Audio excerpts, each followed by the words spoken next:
Lord Hodgson of Astley Abbott. My Lords, I beg leave to ask a question standing in my name on your behalf.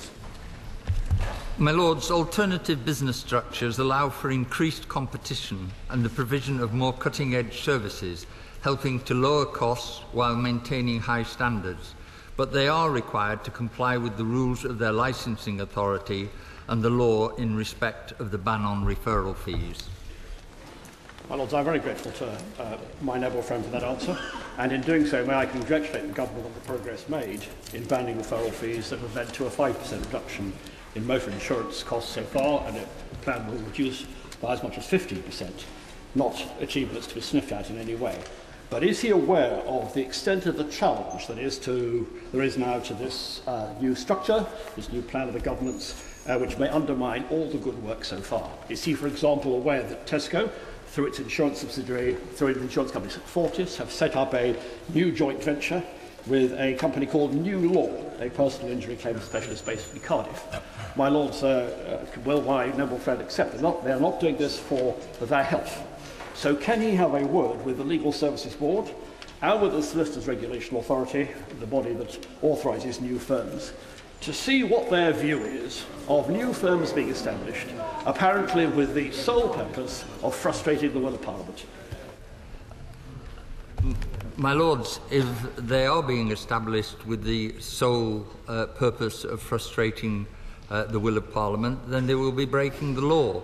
But I will certainly take up his suggestion to talk to the Legal Services Board and to the Solicitors Regulation Authority. Yes, we've had experience before. If you put a law into place, some clever person tries to get round it. But we'll take a close look, and if they're trying to get round it, we'll stop it. Noble Lord the Minister agree that referral fees are a bad thing in all areas of the law, not just personal injury, because they mean professionals are buying in services that they would not otherwise have, and the consumer is being deprived of choice? And will the Noble Lord the Minister lend his support to the regulators who are trying very hard to maintain a broad ban on referral fees? And I declare an interest as a regulator of the bar. My Lords, I think that referral fees are viewed with a certain suspicion, particularly when, as was the evidence that we had in the case of motor insurance, they were rising to something like £800 per pop, which obviously fed into the cost of insurance. The first look at it was decided that it was in motor insurance that the greatest abuse was taking place, and it was for that reason that we concentrated it on that area. But we will be consulting with the regulators and with consumer groups to see if the experience we have from the ban on in this particular area should be extended to other areas. My Lords, the Solicitors Regulatory Authority has in fact approved licences for a number of alternative business structures where claims management companies and even legal expenses insurers have joined forces with solicitors' firms. In this way, solicitors effectively get personal injury cases in return for a commercial benefit, precisely what LASPO sought to avoid. Would my noble friend the Minister make it clear to the SRA and to the profession that if ABSs are clearly undermining the referral fee ban, then further legislation is an option? More than that, my Lords, LASPO does give us the powers already to extend these powers if necessary. So I think what we want to do is to see the evidence that is emerging if these groupings of separate facilities and companies do seem to be using means to bypass the ban on referral fees, then we will revisit the powers that we have under LASPO. And I understand the concern of the House about this matter. My Lords, if the... My Lord, is the Lord the Minister aware that a solicitor whose practice is a major participant in referral schemes has recently been reported as saying that if a fee is paid for indirect referrals, under which the client is merely given the name of the solicitor, not receiving that name from the referring organisation, that would be outside the scope of the scheme? And is that a correct view? I don't think so, but clearly what's been raised very sensibly today in the House is a lot of examples, some of it hearsay, some of it direct experience, which suggests that what we were intending to do in LASPO may not be exactly hitting the target, or that by some devices of company organisation, the target has been moved. What I can say to the House is that we will talk to the regulators and we will look at some of these examples, and if necessary we will look at the powers that we were given under LASPO to make sure what the House intended, which was to stop, particularly in this area of motor insurance, the practice of referral fees. We will return to it to make sure we will do what the House wanted us to. My Lords, I wonder if the Minister, as I am, is a regular invitee to commit fraud, by which I mean that telephone calls are made by companies inviting you to sue in relation to accidents which did not occur. Does the government have any plans to deal with this? And is it aware of this as a frequent problem? I've not had exact or direct experience of that particular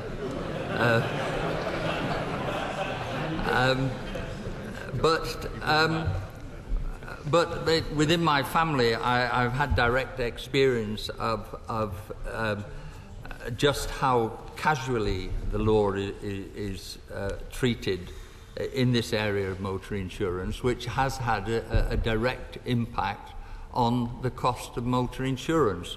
The House Parliament did try and address part of this problem by the ban on referral fees, but there are many murky practices around this area, and I think that the House is right to raise these issues, and I will be returning to the MOJ with the clear message ringing in my ears that we should poke a little further into these murky businesses.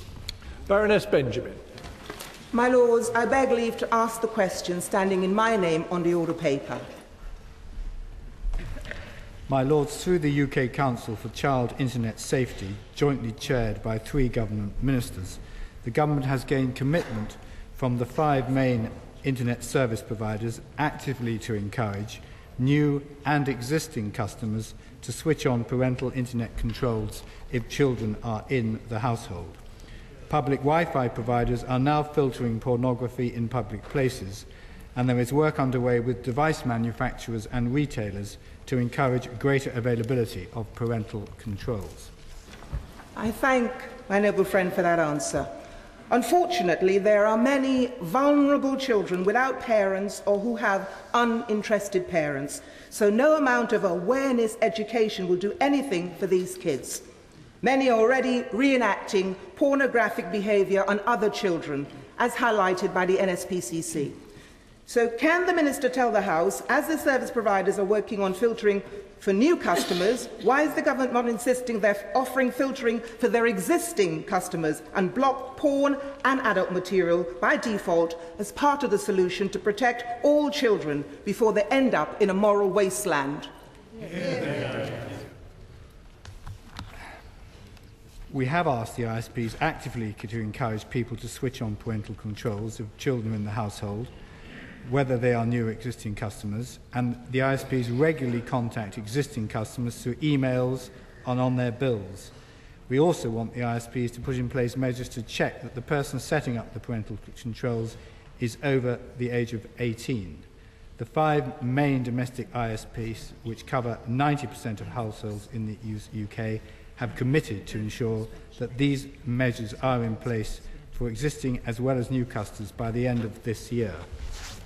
My Lords, would the Minister agree with me that we are faced with harm to children not only in this country but also overseas? For example, in Southeast Asia, children can be kidnapped or bought and subjected to horrific abuse for the making of pornographic films. Would he further agree that action is needed both as regards making and viewing? I entirely agree. The fact that this happens is shocking, and the fact that it's so easy for our children to access these dreadful images is shocking.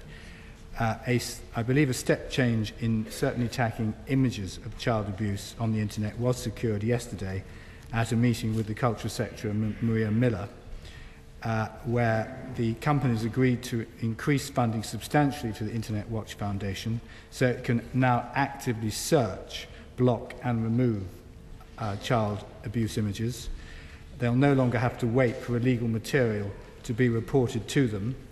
Anyone trying to access a page blocked by the Internet Watch Foundation will see a warning message known as a splash page saying they are trying to access illegal material, and the industry will commit to sharing technological knowledge to enable all corners of the industry to tackle the availability of these appalling images online.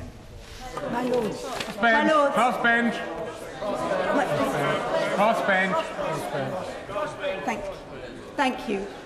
I'd like to also thank the Noble Baroness for her question, which I think is a very fundamental one, and just suggest that while the corporate sector has an immensely important role to play, so does education and the role of schools. And I would love to refer the government to the work that Professor Tanya Byron did on this subject under the previous government, which seemed to me extraordinarily sensible and a simple way for schools to adapt to the learning that's incredibly important around this issue.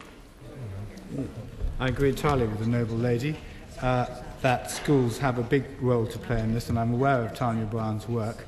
And we also think that parents have a big role to play as well, because it's quite clear that too many members of our modern generation are exploited to unacceptable sexual images, and they should be taught about the importance of relationships. Lords, clearly the government's initiatives in this field are welcome. The question is, do they go far enough? Why is so little effort being put into working with the industries to ensure that there is a robust system of age and identity verification available for those who try and access services of all sorts on the internet? That would not only mean that those who use child pornography could be identified, it would also protect children from seeing things that they couldn't see, and it would no doubt solve all sorts of other problems that we might have in respect of material which is available online. The noble lord's quite right about this point. The government does want industry to develop robust age verification systems to prevent children and younger people being able to access these images. ISPs are bringing in closed-loop emails so that when the filters are changed in a home, an email is sent to the account holder and therefore to the adult. And there's a major piece of work going on through UKIS on this, but it is true it will be difficult to ensure that all pornographic sites have robust age verification systems in place, as many, indeed most of them, are hosted outside the UK. Why do parents... Thank you. My Lords, in the light of yesterday's question about sex education and in the light of Baroness Benjamin's important question, I wonder if the Minister could tell the House whether there is interdepartmental working involving the Department of Education, the Department of Health, DCMS and the Ministry of Justice. There is on a number of fronts, including troubled families, but I think this question, the Right Reverend President's question merits a more detailed answer, and I think I will write to him on this point. Why do parents allow their children to have computers in their rooms and even encourage them?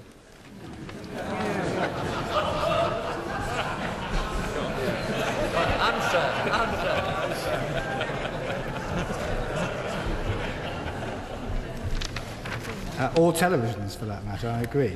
I think, well, I think it's a fact of life these days. I'm afraid that the internet is really the pavement for our children, which is actually why this is such an important issue, where I think actually parents don't understand enough about it. My noble Lord, my noble friend the Minister. I think it's this side, my lords. I think schools are also central, aren't they, to safeguarding children in this area.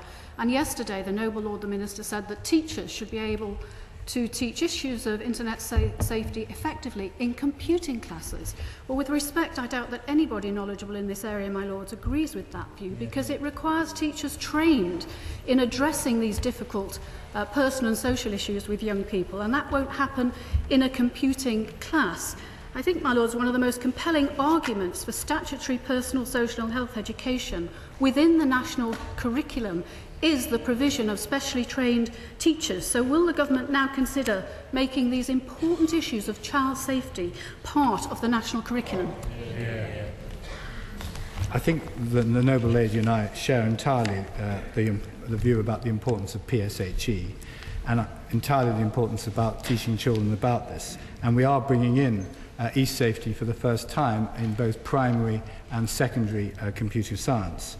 But we trust teachers to deliver the pastoral care that their children need. And oddly, the party opposite, which is the party of the unions, does not seem to do so. And I said it twice yesterday, and I'll say it again today, that we are not going to make PSHE statutory. The Earl of Shrewsbury. Lords, I beg leave to ask the question standing in my name on the order paper, and in so doing to declare an interest as a former honorary colonel of A Squadron RMLY. My Lords, the 2011 Independent Commission on the Reserve Forces reported that they needed to be brought up to date to meet the needs of the new security environment. The government published a green paper followed by consultation, which generated around 3,000 responses from reservists, their families, regulars, employers, employer organisations and other interested parties. These have helped us shape the way forward, which we shall set out in a white paper with a ministerial announcement shortly. My Lords, I'm grateful to my noble friend for his answer. However, is he aware that the Royal Mercian and Lancaster and Yeomanry, which is based in Telford in Shropshire, has a fine recruitment record and currently enjoys a local regimental laydown with its component squadrons? This would be completely lost, my Lords, should the regimental headquarters be moved out of that area. Is he further aware that, bearing in mind the Prime Minister's recent commitment to expand both the role and establishment of the reserve forces, there is a simple low-cost solution to this problem? That is, simply don't change the current structure of the yeomanry. My Lords, I pay tribute to my noble friend for the very important work he does as an honorary colonel. To meet the likely scale of the security challenges the nation is likely to face, we are configuring our armed forces into a new structure under Future Force 2020. Reserve forces will be central to this and will in future form a greater proportion of the whole force, delivering a range of capabilities and skills, some of which will be held only in the reserves. This will involve changes to some units, but it is too early to say what those will be. Would the noble Lord the Minister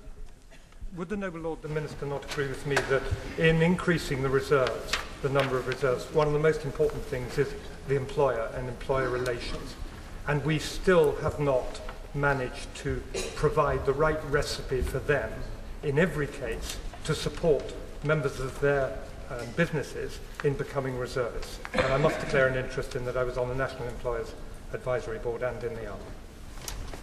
My Lords, the noble Lord makes a very, very important point, and we realise that this is a key area that we must get right.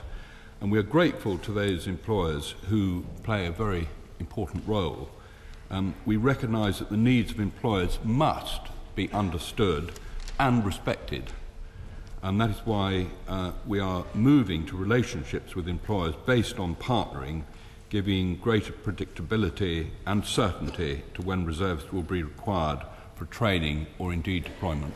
My Lords, they apply to this particular... In the Commons on Monday, the Minister for the Armed Forces said, and I quote, I am relatively confident that enough people will come forward to join the reserves and that we can look forward to having a vibrant reserve army, close quote.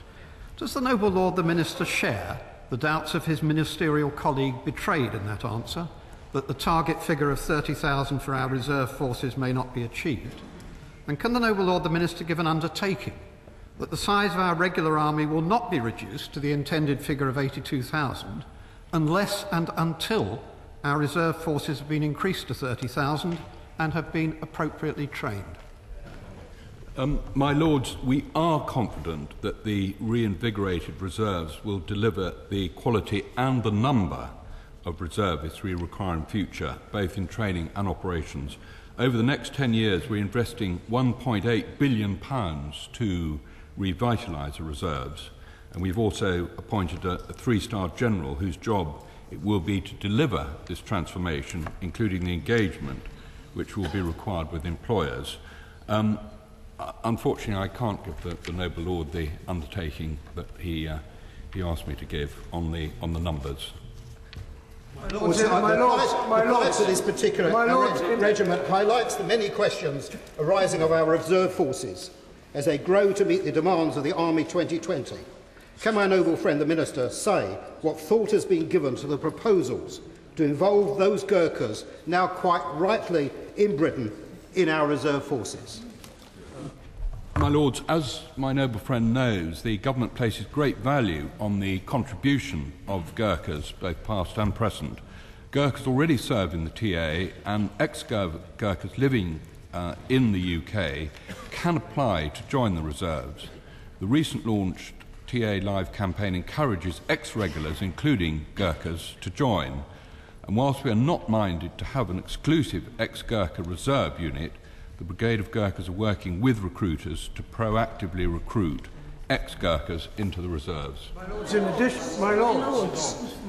addition to ensuring that our reserve forces are sufficiently numerous, is it not also important that they are properly equipped and don't just have to make do with hand-me-downs from the regular forces? Can my noble friend give that assurance? My Lords, yes, I can. This is central to achieving a fully integrated force. Reserves will train and develop a competency on the weapon and vehicle platforms common to their roles, and some of the most modern equipment currently in use, for example the amphibious bridging, will only be used by the reserves. My Lords, can the noble Lord the Minister advise the House what percentage of our doctors serving with our forces in Afghanistan are reservists? And is it envisaged that certain specific roles within the medical services will be designated entirely for reservists? My Lords, this is one of the areas we're looking at very, very carefully at the moment. There are frequent meetings taking place in the Ministry of Defence, and I hope to come back with an announcement on this important issue before the summer recess. Lord Campbell-Savers. My Lords, I beg leave to ask the question standing in my name on the order paper. My Lords, we know there have been increasing pressures in A&E across the country. In October 2012, a GP-led 24/7 minor injuries unit was introduced in Wickham to deal with cuts, bruises, sprains and other minor injuries and illnesses. A modest increase in patients going to neighbouring A&E units was expected as a result of local changes. Commissioners provided £4 million to these hospitals to address that increase.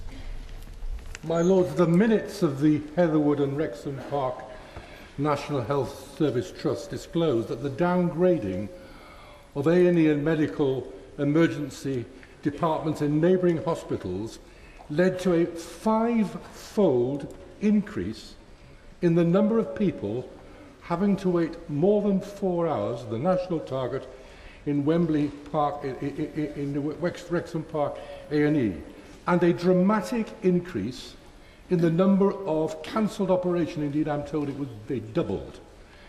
What's the point of making this national policy of closing these A&Es when all it's doing is upsetting people all over the country and making people extremely angry? My Lords, I do have to emphasise to the noble Lord that whilst I understand his concerns in relation to Wexham Park and other hospitals, there is no government policy about the closure of A&E departments. The whole thrust of government policy since we were elected to office is that there should be no top-down direction of this type of decision. Rather, we are clear that any changes to healthcare services should be locally led, clinically driven, and involve the local population in a consultation. All patients have the right to high-quality urgent care at whatever time they use the health service, and the key for local commissioners and decision-makers is to ensure that that happens. I am aware that the situation at Wexham Park has improved and money is being invested to ensure that there are enough beds for the future. My Lords, I'm sure the noble Lord is aware, I declare an interest as Chair of Bonnet and Chase Farm, that in addition to the concerns my noble friend has expressed, the real issue that's going on, I've been in my A&E department at Bonnet Hospital this morning for 2 hours. The real issue is that people are turning up at A&E who really shouldn't be there, don't need to be there, and ought to be able to get treatment elsewhere. And obviously the policy of government is to ensure that we have more services outside, but can we make sure that that happens more quickly than is currently the case? My Lords, the noble Baroness is absolutely right, and there is no doubt that from Sir Bruce Keogh's Urgent and Emergency Care Review published this month, that attendance at an A&E department often reflects the lack of availability or the lack of awareness of alternative sources of help, and that indicates that some patients may default to A&E departments when they're unsure about which service is most appropriate to their needs. So that has to be addressed. It is being addressed in Sir Bruce's Urgent and Emergency Care Review. It's going to look at the entire system of emergency care and how we can make sure that it does provide the right care in the right place at the right time.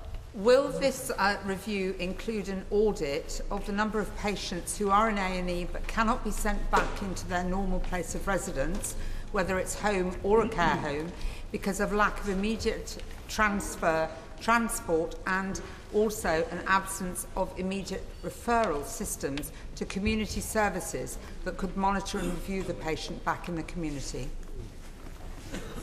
My Lords, yes, the whole patient journey should be looked at, including the role of social care in making sure that patients who are not seriously ill but need care can be looked after in their own homes or in a suitable residential setting.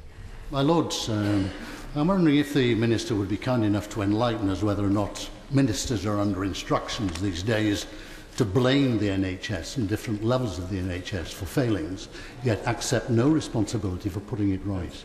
I watch with increasing fascination the number of ministers who are now attacking the way that A&Es are operating. They are to blame. I hear a minister the other day attacking GPs for failing to act in the way they should.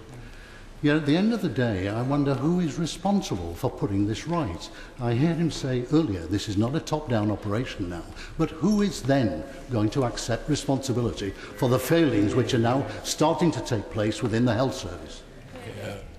My Lords, ministers are responsible to Parliament for the provision of the health service, so I don't duck that responsibility for a second.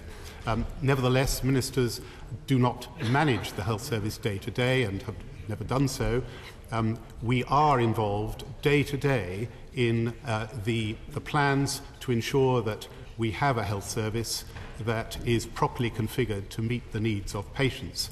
My Right Honourable Friend, the Secretary of State, could not be more assiduous in the work that he is doing to make sure that that happens. So responsibilities are not being ducked. Nobody is being blamed. The fact is that demand is going up very considerably and has been for a number of years. We need to address that, and we need to do it cleverly.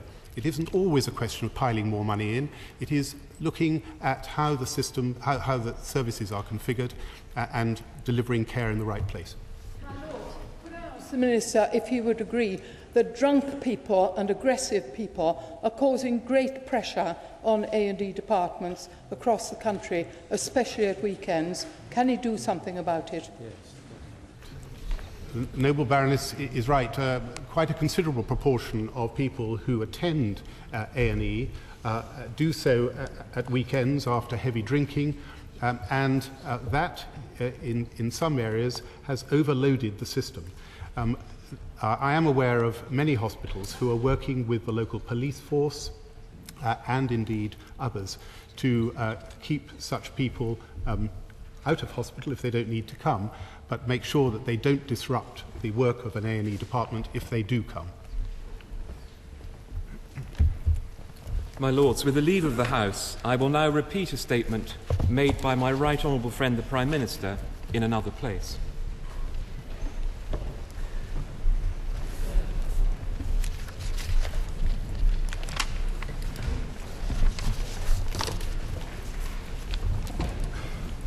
The statement is as follows. With permission, Mr. Speaker, I would like to make a statement on the G8. The government decided to hold the G8 in Northern Ireland to demonstrate the strength of this part of the United Kingdom. We wanted to show the success of the peace process, the openness for business and investment, and the potential for tourism and growth. I want to thank my right honourable friend, the Secretary of State for Northern Ireland, the First and Deputy First Minister, for all they did to help with the conference. I want to congratulate the Police Service of Northern Ireland and all those responsible for delivering a safe and successful G8, and to thank everyone in Northern Ireland for giving everyone such a warm welcome. Northern Ireland put on its best face, and the whole world could see what a great place it is. Mr. Speaker, we set a clear agenda for this summit to boost jobs and growth with more open trade, fairer taxes and greater transparency, what I have called the 3 T's. I also added a 4th T, combating terrorism. And we reached important agreements, including on support to the Libyan government and ending ransom payments for kidnap by terrorists. Despite our fundamental differences, we also made good progress agreeing a way forward on working together to help the Syrian people achieve the change they want. Let me take each of these points in turn. We started with the issue that matters most to our people: jobs, growth, mending our economies. First, we agreed that each country needs to press on with sorting out its public finances. Dealing with our debts and securing growth are not alternatives. The former is an essential step to achieving the latter. In fact, the communiqué that we agreed unanimously reflects all 3 parts of the plan for growth we have in Britain, not just fiscal sustainability, but active monetary policy to unlock the finance that businesses and families need, and structural reforms to increase our competitiveness so that our young people can get into work and succeed in the global race. The UK's G8 also launched a bold new pro-business agenda to drive a dramatic increase in trade and to get to grips with the problems of tax evasion, aggressive tax avoidance and corporate secrecy. This was a distinctive British agenda to shape the way the world economy works for the benefit of everyone. We believe in free trade, private enterprise and low taxes as the best route to growth. But that is only sustainable if ambitious trade deals are agreed, the taxes owed are paid, and companies play by the rules. This agenda has now, I believe, been written into the DNA of G8 and G20 summits, I hope, for many years to come. On trade, we started the summit with the launch of negotiations on an EU-US trade deal. This could add, as has recently been said, as much as £100 billion to the EU economy, £80 billion to the US, and as much as £85 billion for the rest of the world. And we should be clear what these numbers mean: more jobs, more choice, and lower prices in the shops. The biggest bilateral trade deal in history launched at the G8. On tax, the Lochern Declaration that leaders signed yesterday sets out simple, clear commitments. Tax authorities across the world should automatically share information, so those who want to evade taxes will have nowhere to hide. Companies should know who really owns them, and tax collectors and law enforcers should be able to obtain this information easily, for example through central registries, so people can't escape taxes by using complicated and fake structures. And in a world where businesses move from the offline and the national to the online and the international, but the tax system hasn't caught up, we are commissioning the OECD to develop a new international tax tool that will expose discrepancies between where multinationals earn their profits and where they pay their taxes. The declaration also makes clear that all this action has to help developing countries too, by sharing tax information and building their capability to collect taxes. Crucially for developing countries, we agreed that oil, gas and mining companies should report what they pay to governments, and that governments should publish what they receive, so natural resources are a blessing, not a curse. Charities and other NGOs have rightly campaigned for years for action on these issues, and for the first time they've been raised to the top of the agenda and brought together in one document. The agreements on tax made at the summit are significant, but it is also worth noting what has happened on this front since I put this issue to the top of the agenda.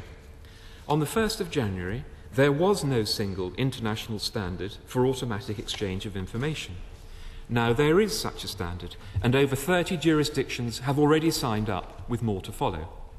After years of delay, the European Union has agreed to progress the sharing of tax information between member states. The overseas territories and crown dependencies have signed up to the Multilateral Convention on Information Exchange. They've agreed automatic exchange of information with the UK and action plans for beneficial ownership. Taken together, all the actions agreed with the overseas territories and crown dependencies will provide over £1 billion of revenue to the Exchequer, helping to keep taxes down for hard-working families here in the UK. People around the world also wanted to know if the G8 would take action to tackle malnutrition and ensure that there is enough food for everyone.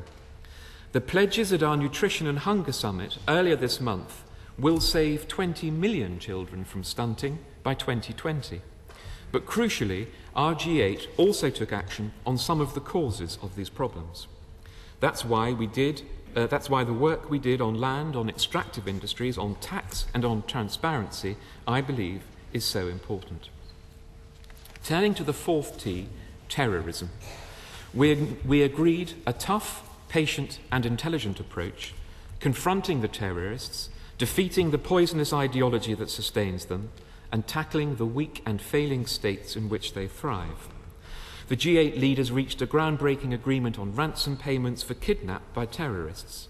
In the last 3 years alone, these ransom payments have given Al-Qaeda and its allies tens of millions of dollars. These payments have to stop, and this G8 agreed they will. We also discussed plans to begin direct talks with the Taliban.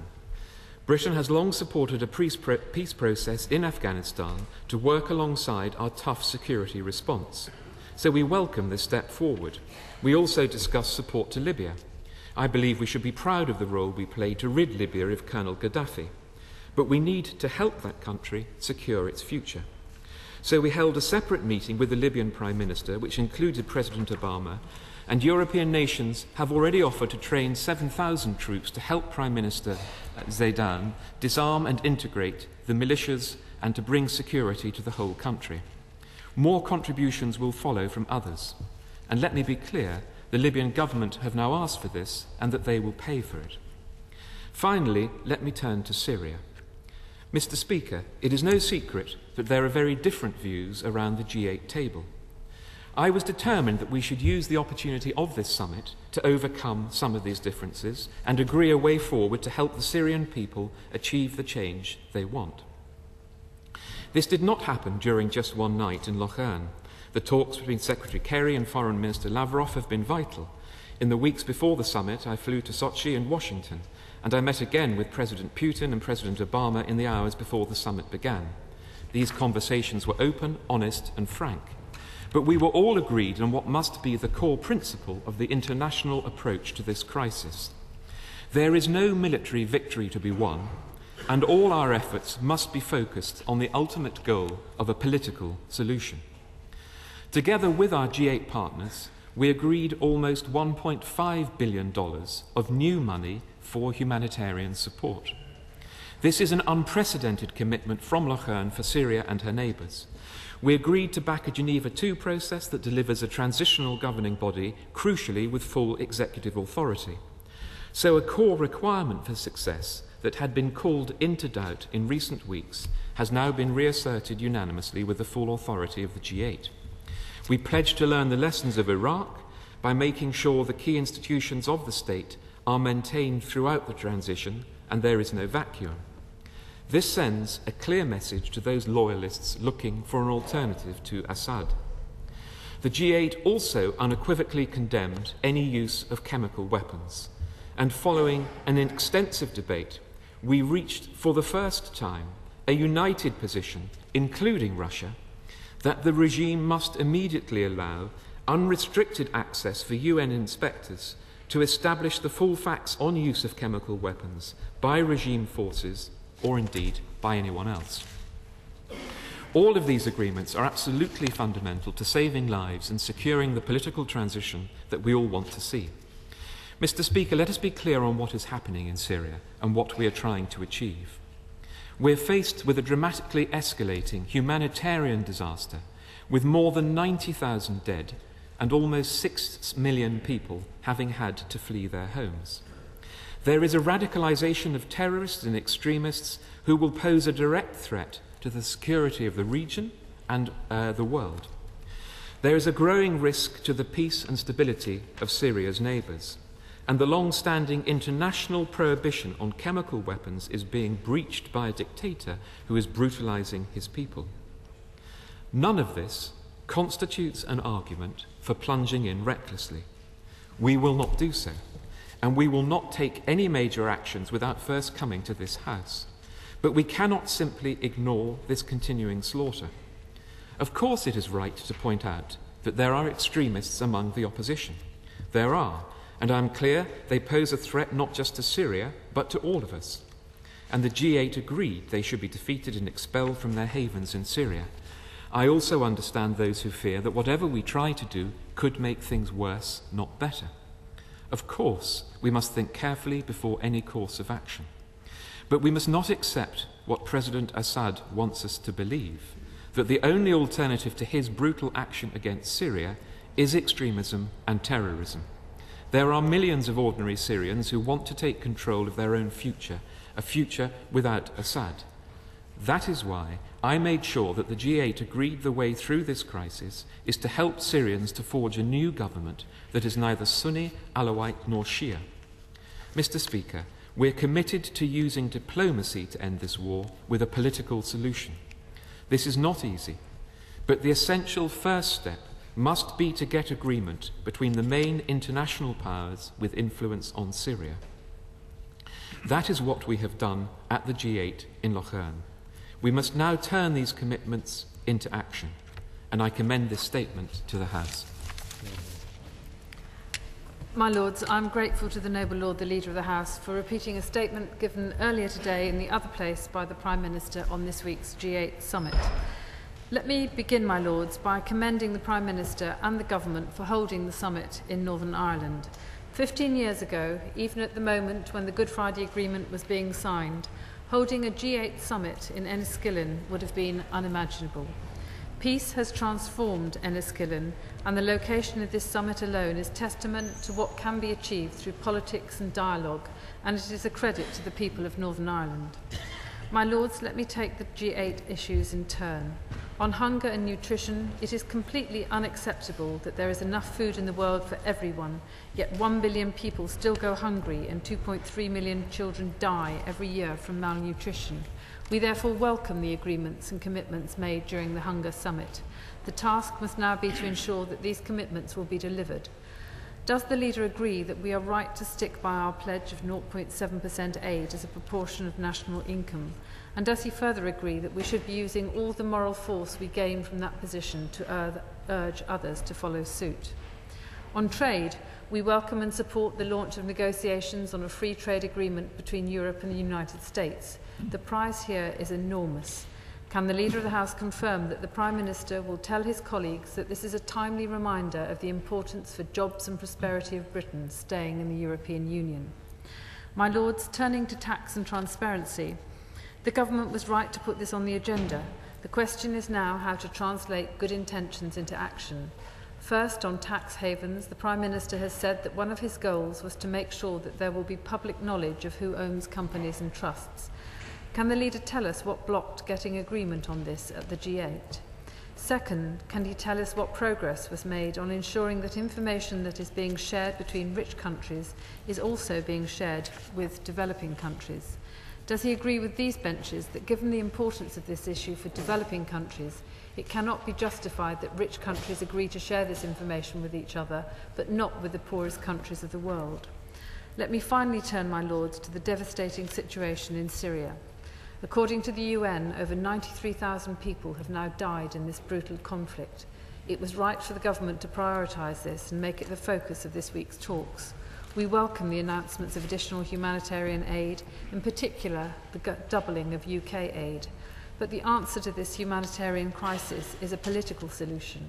All of us recognise the scale of the challenge of bringing together an international community that has been divided for over 2 years. The Prime Minister said yesterday that the summit's outcome on this issue was a strong and purposeful statement on Syria. The central piece of that statement was a commitment to the Geneva II conference.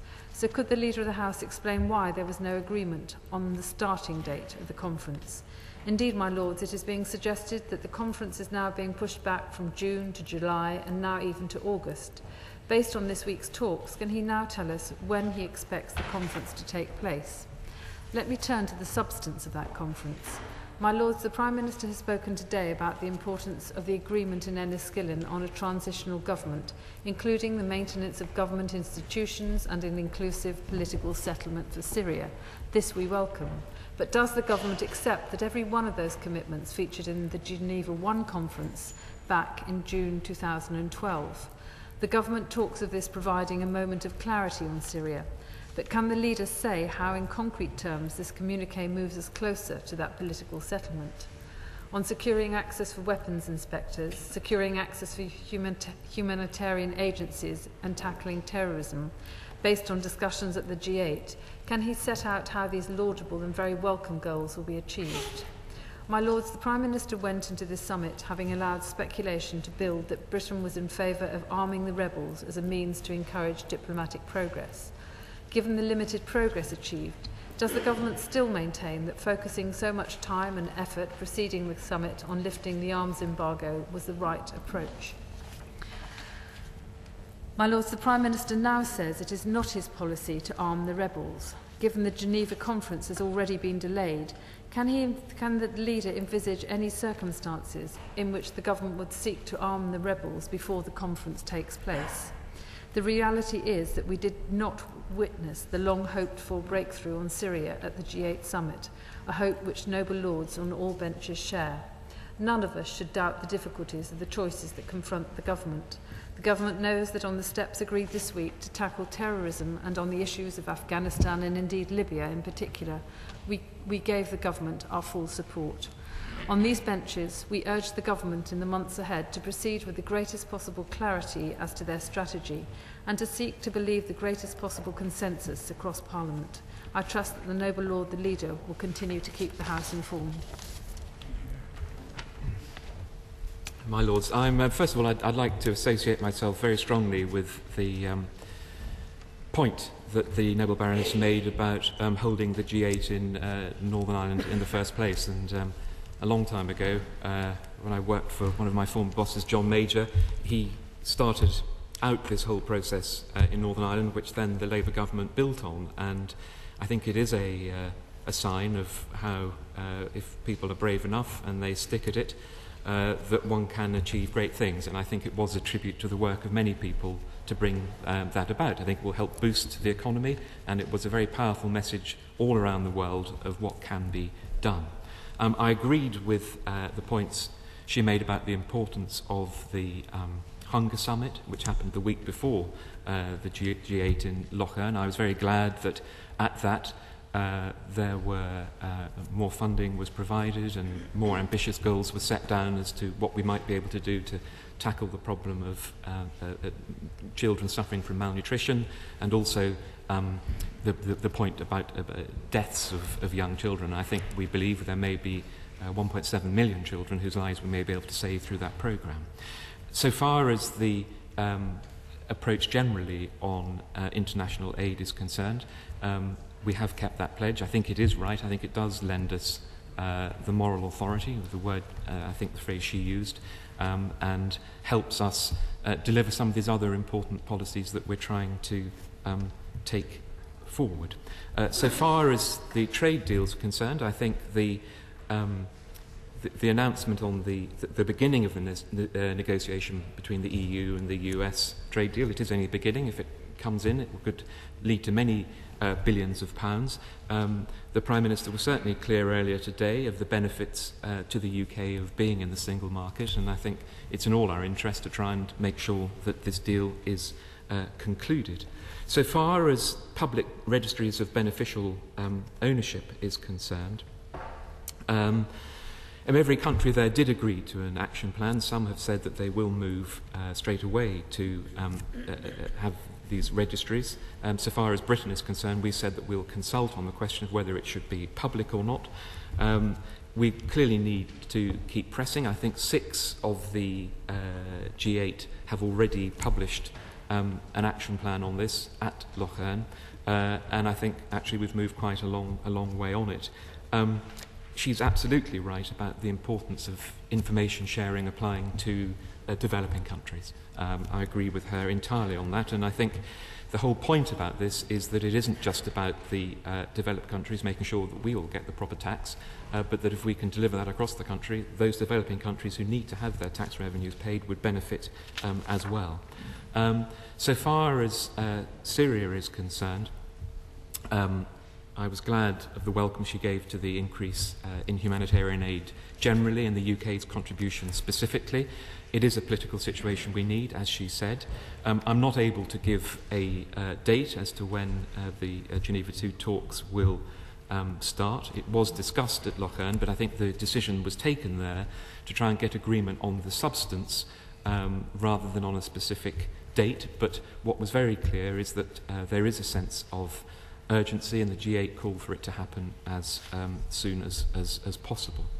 In terms of the G8 moving us closer to a political settlement in Syria, I think it's fair to say that before the G8, the Russians seemed to be backing away from a transitional authority with full executive powers, and they've reaffirmed their support for it.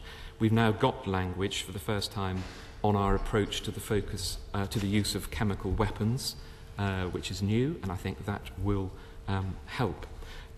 In terms of the time and effort on lifting the arms embargo, I mean, we felt it was right to do that. We think that that has helped increase diplomatic pressure on that.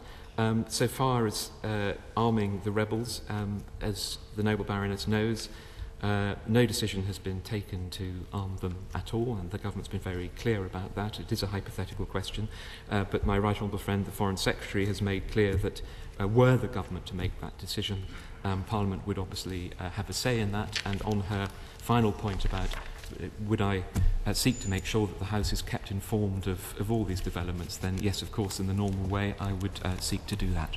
My right honourable friend agree that the last time a serious attempt was made to reach a wide-ranging trade agreement between the United States and the European Union, it foundered on the absolute refusal of the US regulatory agencies to agree to any degree of mutual recognition, let alone harmonisation, and that unless at the very highest level action is taken to deal with that blockage, this attempt will be no more successful than the last attempt, and that therefore it is absolutely necessary that there should be a focus on this issue. Well, I'm sure that advice from my noble friend is extremely wise. I know how closely involved over the years he has been with many of these negotiations. It's clearly the case that at the highest level, in terms of the conversations between our Prime Minister and the President of the United States at the G8, this issue was given a great deal of importance. The negotiations are obviously, we're at the beginning of the process. I think the first meeting is probably due to start next month. But I'm sure all of those charged with the responsibility of trying to bring about this extremely important deal will know of the history. If they don't, they will have been reminded of it by my noble friend and will bear that in mind as they try to secure this important deal. No, does the Minister not agree that the question of regime change, now bandied around in the newspapers here, gives people a sense of déjà vu, when at the same time we're looking to a peace conference, and when the idea on the Arab street that the West can be involved in regime change will only possibly have the result that the dispute between Alawite, Shia and Sunni is one which is not left to them, but which is a dispute for us. Well, I understand the point that the noble lord makes. I think it is what was being said at the G8 was that if we can try to get the G8 countries and other countries in the world working together to try and bring about a political situation, bringing the pressure that different of those countries, whether it's the Russians, the Americans, whoever, can try to bring that about, that must be worth trying. May I first of all thank the noble lord for this particular statement, and it seems to me that this was one of the most successful G8 of the recent times. My lord, the minister was right to point out the three factors: trade, transparency and tax, and would he accept that this would considerably help not only the developed nations, but those who are also underdeveloped and would make a real difference to the lives of ordinary people. There is a serious concern about our involvement in Syria.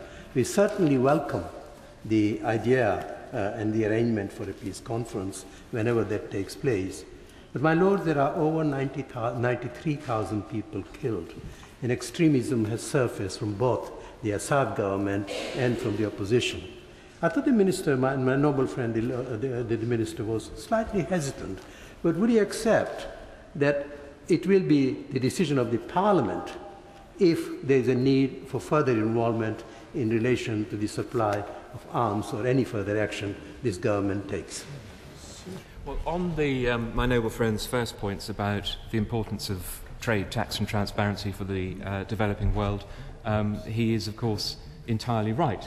More trade, breaking down the barriers, and that we're very keen coming out of the G8 to try and make progress at the WTO conference at the end of this year in December, for instance, to try and break down trade barriers in Africa, where the barriers that are there have a terribly detrimental effect on the ability of people to do business and the tax revenues that flow from that. So making that easier, making it more straightforward that tax is paid, making the system more transparent so that where there are industries like the extractive industries, money for that is going into legitimate purposes to help those economies and societies rather than into a small number of very deep pockets. So I agree with him on that.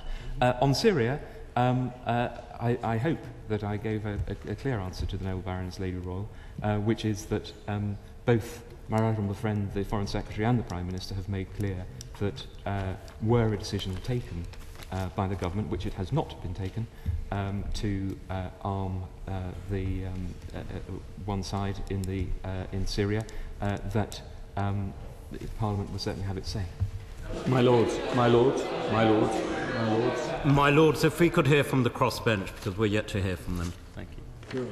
My lords, I have warned many times in the last 15 months, as have many others in both houses, against the folly of military intervention in Syria, and I have no need to repeat that warning this afternoon.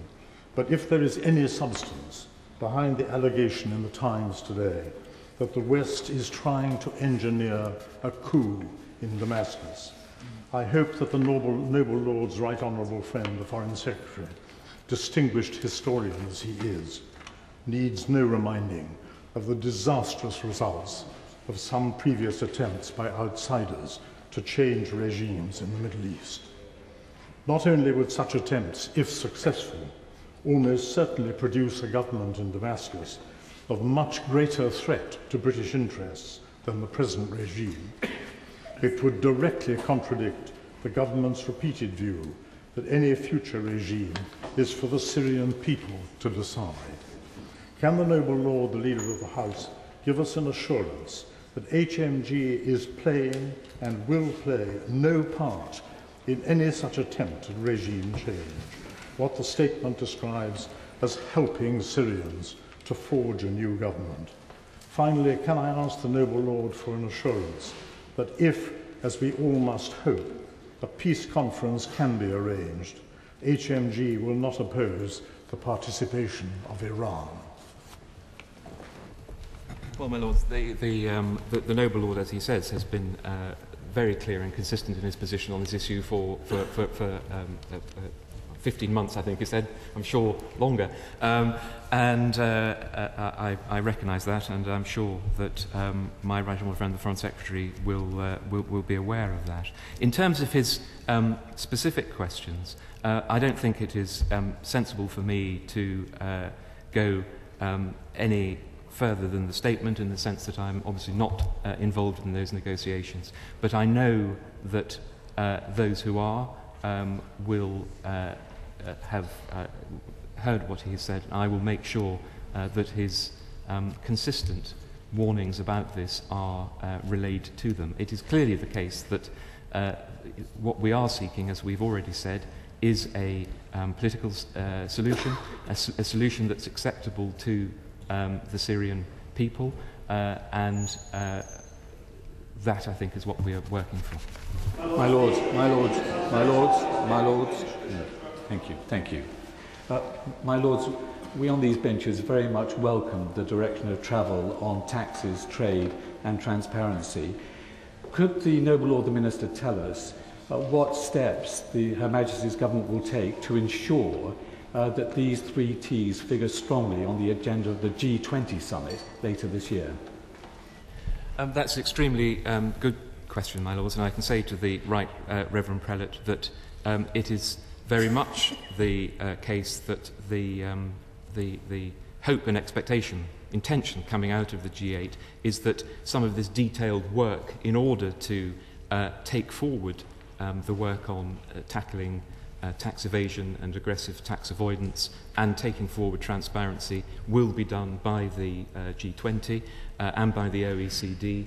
I think there is a general point about the G8 summit that there was the simple 10-point declaration which summarised the headline points at the summit. Behind that is a much longer, more detailed communique which sets out much more detailed steps of the sort to which the Right Reverend Prelate refers. Does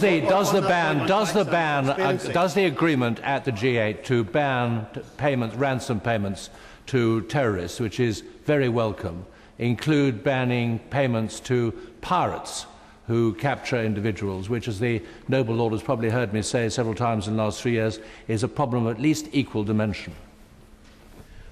On the specific point, I would need to come back to the noble Lord as whether it covers that. I know that the agreement was to try and eliminate this scourge of ransom payments, but how that has been defined in detail, I would need to follow up with him. My lords, does my noble friend recognise? Does my noble friend recognise how much I echo what's been said in the welcome that this was held successfully in Enniskillen, having been all too close to the previous outrage, tragedy that took place in Enniskillen at that time, and reflecting on the irony of how the world has moved forward. That outrage was almost certainly committed with Libyan explosives. That the Prime Minister, the new Prime Minister of Libya, was actually present at the G8, and I hope very much that he sees one of the outcomes of this G8 and a better future for that. But could I echo very much what the noble Lord has said? There must be political discussions about the future of Syria. They must be held with everybody without preconditions. That's one of the lessons of Northern Ireland in making progress in that way. And that those people present, obviously enormously helpful if Iran is present as well. Well, let me just respond briefly. I mean, I understand the second point that my noble friend is making. which echoes that made by Lord Wright. And on his first point about Northern Ireland, well, he knows better than most people in this chamber what the situation was and the extent of the work that had to be done, and he was closely involved in that. But I think it is a powerful symbol of what can be achieved if people are prepared to take those brave decisions. My lords, may I explore the Minister's statement when he said Parliament will have its say on Syria? Do I take it that means specific parliamentary approval as the Convention has now grown? I think yesterday at some length and earlier today the Prime Minister set out what that means, which is that were the government to decide, which it has not decided, that it wanted to arm the rebels, that would be subject to a vote. My Lords, the government is to be congratulated on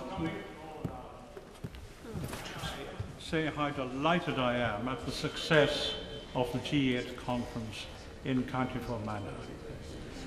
It has promoted Northern Ireland as a stable society.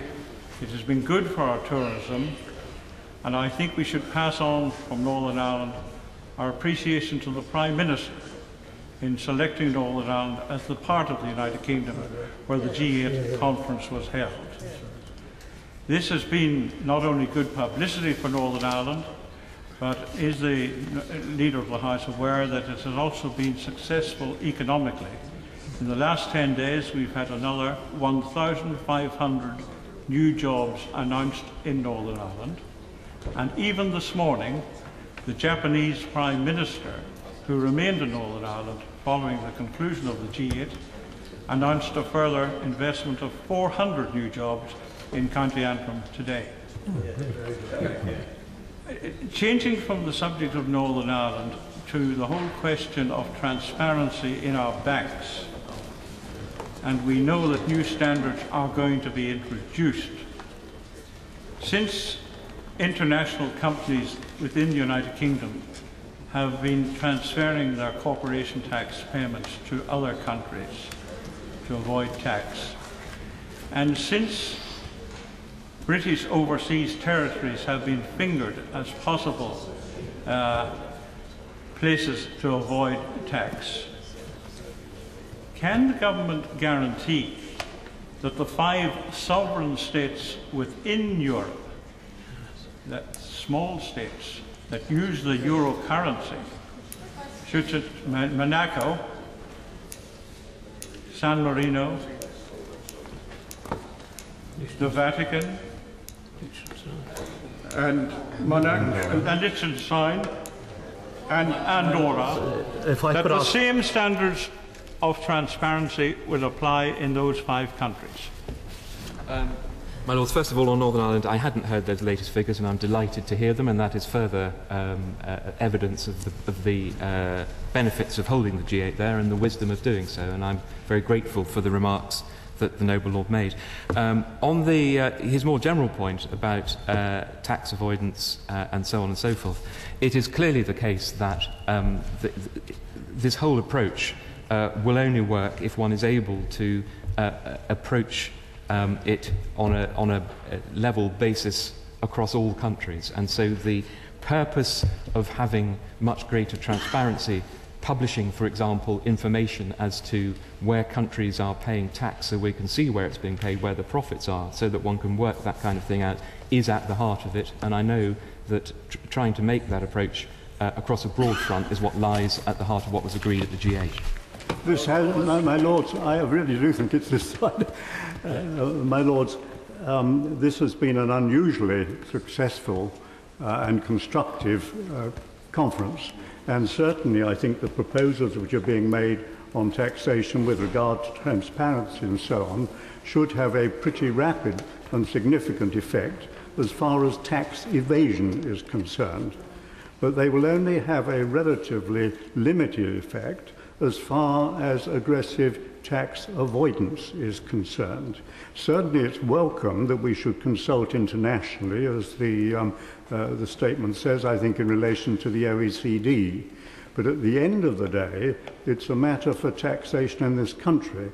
And multinationals who have been using these aggressive techniques in this country have said it's within the law, which is true, but it means our law will need to be changed. This is a very technical subject, but we need to relate it to the profits which are made in this country and in some way to tax the online transactions which result in those profits which originate from this country. I hope we shouldn't overlook that side of things when looking at the international aspect of the matter. I think that point is very well made, my lords, and part of the drive towards greater transparency, I hope, will flush out and illustrate some of the problems to which my noble friend refers, which can then solutions to which can then be worked on in the way that he suggests. My lords, all of us who took part in the debate last Thursday will be delighted that there has been some progress on tax and transparency at the G8 summit, and I hope the steps that were agreed will prove to be significant. Can I ask about two in particular? The first being the agreement with the UK dependencies and territories last weekend. If they do not fulfil the promises made at the meeting last weekend, what further steps will the UK government take to ensure that they do so? And secondly, I welcome the fact in the communiqué that there is going to be capacity building in the developing world to help them legislate for and then collect taxes under this new system. What will the UK be doing to help countries build their capacity for tax revenue collection? On the second point, the specific detail of what we'll be doing, I will follow that up with the noble lord. I mean, there are some specific steps taking. We're making available people who understand the detail of how the system works to help in precisely the way that the noble lord says needs to be done, because helping developing countries understand the complexities of the tax system and the kind of behaviour that goes on is obviously right, and not just Britain but other countries will be helping to do that. But if I can provide more detail, I will do so. On the first point about how do we what do we do if either Crown dependencies or the overseas territories don't live up to their promises, and I think my answer would be let us hold their feet to the fire and make sure that they do live up to their promises. They made that commitment. I think it was very clear coming out of the G8 that not just the United Kingdom, but all G8 member countries will be holding them and other jurisdictions to account for that, and will want to see progress made. Can I urge the government not to raise too many expectations on a quick Geneva conference, or a conference arriving quickly? Listening to Mr. Putin's comments both in Russia and in here, he was making it very clear that he intended not only to continue to arm the present regime, but also to, in his words, draw up new contracts for arms with them. And that, to me, conveys very clearly the intention of Russia to have a regime there at Geneva which is in control of as much territory as possible. And that means, I'm afraid, for the Middle East, continuing fighting, continuing refugee problems, and I think little hope of successful outcome. And I really do think we need to face up to the fact that Mr. Putin has managed again to take us back to that old system where we prop up dictators, whoever is the strong one in power. Well, obviously I hope that the noble lord will turn out to be wrong in his warnings, and not like Cassandra, but I understand why he makes the point. I think he is clearly wise to make his point about that one shouldn't set unrealistic timescales and all the rest of it in terms of Geneva II, and that was one of the conclusions that the G8 reached. I think it is fair to say that notwithstanding his points at the summit, there was some progress made in terms of Russia making commitments that it hadn't previously made, and we all have to hope that on the back of that we will be able to make progress that I know he and the whole House would like to be seen. House to be again in committee on the Marriage Same-Sex Couples Bill. Baroness Stowell of Beeston. My Lords, I beg to move that the House do now again resolve itself into a committee upon the bill. The question is that the House to now again resolve itself into a committee upon the bill. As many as are of that opinion will say content. Contrary, not content. The content, sir.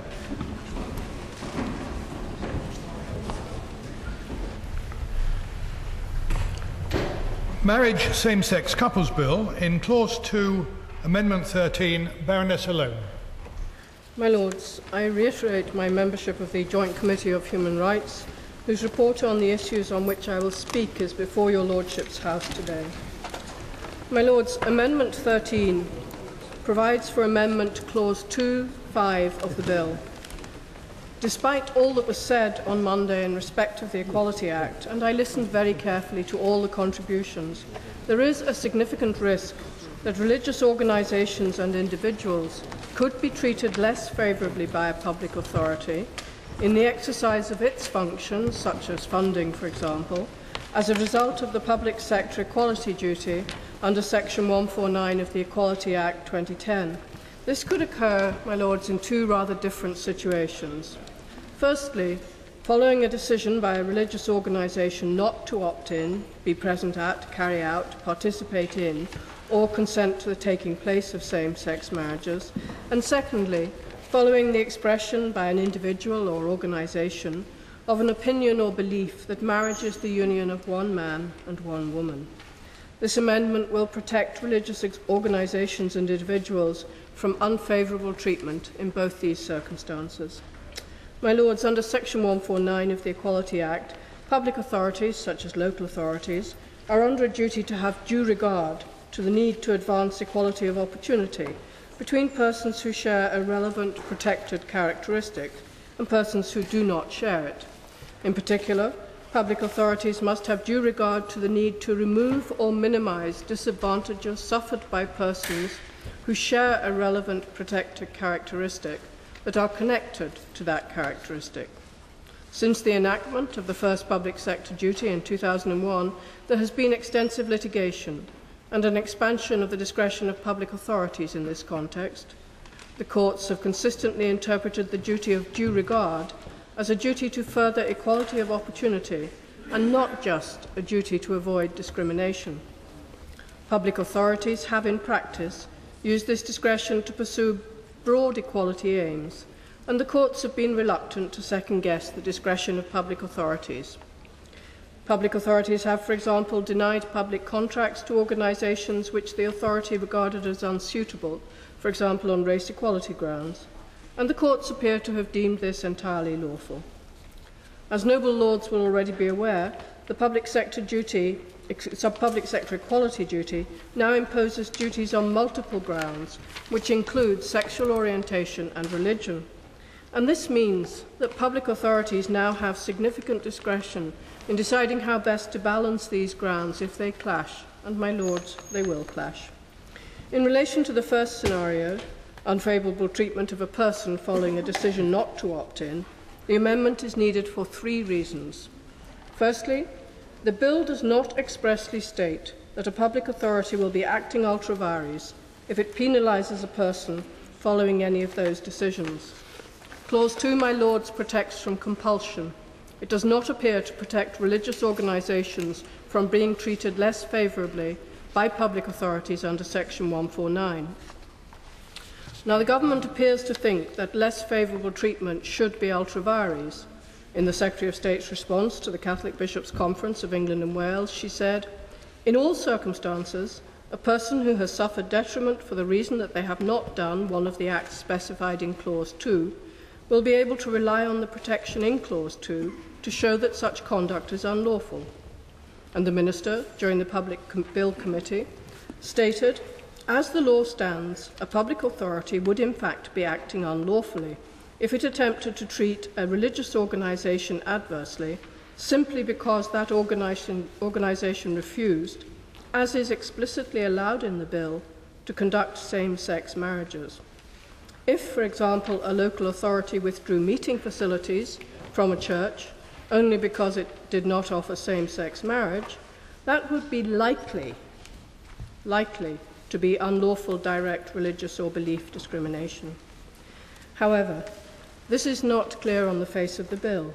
because an ordinary dictionary definition of compelled does not include treating someone less favourably.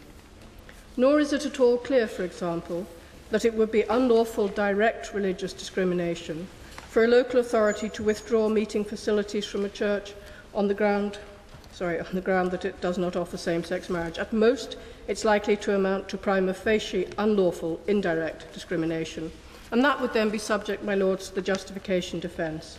And we know that the results which flow from judicial scrutiny of such defences are uncertain. Secondly, my lords, Clause 2.5 and Clause 2.6 of the Bill provide explicit protection from Sections 29 and 110 of the Equality Act, despite the comprehensive protection from compulsion, which Clause 2 is supposed to provide. The presence of these extra exemptions in Clause 2.5 and 2.6 casts serious doubt on the scope of the protection from compulsion. If it's necessary, my lords, to have exemptions for these sections, it's also necessary to have a separate exemption for Section 149 to give the protection provided for in this new clause. And thirdly, even if it were established that the actions of the public authority were ultra vires in the scenario described, such a clarification would only come as a result of a judicial review being taken by religious organisations, which would be time-consuming and expensive. And what is more, domestic courts have been reluctant to second-guess the discretion of public authorities, where allegations have been made that more weight should be given to a particular ground of equality. And the Secretary of State has been careful not to state that a judicial review of a public authority that engaged in this less favourable treatment would be successful. The Secretary of State has only said that the decision would be vulnerable to challenge. My lords, this amendment will provide the necessary clarification and thus protect persons from unfavourable treatment by making it explicitly clear on the face of the bill that public authorities cannot have regard to decisions by persons not to opt in to or conduct or be present at or carry out or participate in or consent to the taking place of same-sex marriages. In relation to the second scenario, in which persons may be treated unfavourably under Section 149 following an expression of the opinion that marriage is the union of one man and one woman, the amendment is necessary for two reasons. Firstly, the government has repeatedly stated that teachers will not be required to promote or endorse views which go against their beliefs. And the Minister stated during the Public Bill Committee, it is therefore perfectly lawful for a teacher in any school to express personal views on sexual orientation or same-sex marriage, provided that it's done in an appropriate manner and context. However, it's not clear from the bill that a teacher would be able to teach that marriage should only be between a man and a woman, because some parents, some pupils, other teachers could find such teaching deeply offensive. The public sector equality duty could force a school to review, for example, its anti-bullying strategy in order to ensure that such expressions of opinion are not given. A teacher could thus be disciplined for expressing such an opinion to his or her pupils. And secondly, if a school's curriculum positively prevents opposite-sex marriage only, there's a danger that the school could fall foul of the Section 149 positive duty on schools to advance equality of opportunity and to foster good relations between people with different protected characteristics. The public sector equality duty could consequently compel schools to endorse same-sex marriages, not just to teach the fact that they exist. My lords, if the government agrees that less favourable treatment should be ultra vires, then the appropriate approach is to make clear on the face of the bill this fact, thus avoiding unnecessary litigation. It's unclear why the Secretary of State does not think it would be, and I'm quoting, helpful to make legislative changes to the public sector equality duty when a narrowly tailored amendment is possible, which would resolve the problem without adverse consequences for the public sector equality duty more generally. My lords, it's better to eliminate this uncertainty now by making this amendment than to leave uncertainty that's likely to be litigated on. I move now, my lords, to the issue of public function and Amendment 18. This amendment will introduce a definition in relation to the word compelled in Clause 2 of the bill. It will provide protection for religious organisations when deciding whether or not to undertake an opt-in activity or undertake an opt-out activity for the purposes of Section 29 of the Equality Act, the Equality Act more broadly, the Human Rights Act and judicial review. This amendment is necessary because the religious organisations may be held to be exercising a public function when exercising their discretion to decide whether or not to opt in or out under Clause 2.1. In relation to Section 29 of the Equality Act 2010 and the Equality Act more broadly, the exemption in Clause 2.5 to Section 29 of the Equality Act constitutes one of the government's so-called quadruple locks. Clause 2.5 makes it clear that discrimination claims cannot be brought against religious organisations or individuals for refusing to marry same-sex couples, for example. However, the protection is incomplete. Clause 2.5 only makes an exception for individuals if they decide not to conduct a relevant marriage, be present at, carry out or participate in a relevant marriage, or consent to a relevant marriage being conducted. And this list of activities echoes exactly the activities listed under Clause 2.2. There is no reference to the activities listed under Clause 2.1. There's no protection under the Equality Act for persons, as defined in the Bill, who exercise the discretion given under Clause 2.1 and decide not to opt in to providing same-sex marriages. And this, my Lords, is an important omission. Section 29 of the Equality Act covers the provision of services and the performance of public functions. It states that a person concerned with the provision of a service to the public or a section of the public, for payment or not, must not discriminate against a person requiring the service by not providing the person with the service, and that a person must not, in the exercise of a public function that is not the provision of a service to the public or a section of the public, do anything that constitutes discrimination. So persons are given this protection when performing Clause 2.2 activities because the government considers those activities to involve either the provision of a service or the exercise of a public function. The protection from the threat of legal action under Section 29 ensures that persons will be truly free not to perform Clause 2.2 activities if they have a conscientious objection to so doing. My Lords, why are persons not afforded the same protection when performing Clause 2.1 activities? It's entirely possible that a person as defined in the Bill, when deciding whether or not to opt in to performing same-sex marriage ceremonies, will be performing a public function. If that is the case, then it's imperative that protection is also provided for persons when performing these activities. In short, religious organisations are at risk of successful discrimination claims by virtue of Section 29, so this lock will provide very little protection indeed. The reason why religious organisations are at risk of being held to perform a public function when exercising their discretion under Clause 2.1 is as follows.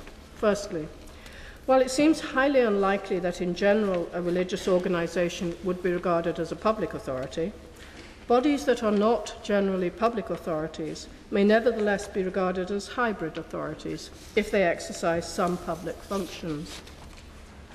Whilst giving evidence to the Joint Committee on Human Rights, the Secretary of State recognised that in the Church of England the minister performs the function of a registrar and thus performs a public function. It's possible that she's under the misconception, however, that only the Church of England are in that position, and that in every other religious organisation, the minister performs the religious part of the ceremony and a separate registrar performs the civil part. That is not true. In the Catholic Church, for example, a religious organisation which is going to have the option of opting in, the priest or another designated person acts as the authorised person performing the civil function. The priest conducts the marriage ceremony, the religious ceremony, and it's usually the priest who is the authorised person who also performs the administrative or civil aspect of the marriage. Therefore, despite the Secretary of State's assertion, other religious organisations like the Catholic Church also perform a public function when they conduct marriages. I think I probably should have declared an interest as a Catholic. I apologise. My Lords, does the fact that religious organisations such as the Catholic Church, many minority churches and many other churches conduct marriages that are both religious and civil make the religious organisation a hybrid public authority? The answer to this question may well be yes, because religious organisations perform a public function when conducting civil marriages. Jack Straw, when he was Home Secretary and the Minister presenting the Human Rights Bill in 1998, said in the House of Commons, "There was a time when one could get married only in church, but these days marriage is a matter of civil law. It's the exercise of a public right. The churches are standing in the stead of the state in arranging the ceremony of marriage, which is recognised not only in canon law, but in civil law. In that instance, the church is performing a function, not only for itself, but for civil society." My Lords, the Joint Committee on Human Rights makes recommendations on these matters at paragraphs 57 and 58, noting the clear disagreement in evidence to the committee regarding whether this is a public function. The committee states that we believe that the solemnisation of legally binding marriage by any religious organisation under the provisions of the Marriage Act 1949 may be a public function. Now, my Lords, this could render a religious organisation's decision not to opt in to conducting same-sex marriages challengeable under the Equality Act 2010 on the grounds that the decision constitutes a public function. And this argument is strengthened by Clause 11.1, which provides that in the law of England and Wales, marriage has the same effect in relation to same-sex couples as it has in relation to opposite-sex couples. What is more, because the discretion to opt in Clause 2.1 will be a statutory discretion, the likelihood that the discretion will be regarded as a public function is significantly increased. My Lords, the Secretary of State responded to this concern by saying, and I quote, "In our view, the decision to opt in or not is not a public function. It's not a function of a public nature. The fact that it would enable a religious organisation subsequently to undertake a function that is arguably of a public nature, i.e. the legal solemnisation of same-sex marriages, does not make any conduct prior to that also a public function." In the Public Bill Committee, the responsible minister stated that a decision whether to opt in or not is a public function under Section 29 of the Equality Act. He stated a religious organisation's decision whether to opt into conducting same-sex marriages is neither a service to the public, a section of the public, nor a public function. My Lords, that assurance is welcome. It's not clear on the face of the bill. Should a dispute arise before a court of law, a ministerial statement provides no guarantee that the court will not find that a religious organisation has exercised a public function in deciding not to opt in under Clause 2.1. Indeed, what the courts may consider to constitute a public function is not altogether certain. Without this amendment, my Lords, there will remain a risk that religious organisations that conduct legally recognised opposite-sex marriages could be regarded as exercising a public function in deciding whether or not to opt in. The second reason is that religious organisations would be at risk of legal action under the Human Rights Act and or by way of judicial review on the grounds that exercising the discretion not to opt in could involve a public function. If it is genuinely the government's intention that religious organisations should not face legal action on the ground that they perform a public function when exercising their discretion under Clause 2.1, why not say so on the face of the bill? The government has argued that making a specific statement on the face of the bill that religious authorities are not for these purposes exercising public functions would be unhelpfully confusing.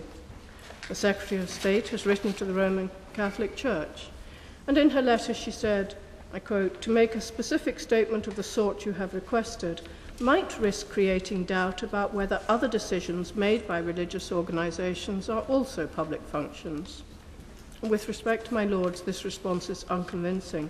As we have seen, there's already uncertainty as to what decisions are public functions. This new clause will introduce a degree of clarity in one area of activity, and that can hardly be regarded as unhelpful. A risk, possibly a significant risk, has been identified. Even if litigation against a religious organisation may ultimately be successfully resisted, it will only be so after the organisation has incurred costs. Religious organisations, my Lord, should not be expected to be exposed to such costs, particularly if they're not public bodies, as the government asserts. The explicit protection provided in this new clause is clearly needed. My Lords, I beg to move Amendments 13 and 18. Amendment proposed, page 4, line 9. At end, insert the words printed on the marshalled list. My Lords, I rise to speak in favour of Amendment 13. As was mentioned on Monday and has been mentioned today, the public sector equality duty rightly requires public authorities to eliminate discrimination, work for equality of opportunity, and work to foster good relations. It's a welcome measure to make ours a fairer society. But, my Lords, we all know that those in authority can and often do misuse their authority to intimidate or bully others in employment or those who approach them for goods and services. As Shakespeare and Dickens observed, office can be intoxicating, particularly if you feel you are working for the greater good. It can lead to a messianic zeal to convert others to your way of thinking. There is, my Lords, a real danger that if this legislation comes into force, some will use it to try and convert those who believe in traditional marriage to their way of thinking. I believe that this amendment is necessary to draw attention to and protect sincerely held beliefs that harm no one, beliefs that will, I believe, in hindsight, be seen as having important implications for family cohesion and the well-being of children. Clarity in the law, my Lords, benefits everyone. Lack of clarity benefits only the lawyers. Rise to speak to Amendment 17 in this group, and I would like to thank the noble Baroness Lady Berridge for adding her name to the amendment. I hope I can also be fairly brief about this matter. Despite assurances and amendments by the Minister at committee and report stages in the other place, I believe there is still uncertainty about the meaning of compulsion and compelled. This amendment is designed to remove it. It aims to make things clear and thus to protect religious organizations and their members from all legal penalties. It will prevent public authorities treating such organizations less favorably if they decide not to opt in. For example, in some sphere completely unconnected and separate from marriage, for example, the provision of a youth club or a night shelter, public authorities would be acting ultra vires if they penalise religious bodies for not opting in and thus cooperating with the bill when it becomes law. It is important that such assurances should be plainly on the face of the bill. My amendment tends to consolidate and reinforce the government's quadruple lock. I'm so sorry. I would therefore urge the Minister to take away all three amendments in this group to see whether they can result in improved amendments for report stage. My Lords, I should declare an interest because I too was a member of the Joint Committee on Human Rights and had the great misfortune to find myself on a completely opposite place from Baroness O'Lonnell, she knows. During the 10 years I've been on that committee, I have never before had an experience like we had on this one, where we were totally unable to secure a totally common position. And unlike previous committees, we decided not to take a vote, but to produce a compromise document. I myself did so in the spirit of conciliation and compromise, but I have to say that I do not agree with the views expressed by the committee in some of its parts. Nor do I agree with the very detailed speech made by Baroness O'Lorne. It would be quite impossible in a debate of this kind before a body of people who have the great fortune not to be lawyers and not to be judges and not to be experts on the Equality Act and not to be experts on the Marriage Act 1949 and not really to understand the argument the Catholic Church deployed before us and has been deployed before us today. I do not propose to answer that with the seriousness that it requires, and I would advise my noble friend who is replying also perhaps not to seek to answer every single point today. What might be a sensible outcome of this would be to give a rebuttal in writing before report stage on some of the detail, because in my view none of the amendments is necessary.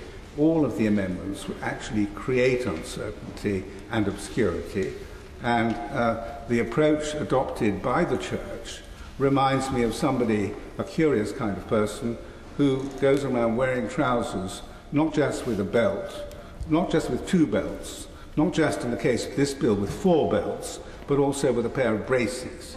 It is completely unnecessary. I totally agree with the government's legal analysis as expressed by the Minister in her evidence to us and also in writing. And I think that the Equality Act on these issues is quite clear. Of course, you can never prevent people from bringing challenges in courts on any basis whatever, and that's true of all legislation. But I think that if these amendments were carried, or anything like them, it would actually create great uncertainty. And in the document that is being discussed in the dinner hour, produced by the Office of Parliamentary Counsel, when laws become too complex, they say, good law is necessary, effective, clear, coherent, and accessible. It is about the content of law, its architecture, its language, and its accessibility, and about the links between those things. Now, the architecture of the Equality Act, if I may say so, and this is a tribute to the opposition whose act it was, with our support, the architecture of that, its language, its content, and its accessibility are all there, and also there in the explanatory notes on the bill. And quite honestly, if these amendments were now to be accepted, it would create great uncertainty and it would damage the object of this particular bill. My Lords, I rise to speak to Amendments 17 and 18, which stand in my name, and although they've both been given the heading meaning of compelled, they each raise distinct points. Firstly, though, I wish to state my appreciation for the fact that the Government is keen to listen to concerns over the current drafting of the religious freedom protections within the bill. The Secretary of State said in the other place that, I quote, "I would never introduce a bill that encroaches or threatens religious freedoms." Also, in the Government's impact assessment, it was helpfully outlined that the bill should ensure that protections are in place for religious bodies who do not want to perform same-sex marriages, not just from successful legal claims, but from the threat of litigation. I am grateful for the Government's stated intentions, but I put my name to both these amendments as I believe that the bill may encroach on such freedoms and there is a threat of litigation. Dealing firstly with Amendment 17. The Government has widely publicised quadruple locks that supposedly protect religious individuals and organisations. One of those so-called locks is the protection from compulsion, which is supposed to ensure that religious individuals and organisations will not be required under any circumstances to conduct same-sex marriages if they object to them. This protection from compulsion is given for 2 different situations. Firstly, in Clause 2.1, there's a prohibition against compelling any organisation to take the necessary procedural step of opting in, which would then enable them to go on to conduct the actual ceremonies. Secondly, in Clause 2.2, there is a prohibition against compelling any person to conduct or participate in the same-sex marriage ceremony. At first sight, the lock appears comprehensive and wide-ranging, and the government would have us believe that this is so. However, in reality, the lock is very narrow in scope. That is because there is absolutely no definition within the bill of compelled. This omission creates uncertainty and possibly limits the scope of protection that is offered by the clause. This concern was recognised by the Joint Committee on Human Rights, of which I'm a member, in the recent report on this bill. And the report is perhaps interesting in that it is a unanimous comment, despite obviously members of the committee holding different views on the principle of the bill. Paragraph 69 recommends that the government reconsider the issue as to whether religious organisations or people will suffer detriment outside as a result of their position on same-sex marriage in a number of contexts falling outside the current scope of the bill. Such a reconsideration would, in my view, consider bringing forward the amendments we see today. So the new clause in Amendment 17 will clarify the meaning of compelled for the purposes of Clause 2 and thus ensure that the lock provides the breadth of intended protection. The need for clarification was in fact made more evident by the Minister during the Public Bill Committee when he said that compelled was absolutely not borrowed from the Matrimonial Causes Act. This statement made it unclear where, if anywhere, the word compelled has a legislative precedent. In the limited case law that is available in other contexts, protection from compulsion essentially only provides protection from the imposition of a criminal penalty. For example, individuals are protected from being compelled to incriminate themselves when giving evidence in court. Clause 2, therefore, is likely to protect individuals and organisations from criminal punishment, but it is unclear what else individuals and organisations are protected from. I note, my Lords, that the explanatory notes of the bill state compulsion, and I quote, includes but is not limited to attempts to use criminal or civil law, contractual clauses, or the imposition of any detriment to force a person to carry out such an activity. But Clause 2, my Lords, as is currently drafted, does not reflect the explanatory notes, and it may not prevent public bodies from treating religious organisations less favourably if they decide not to opt into the same-sex marriage provisions. Most grateful. I just wanted to ask her if she will recall and look at history and the number of times, as I made clear in the debate we had earlier about this, promises have been broken with regard to a conscience. Those time and time again, from the abortion bill onwards, have been promised that they would be protected and that their right to a conscience would not be taken away. And yet we have watched it from the last 50 years, my Lords. And I wonder if my noble friend would consider that we mustn't just look at the bill with regard to promises, but look at all this road full of broken promises that have led up to it. I'm grateful to my noble friend for her intervention, and I will look back at, I'm afraid as a newer member to your Lordship's House, at the history to which she refers. But the decisions where an organisation can be treated less favourably can be in situations where they're refused contracts, denied the use of public halls, or denied funding. Also, the Minister reiterated the narrowness of the behaviour covered in the Act in the Public Bill Committee when he said Clause 2 would have, and I quote, the effect of preventing any type of conduct that would have the effect of forcing a person to do something protected under that clause. So as long as the local authority is merely registering disapproval of the organisation's views or penalising the organisation, but is not attempting to compel the religious organisation to opt in to provide same-sex marriage, then the religious organisation has no protection under the bill as currently drafted. But the government response is that the religious group need not worry, as such detrimental behaviour falling short of forcing them to do anything would be unlawful discrimination by the local authority, and the charity would have a remedy for this under the Equality Act. As I mentioned at second reading on this bill, expecting a charity to swap money potentially from food banks to legal fees to fight legal claims is not consistent with the state's duty performed in this instance by the local authority to promote a plural civic square. But also, such funding reallocation is not, of course, in line with any growth in the big society and is diametrically opposed to the impact assessment of the government, which is the aim of removing the threat of litigation. The impact assessment means the government doesn't want religious groups being defendants in proceedings. So why are they advising the same religious groups to be the claimants in discrimination proceedings? Just on a straightforward dictionary definition of compulsion, such unfavourable treatment as I've outlined is not, despite the Minister's comments, covered. It is vital, my Lords, that the meaning of compelled is clarified on the face of the bill, because the concept of compulsion is central to the bill's religious freedom protections and is not as readily understood as the government asserts. Although on Monday in your Lordship's Housing Committee on this bill, there were many assertions about the effectiveness of the Equality Act, ranging from foolproof by the Noble Lord Leicester to shot through by the Noble Lord Carey.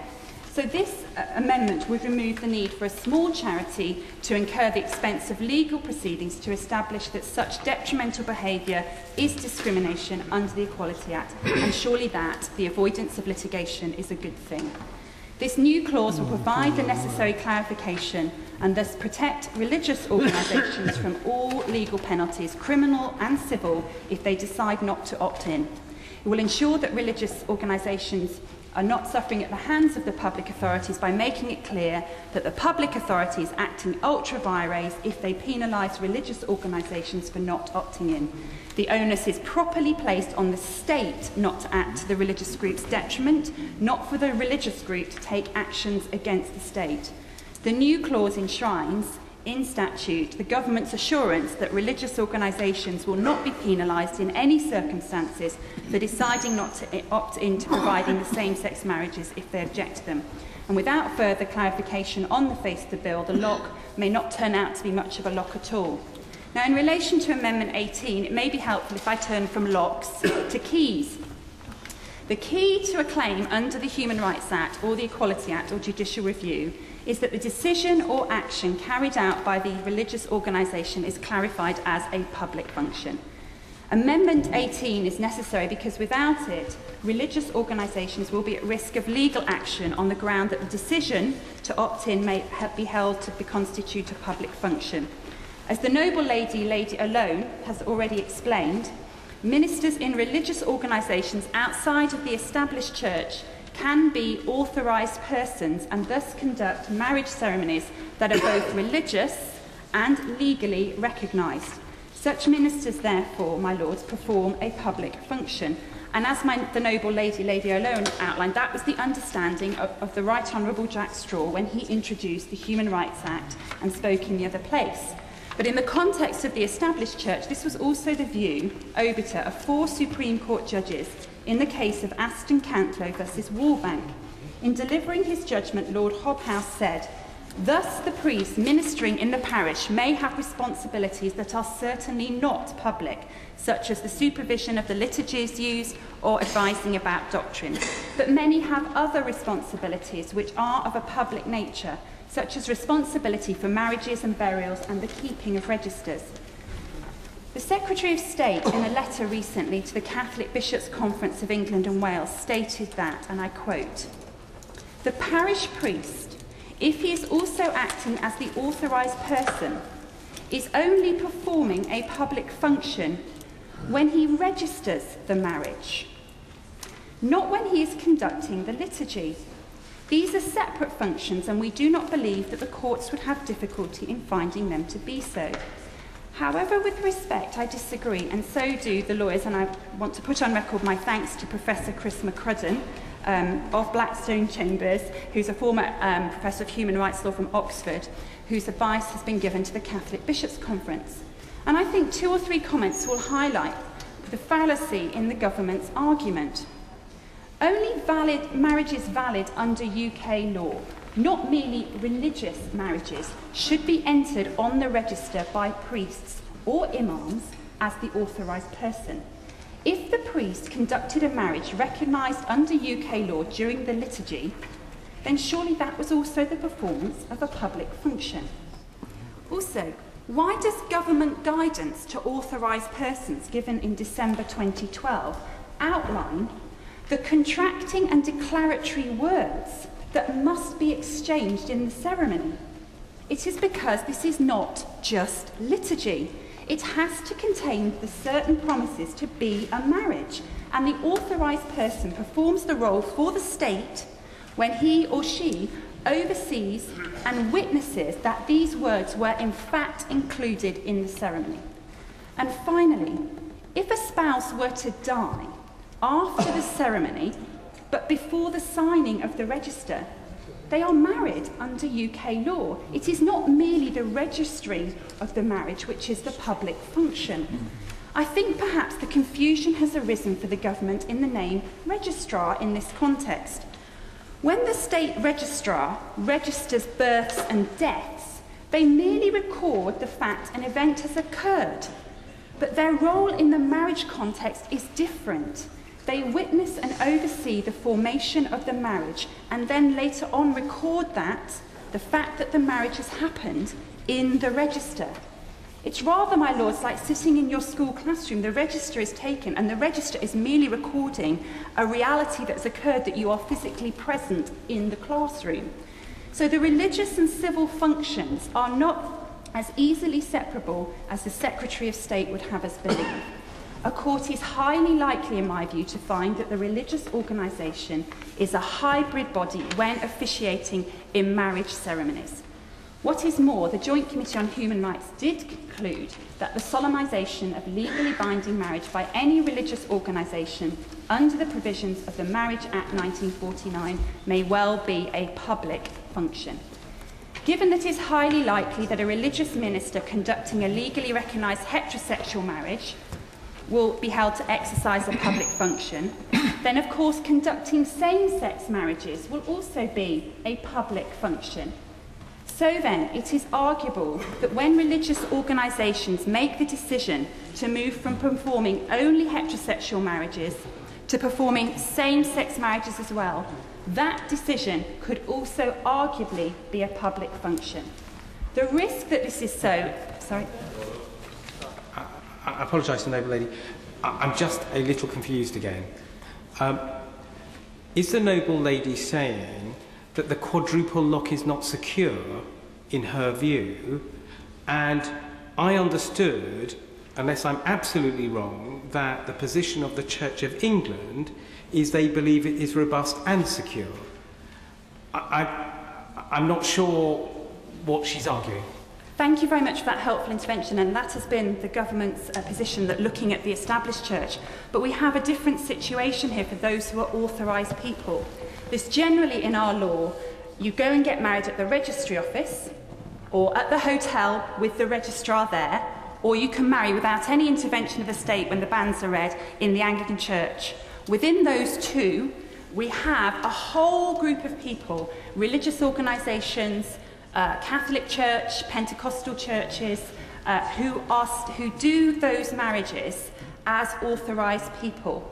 Now, they can make the decision whether to opt in to do this, and that places them, firstly, in a different legal context for conducting marriages, and secondly, the Anglican Church can make no decision at all to opt in. On the face of the bill, they're not allowed to. So these groups in the middle, and I have to add that these are many of the groups in the ethnic minority community, are in a very different legal position to the Anglican Church. So thank you very much for that intervention. So the risk that the religious organisation, when it moves from doing only heterosexual marriages to same-sex marriage as a public function, is exacerbated by the fact that the decision to opt in is not like a private decision by a members' club, where you'd look at the rule book for the members' club and say they made that decision based on their own private rules. They have that discretion and decision on the face of this statute, which lends to the argument this is a public discretion that they have then acted upon. The Joint Committee on Human Rights did not come to a firm conclusion on this matter because of the divergence of opinion. However, I believe that helps the case for this amendment. The divergence of opinion makes the necessity of this amendment pressing because that's what forms the basis of litigation that you have a divergence of legal opinion. And I would state that the government does need to give some reassurance to these religious organisations. And without the amendment that I've outlined, the lock provided in Clause 1 could be ineffective. I really am trying to get to the core of the mischief here, and I'm just not getting there. Is the noble lady saying that in terms of the Church of England, their registrars are not covered by this? This is the general registrar pool who are conducting the registration for... No? When you attend a Catholic church, the authorised person is the registrar. There is no person that comes from the local authority's office. They perform that public function. So the registry office is not connected to that. The obligation of the priest is to fill out the register and to return it quarterly to the local authority's office. So there is no local authority official present at all. And interestingly, from the Noble Lord Lozali's intervention, it was the concern of the Catholic Church in the Joint Committee on Human Rights and their advisor, and I've heard this concern from other religious organisations, that unless we get the clarity on the face of the bill, other religious organisations may consider not doing these marriages at all, because they believe that's the only way to protect themselves, is to not be the registrar at all, which of course would have resource implications for the government.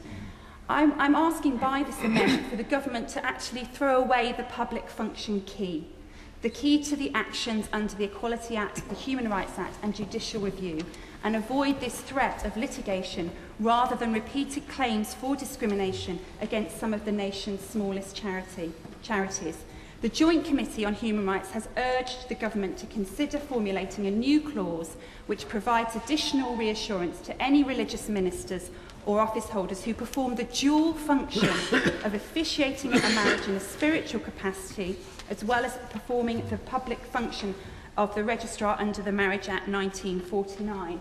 And I just wish to finish that we have ended up in a situation, I believe, my lords, by responding quite rightly to the concerns of the established church, that the evidence we heard in committee was that other Christian denominations and other faith groups believe that they do not now have the same level of protection as the Church of England and the Church of Wales. And it's important that other religious organisations and individual ministers of other faith groups have the same level of protection as the government has afforded now by the bill to the Church of England and the Church of Wales. I wonder whether I could try to bring two sides together on this very issue. I hope people will recognise that I'm entirely in favour of this legislation, and I'm a practising Catholic, and therefore I understand exactly what has been said. And I have great sympathy with what Lord Leicester has said about how this might be approached by the government. Could I say to the noble lady, the Minister, two things. First of all, there is a history here of promises made and broken, which my noble friend made clear, and therefore there's a history. So even if this is absolutely okay, there is a feeling that it might not be okay, and I think we have to recognise that fear.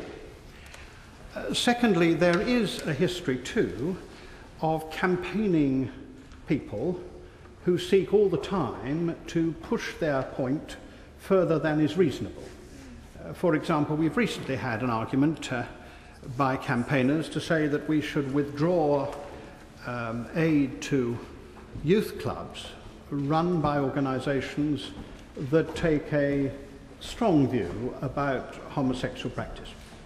And that's a campaign people have said, that if you take that view, you shouldn't get any help from the state as far as your youth club is concerned. So I say to my noble friend that I can understand the fears that people have on this issue. I do think that the position of the Catholic Church is in a particularly difficult one, because we have this very odd system in Britain, rather a noble system. It's come out of our history, which is that in order to ensure that it was no longer true that only Anglicans could marry, we extended that to other people, and we did it in this mechanism of enabling approved persons to act as registrars. Now, I do think there may be an issue here.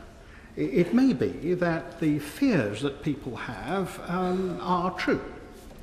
But I also recognise what Lord Leicester has rightly said, which is that sometimes when we try to correct this, those of us who are not lawyers, and I'm proud not to be a lawyer, those of us who are not lawyers add to things which make it worse. And it seems to me that that is the danger that we have here. And if we're not careful, what we're going to have is a sort of argument of the deaf, really, because we're going to have one side saying, we want to do what you want, but if we do it that way, we will actually make it more difficult for you. And the other side saying, you may say that, but we're still worried about it. So I wonder whether I can ask my noble friend to recognise that even those of us who are not just marginally but very much in favour of this legislation are concerned that we should be very careful about the nature of toleration. Because unfortunately it seems to me that toleration has become a very curious word.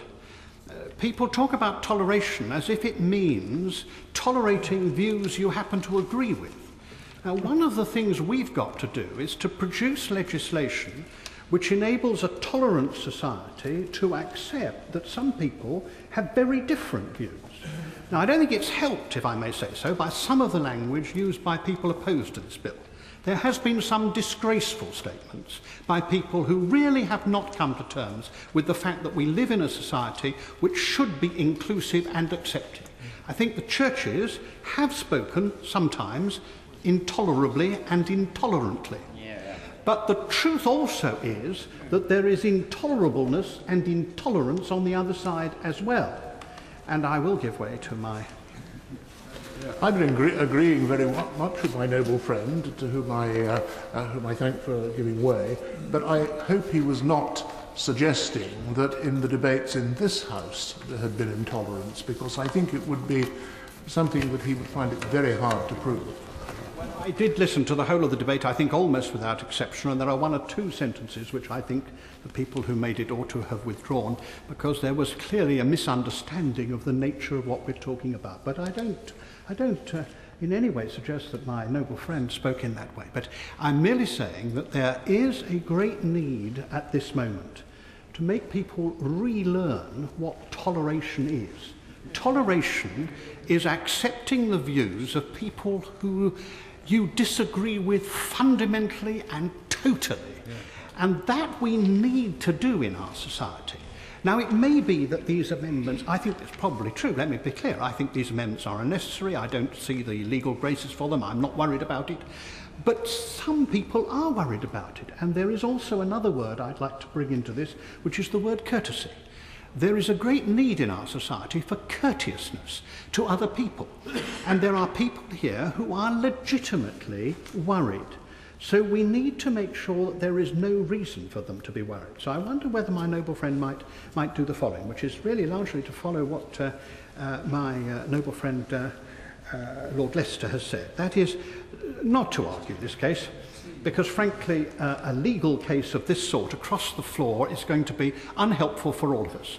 But I think to go back and to produce a document which answers specifically the points that Lady O'Lone, the noble Lady O'Lone has said, so that we know exactly where we are and perhaps take a little bit more evidence. And if there is a concern, and the bit that I must say seems to me to have had some truth about it is the nature of the official person. I mean, to the point that the noble Lord Arley was seeking after, because I think he'd agree with me that if the official person gets denominated in a particular way, what we all want in terms of a tolerant society could easily be overcast. So I wonder whether my noble friend might take it away in that way, instead of continuing the legal debate, and then come back with a document which we might all then peruse and see whether we couldn't come, at least on this, to a common view across the House. Can I apologise to the noble lady for taking not my usual length of time, but understanding the issue? But I do think I now understand where the issue arises. And I think what worries me about what the noble lady is seeking is the nature of what she seeks. It seems to me that the noble lady wants cast iron guarantees. And I think in law, we can't give that. And I'm not a lawyer, but I'm assuming we can't give that. I've certainly no government minister can give that, nor a member of this House or a member of the other place. Cast iron guarantees that no religious organisations will not be subject to vexatious legal actions.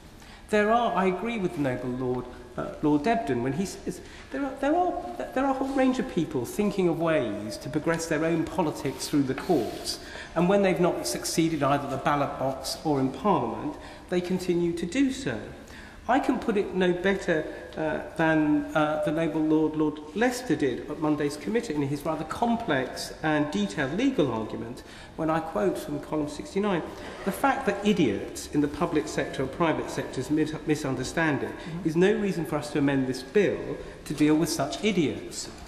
The question is not whether these people will take up a nuisance case. That is a matter for them in a democratic society. They must have the right to take up that nuisance case. I like it no more than anyone else, but they have that right in a democracy. The clear intention of this House and the other place can be in no doubt. We have specifically created a process to opt in to protect religious organisations.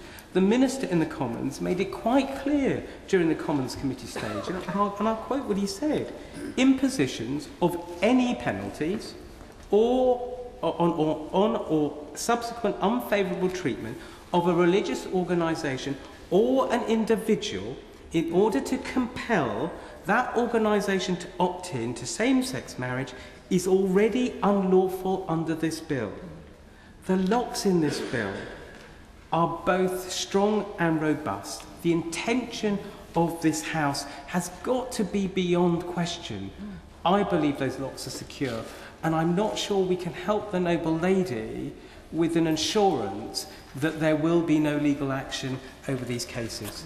Can I just respond to the noble Lord Ali? I'm not seeking a cast iron guarantee. I am also previously a lawyer, so I know how you can look at this. But there does seem to be a case for some sensible, straightforward language on the face of the bill that could avoid, as we've put it, the situation where small charities are having to take the discrimination claims to deal with that kind of behaviour, and it would provide that reassurance.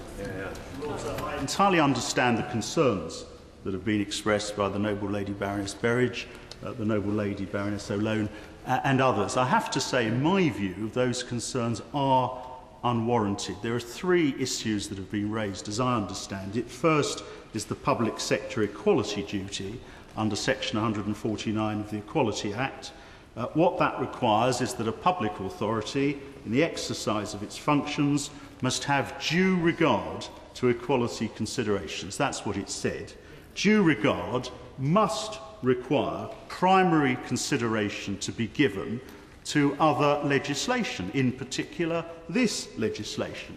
And I must say I regard it as unlikely in the extreme that this public sector equality duty could impose a duty or even confer a power on a public authority to penalise a person or a body for declining to be involved in same-sex marriage, when the whole point of this legislation, a fundamental feature of this legislation, is that a person should not be compelled to do so for religious reasons. It would be extraordinary for a court to rely on the public sector equality duty. The second concern that has been raised is clause 2(6) and the exclusion of public functions. And what he said, the concern, is that this does not cover the decision whether to opt in. But as I understand it, there's a very good reason for that. It is this, in very simple terms, marrying a person may well be a public function, as clause 2(6) recognises. But a decision whether you opt in or not is not the exercise of a public function. It's not of itself a service to the public. It's a decision whether to rely upon to maintain an immunity, a statutory immunity, given by this legislation. And any argument to the contrary would conflict with the content and the purposes of this legislation, and so is unlikely in the extreme to be accepted.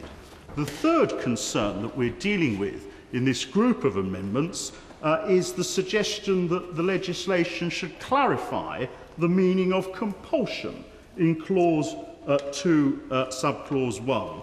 I have to say that for a public authority to impose a detriment on a person for refusing to undertake an opt-in activity or to refrain from undertaking an opt-out activity would plainly, in my view, amount to compulsion in this context. And the reason for that is very simple. It would impose legal pressure on that person when it is one of the central purposes of this legislation to protect religious freedom. So I entirely understand, courteously I hope, and Lord Deben rightly reminds us we should be courteous about this, but let's not just be courteous, let's be realistic about the risks and the concerns that have been expressed.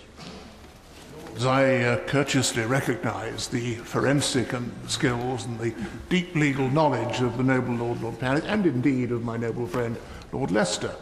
But from what Lord Deben said about times in the past when assurances have been given from dispatch boxes in both houses in good faith, but they haven't actually measured up, I think that Lord Panic's recognition of the validity of the concern of the Baroness alone and my noble friend Baroness Berridge should be taken a step further.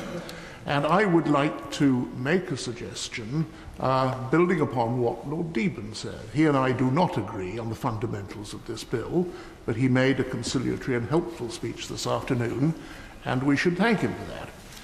And I inferred from the speech of the Baroness alone and my noble friend Baroness Berridge that neither would be likely to push this to a division today. And I hope that is the case, because as I said on Monday, I think this House is at its best when it has long debates at committee and votes at report, when there's been proper opportunity to reflect on what has been said. And I shall not be able to be present later today, and I apologise for that, but I would like to think that after this, that when she comes to respond to this debate, my noble friend Baroness Stowell will undertake not only to reflect most carefully on what has been said by the Baroness alone and my noble friend Baroness Berridge, but that she will call them in, together with others who share their concerns, to try and ensure that at report stage we are able to make it plain on the face of the bill, beyond any shadow of a doubt, that the assurances that have been given will in fact not only be honoured but be capable of being honoured. I withdrew an amendment on Monday night following assurances from the noble Baroness Royal, and from my noble friend Baroness Stowell, when I sought to add Roman Catholic priests to the definition of clergy. And I was doing so for much of the same reasons advanced by Baroness Berridge. There is concern, there is real worry and anxiety in this House and in the country. This bill is going to make its way to the statute book. Of that I have no doubt. I regret that, but as a good Democrat, I accept it. But I do want it to give the strongest possible protection to those who in all conscience cannot accept the fundamental statement that same-sex marriage is the same as marriage between a man and a woman. And so I would urge my noble friend, when she comes to wind up this debate... Oh, I'm so sorry. I hope I'm not interrupting at the wrong moment, but I wonder if my noble friend would agree with me that we have to think carefully about the role of judges and the role of the legislature. It is the role of the legislature to make the law, and it's the role of the judges to interpret the law.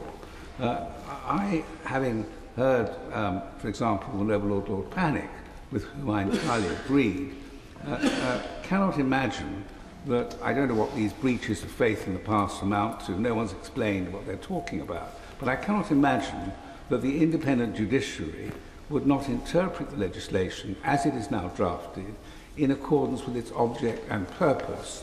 And were there to be any breach of assurances by ministers under the Pepper and Hart regime, that could be brought to the attention, if necessary, of the courts, and they would take that into account. So should we not, when we are making laws, try to make them clear, but at the same time recognise that in the end they are to be interpreted by a wise, independent, enlightened judiciary? Of course, but it is not unknown for a wise, enlightened, independent judiciary, which I strongly defend, coming to the conclusion that Parliament has not indeed been clear. And therefore, it is very important that Parliament should be clear. And we've talked about locks and triple locks and quadruple locks. There are very few locks that I wouldn't think the noble Lord, my noble friend Lord Leicester and noble Lord Panic aren't capable of unpicking. And I think we want to bear that in mind. And so it is very important indeed that this bill, when it passes on to the statute book, does indeed have the full guarantees that I'm sure my noble friend, in all honesty, wishes it to have. And so I return to the point that I was making when the noble Lord Leicester so courteously interrupted me, that I hope my noble friend, when she comes to wind up, will not only reflect upon the concerns and undertake further to reflect after this debate, but that she will give an opportunity for the Baroness, noble Baroness alone, my noble friend Baroness Berridge and others, to meet with her and her officials and discuss these points in detail. My Lords, this has been an immensely courteous debate, but I think I would start by wholeheartedly agreeing with the statement from the noble Lord Deben about the need for tolerance and the respect of the views of people with whom we fundamentally disagree. Inside this House, of course, also outside the House, but I think it's important that all sides of the House recognise that.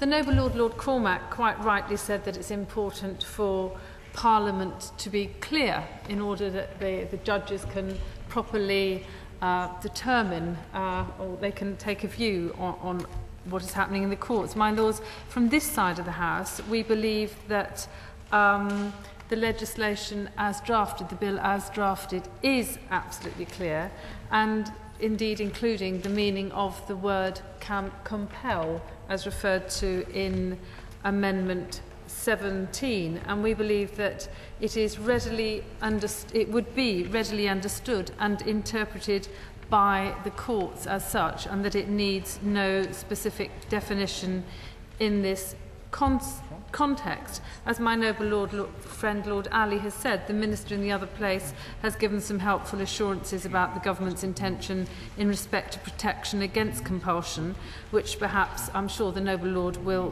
reinforce today, as well as clarifying that the definition has not been borrowed from the Matrimonial Causes Act.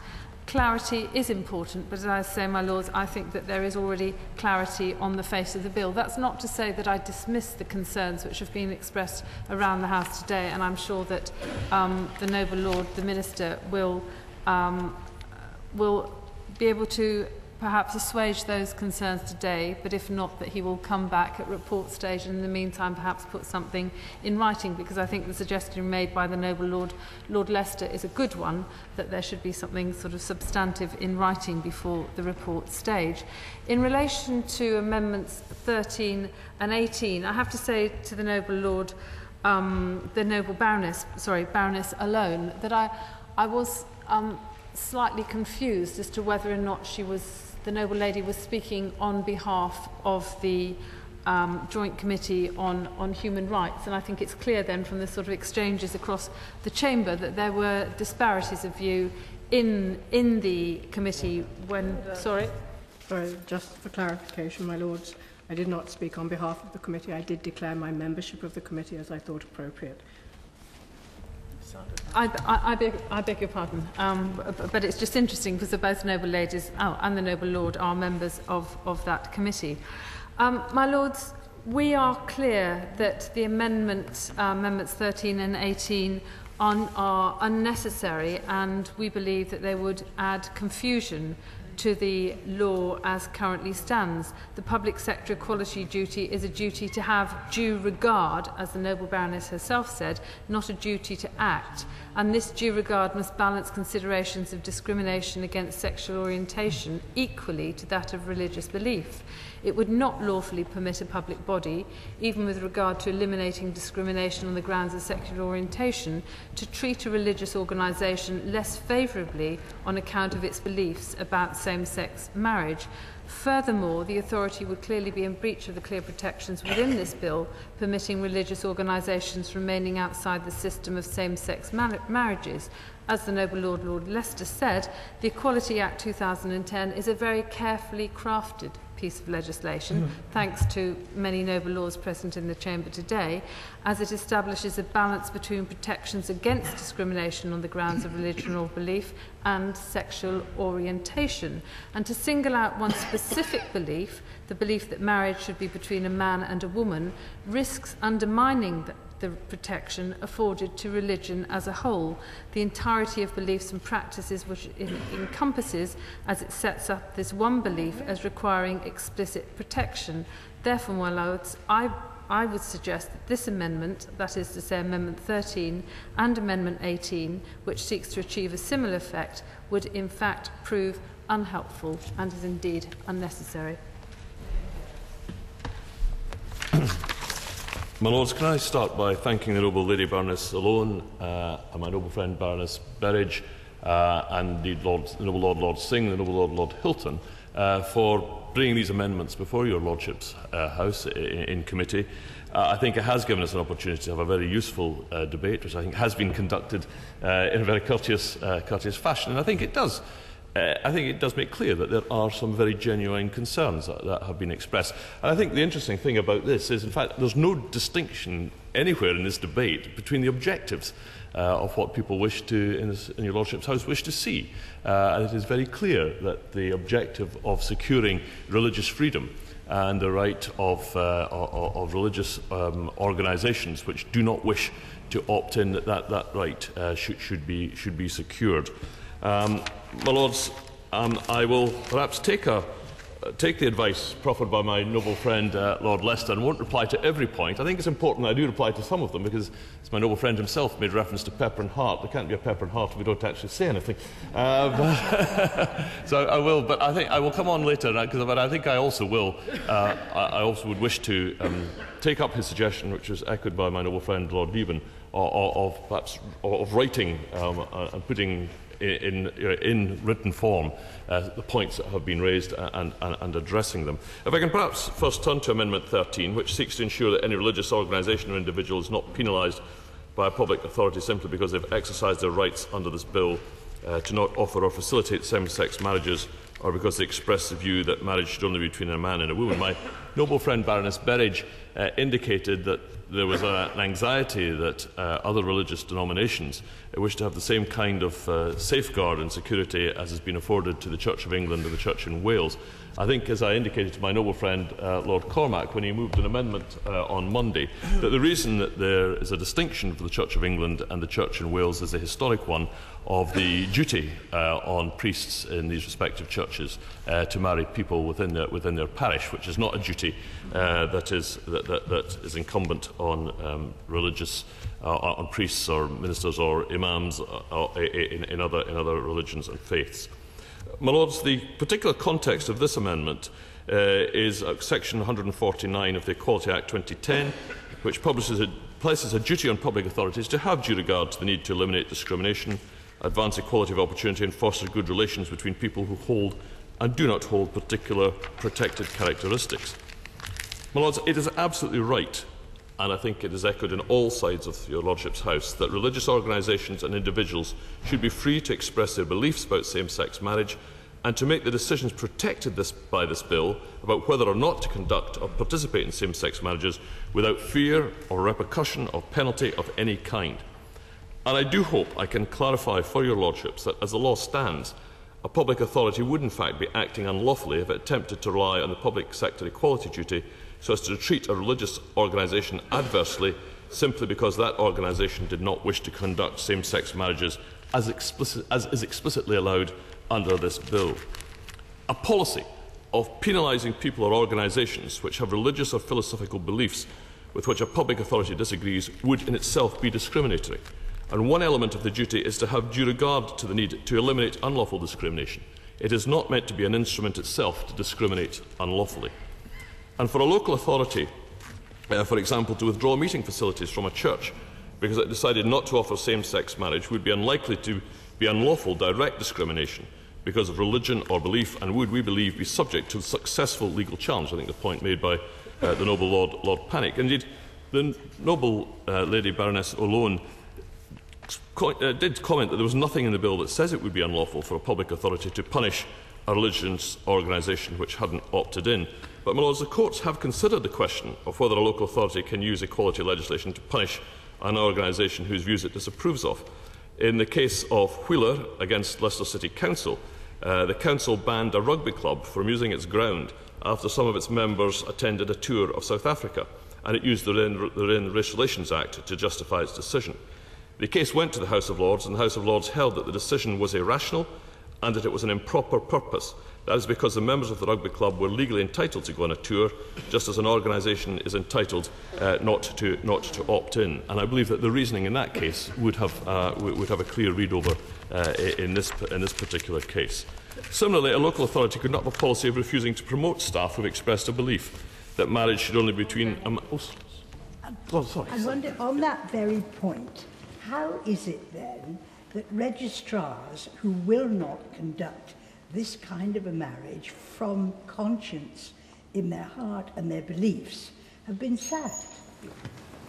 Well, my lords, obviously they can't have been sacked yet because of this act, because it's not there. But I think, as my noble friend may recall, we debated the position of registrars at some length on Monday evening, and the explanation given then was that registrars are performing a public function, and therefore should, as indeed I think the noble and learned Lord Brown of Eton under Haywood pointed out, the judges are often exercising a public function, aren't allowed to pick and choose as to which cases come before them. But, my lords, similarly, a local authority cannot have a policy of refusing to promote staff who have expressed a belief that marriage should only be between a man and a woman. And this would be unlawful direct discrimination, and the equality duty requires public authorities to have due regard to the need to eliminate such discrimination. And the equality duty cannot make lawful an otherwise unlawful or oppressive act. My noble friend Baroness Berridge quoted from the impact assessment with regard to the threat of litigation. Of course, it's not possible to completely rule out any possibility of someone bringing legal proceedings. I think, as the noble Lord Ali pointed out, and as quoted from my noble friend Lord Leicester on Monday, that some authorities do idiotic things, and you can't, no legislation can provide for every eventuality. But the bill minimises, we believe, this possibility as far as possible by making it absolutely explicit that those relying on Clause 2 are permitted to refuse to be involved in solemnising same-sex marriages. There would indeed be no cause of action, so an application for strikeout, we believe, could be made early in any proceedings, as there would be no reasonable prospect of success in such claims. The noble Lady Baroness O'Loan also said that the inclusion of subclauses 2, 5 and 2.6, the protection it gives there undermines the protection which we believe is there already with regard to section 149 of the 2010 Act. My Lords, the amendments to the Equality Act 2010 in clause 2 provide that it is not unlawful discrimination to refuse to carry out acts specified in clause 2.2. These specific exceptions are provided in order to ensure that the Equality Act is not in conflict with the protection provided in clause 2, so that the law is clear and consistent, and this aspect of the Equality Act is the only area of legislation which requires this explicit treatment, as otherwise it would conflict with clause 2. My Lords, we should also remember, as indeed the noble Lord Panic indicated, that the equality duty is only a duty to have regard. It is not in itself a duty to act, but rather a duty to think. It doesn't require that particular action is taken, nor that any specific objective or outcome is achieved. And as the noble Lord Panic said, having regard also means that we've got to have regard to primary legislation, such as if this bill is passed, what would be in this Act. And I think, I do hear what my noble friend Baroness Knight said about concerns that sometimes guarantees many, many years later, she believes don't always seem to follow through. But I think the noble Lord Panic made this point. What we're dealing with here is a fundamental part of the architecture of this legislation, that there should be religious freedom, not to opt in. And therefore I think it would be unthinkable for a court to not to have regard to what is in fact a very fundamental piece of the legislation we're passing. And I certainly hear what the noble lady...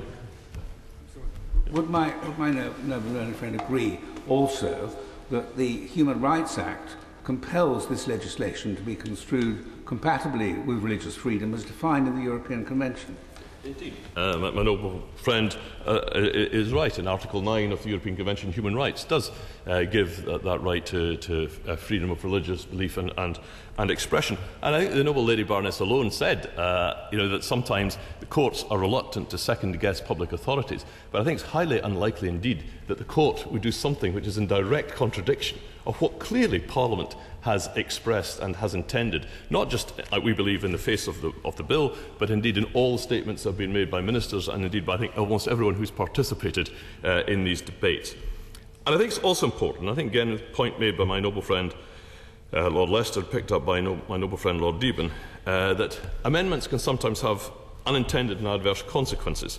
And I know that's certainly not the intention of the noble lady who moved this amendment, but the equality duty applies to and protects equally various protected characteristics, including religion or belief. So a public authority has to bear in mind the impact of its policies on people holding different religious or philosophical beliefs, such as the belief that marriage should only be between a man and a woman. And if, as this amendment proposes, a public authority would be prevented from having any regard to individuals or organisations' belief about same-sex marriage, it would be unable to consider how its own decisions could potentially discriminate against or otherwise disadvantage people who believe that marriage should only be between a man and a woman. Now that would remove an important protection for people who hold such a belief. I'm sure, and I know it's not what the noble lady intends, but I think it is illustrative of when you try to solve one problem, you actually can create another. I understand, I do recognise the concerns that some public bodies might be overzealous or mistaken in their exercise of the equality duty, or misuse it to the detriment of those who don't agree with same-sex marriage. As I've indicated, no government can give a copper-bottom guarantee that some local authorities or some public authorities won't act in some irrational way. It is important that we do ensure that public authorities understand their responsibilities under the Equality Act 2010 correctly and how these relate to beliefs about marriage, and with that in mind, I can inform the committee that the Equality and Human Rights Commission has undertaken to review its guidance for public authorities to ensure that the position is as clear as possible. And as I've said, while I mention the intention behind this amendment, the amendment is unnecessary and could possibly have adverse consequences quite at odds with its intention. If I may turn to Amendment 17, the concept of compulsion, I think, is readily understood in its natural meaning. And to subject anyone to any type of detriment or unfavourable treatment because they refuse to participate in any way in religious solemnisation of same-sex marriages would clearly be understood as a violation of their legal right under this bill not to participate. We are confident, therefore, that Clause 2, as currently drafted, provides strong and effective protection to ensure that religious organisations and their representatives cannot be forced to participate in same-sex marriages against their belief. And as my noble friend Baroness Berridge quoted, the explanatory notes to the bill set out the position that the concept of compulsion is a broad one, which would include but would not be limited to attempts to use criminal or civil law, contractual provisions, or the imposition of any detriment to force a person to carry out activities protected in Clause 2. The clause provides no specific remedy, but makes clear that no attempt at such compulsion would be upheld. Less favourable treatment by a public authority of a person or organisation who does something which the bill makes clear they are legally entitled to do would in itself clearly be unlawful and open to judicial review. And the imposition of any penalties, civil or criminal, on a religious organisation or representative in order to compel them to opt in or to participate in religious solemnisation of same-sex marriages is clearly unlawful under the bill as drafted. My Lords, we believe that Clause 2 will clearly prevent criminal or civil action being taken against any religious organisation or representatives merely for refusing to undertake acts protected under this clause. This includes, but is not limited to, disciplinary or other action taken in the employment context. In all circumstances, a person who has suffered a detriment simply because they have not done one of the acts specified in Clause 2 will be able to rely on the protections in that clause to show that such conduct is unlawful and to obtain a remedy within the context of the particular claim. And finally, if I can turn to Amendment 18, Again, we believe this is unnecessary, as the bill already makes clear that the decision to opt in or not is an internal doctrinal decision. It is a matter for the religious organisation involved and is not, I think as the noble Lord Pannick very clearly said, it's not a public function. Indeed, the amendment seems to acknowledge that as it is drafted, the amendment itself says it's drafted for the avoidance of doubt. And the activities mentioned in subsection 1 of clause 2 are obvious activities which are private in nature, carried out by religious organisations which of course are not public authorities. And the government is confident that no religious organisation or representative could be susceptible to judicial review or to challenge under the Human Rights Act 1998 or the Equality Act 2010 in this regard. I do know in the noble Lady Baroness Alone and my noble friend Baroness Berridge referred to the Joint Committee on Human Rights. Of course, we will give proper consideration to the points raised in that and respond to the committee. But we believe, again, this is a case where adding words to the bill might simply increase what there is to argue about and potentially water down the protection already provided by casting doubt generally on what functions of a religious organisation are or are not considered to be a public function. This is made clear if we actually look at the activities which constitute opt-in activities, including decisions by the relevant governing authority of a religious organisation to give written consent for marriages of same-sex couples to take place, and an application by such an organisation to the Superintendent Registrar for the solemnisation of marriages of same-sex couples to take place in a place of worship. These, we believe, are clearly private functions. If, for example, the bill were to explain that a decision by a religious organisation to apply to register one of its religious buildings for the solemnisation of same-sex marriages is not a public function, this would raise the question as to whether such an application in respect of opposite-sex marriages is currently a public function. And I hope this illustrates again the law of possible unintended consequences. But, my Lords, I do take the suggestions which I think have been very helpfully made. We will seek to put together a letter or some document which does respond to the different points that have been made. And if, on receipt of that, could I just remind my noble and learned friend of my other suggestion that detailed conversations be offered to Baroness Alone, Baroness Berridge and others on this point. If my noble friend would allow me to finish the sentence I just started when he intervened, I would say, and if having received that, those who wish to pursue this matter further in discussion with myself and my noble friend Baroness Stoll and My Lords, I don't wish to be consulted, but might I suggest that the document or letter, whatever, is put into the library so it's in the public domain, because otherwise it would not appear in Hansard. Yeah. Oh, sorry. That might I suggest that all those who have taken part in the debate should have a copy directed. Might I have my name added to that list? Thank you. Now, my noble friends taken part in the debate, and I usually do, and I think we do try and make it as a matter of practice to copy to everyone who's actually taken part in the debate, but I think it's a very constructive suggestion by the noble Lady Baroness Royal. We will ensure that it's put in the library. And I mean, just again say, if on the basis of that letter and follow up to that, it is thought that a discussion would be necessary or would be wished, we certainly would be very happy to accommodate that. In the light of these comments, and I hope the reassurances that we've sought to give, the noble lady will feel able to withdraw her amendment. My Lords, I'd like to thank those Lords and noble Lords who have taken part in this debate. The noble Lord, Lord Leicester, the noble Lord, Lord Alla, and various other noble Lords have emphasised the need for clarity in legislation. The bill as drafted in the House of Commons is already subject to amendment by the government, and I think it's clear that there are situations in which law which is drafted in the first instance by draftsmen does require to be clarified. That, my Lords, is why the House exists. This particular piece of legislation, my Lords, falls at the interface of a number of different human rights, the rights of religion and other rights, and that's why I think it's so difficult for the House. The bill, it seems to me, is based on the assumption that the act of marrying is separate from the act of registering a marriage, and I think the noble Baroness Berridge demonstrated quite clearly that that is not the case. It is one single act, and it is that which raises the whole spectre of public function. I raised this issue, and I specifically asked the question of the noble Baroness, the Minister, at second reading, about the risk attaching to the public function obligations of religious organisations which are in that hybrid position. Those religious organisations, obviously, other than the Church of England and the Church in Wales. I didn't get any answer to that question. I think, my Lords, we're looking in the context of this bill not only at the acts of marriage, but also the unintended consequences of the legislation before your Lordship's House. And those unintended consequences go much further than the act of conducting or permitting to be conducted, etc., a marriage. They go to the whole remit of public authorities in funding, enabling, resourcing, things like youth clubs, schools, teachers' ability to speak freely.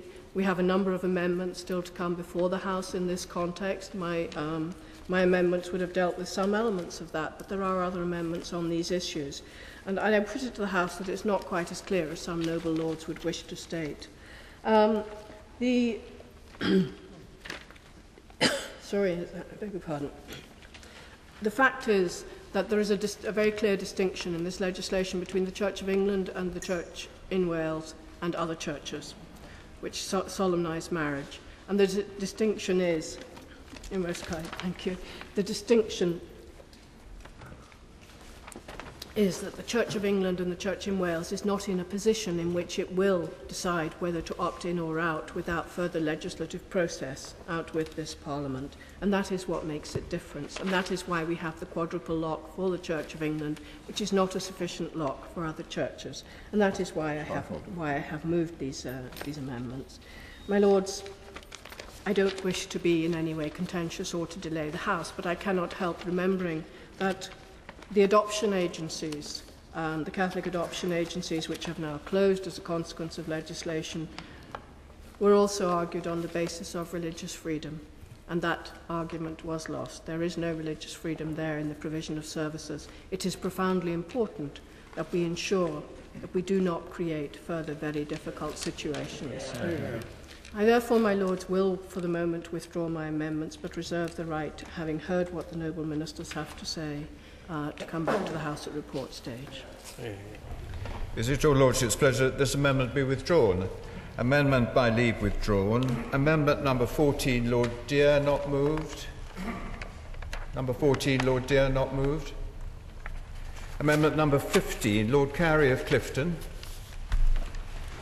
My Lords, before I come to Amendment 15, if I could refer to an earlier speech by Baroness Berridge in which she referred to me personally. I think it was in relation to Amendment 9. What she didn't know was that I'd withdrawn my name from that amendment. I think it should be a reference to Lord Dear. But, my Lords, Amendment 15, the government has been at great pains to stress that the bill before us constitutes no threat to religious liberty in the sense of how religious organisations conduct themselves. And I'm greatly reassured by these comments, and indeed we've had repetition of that this afternoon. Nevertheless, it is a very important test of this bill that religious liberty, so defined, can stand varied tests in line with the view expressed by the Secretary of State for Culture, Media and Sport in the other place on February the 5th. Our proposals will ensure that all religious organisations can act in accordance with their beliefs, because equal marriage should not come at the cost of freedom of faith, nor freedom of faith come at the cost of equal marriage. On June the 3rd, the noble Baroness, the Minister, Lady Stowell of Beeston, told us no religious organisation or individual can be forced to conduct or participate in a religious marriage ceremony of a same-sex couple. The religious freedom of those organisations and individuals is protected. My Lord, I welcome these statements. It's absolutely right that no religious body or minister of religion should be compelled to choose between a readiness to act in violation of their faith, withdrawing from the provision of marriages, or getting in trouble with the law. In following through this intention, however, it is important that the government to recognise that marriage ceremonies are not the only relevant service that a religious body or minister of religion might be asked to conduct. Increasingly today, people who marry outside a religious context come afterwards to a place of worship asking for a blessing. And if the members of the House are not sure what I'm getting at here, if you go online and type in blessings, you will see a very good one that comes up from the Church of England site, which I've used in the past, after a civil marriage. But I'm particularly thinking about the predicament of nonconformist churches and minority ethnic churches.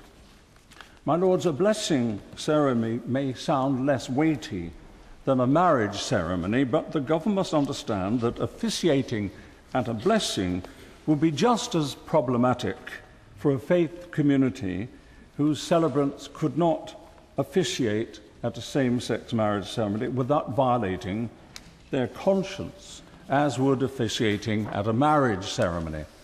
Doing so would involve the religious body or minister of religion authenticating, celebrating, and affirming something that their conscience forbids them from doing so.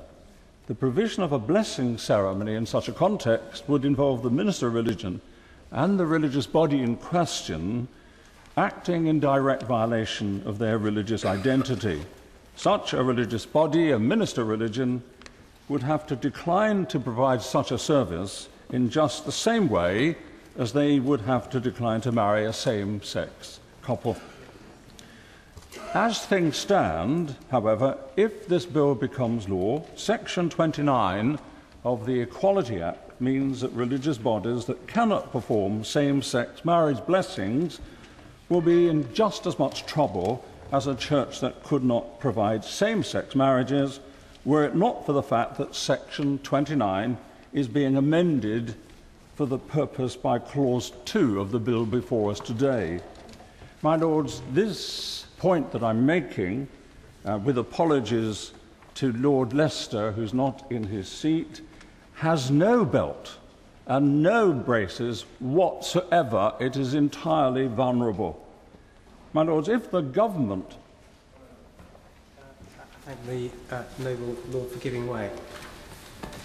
I know the noble Lord will know the Church of England a lot better than I do, but in order to conduct a religious blessing, let's say of a civil partnership, in a religious building, it is up to the House of Bishops and the Synod to approve a liturgy.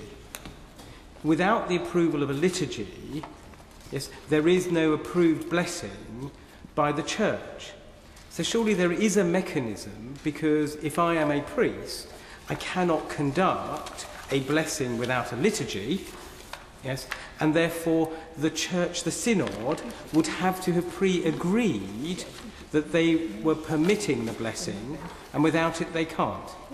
Yes, and thank you for that intervention, but I'm referring to nonconformist churches, and they do have liturgies which are laid down, and in some cases, of course, the very fact that an extempore liturgy is a liturgy itself. The point is whether it's done in a house or whether it's done in a church is immaterial. I'm referring to a specific area which is not covered by the Act, and they will be therefore vulnerable to litigation. But that would not be possible, just for that would not be possible in the Church of England, for example, where there can be no blessing without the liturgy, and until the liturgy is approved by the Synod, yes, that could never be the case. Exactly right, but I'm not talking about the Church of England, because there are liturgies for blessing. I'm talking about other areas of church life. So Amendment 15, my lords, addresses this problem by amending Clause 2 of the bill before us today, which already inserts an appropriate protection into Section 29 of the Equality Act with respect to marriage provision. And my amendment uses an identical form of words to extend a similar protection in relation to the provision of same-sex marriage blessing ceremonies. In amending Section 29, Amendment 15 makes it clear that a person does not contravene Section 29 only because the person A does not conduct a service of blessing for a relevant marriage, or B is not present at, does not carry out, or does not otherwise participate in a service of blessing for a relevant marriage, or C does not consent to a service of blessing for a relevant marriage being conducted for the reason that the marriage is the marriage of a same-sex couple. My lords, I cannot conceive of any reason why the government or any member of your Lordship's House who agrees with the government's commitment to protecting religious bodies and ministers of religion from officiating at same-sex marriages could oppose Amendment 15. It applies exactly the same principles to the increasingly important area of blessing ceremonies that seem to be overlooked in the drafting of this bill.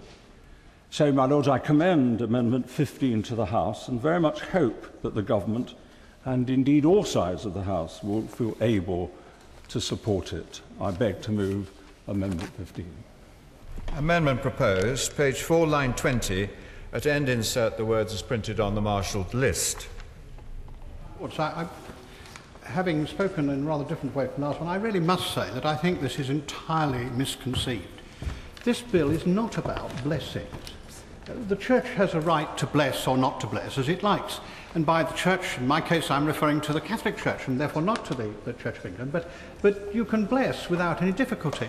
The idea that somehow or other by refusing a blessing you would be subject to the law because of this act, it seems to me to be totally fallacious.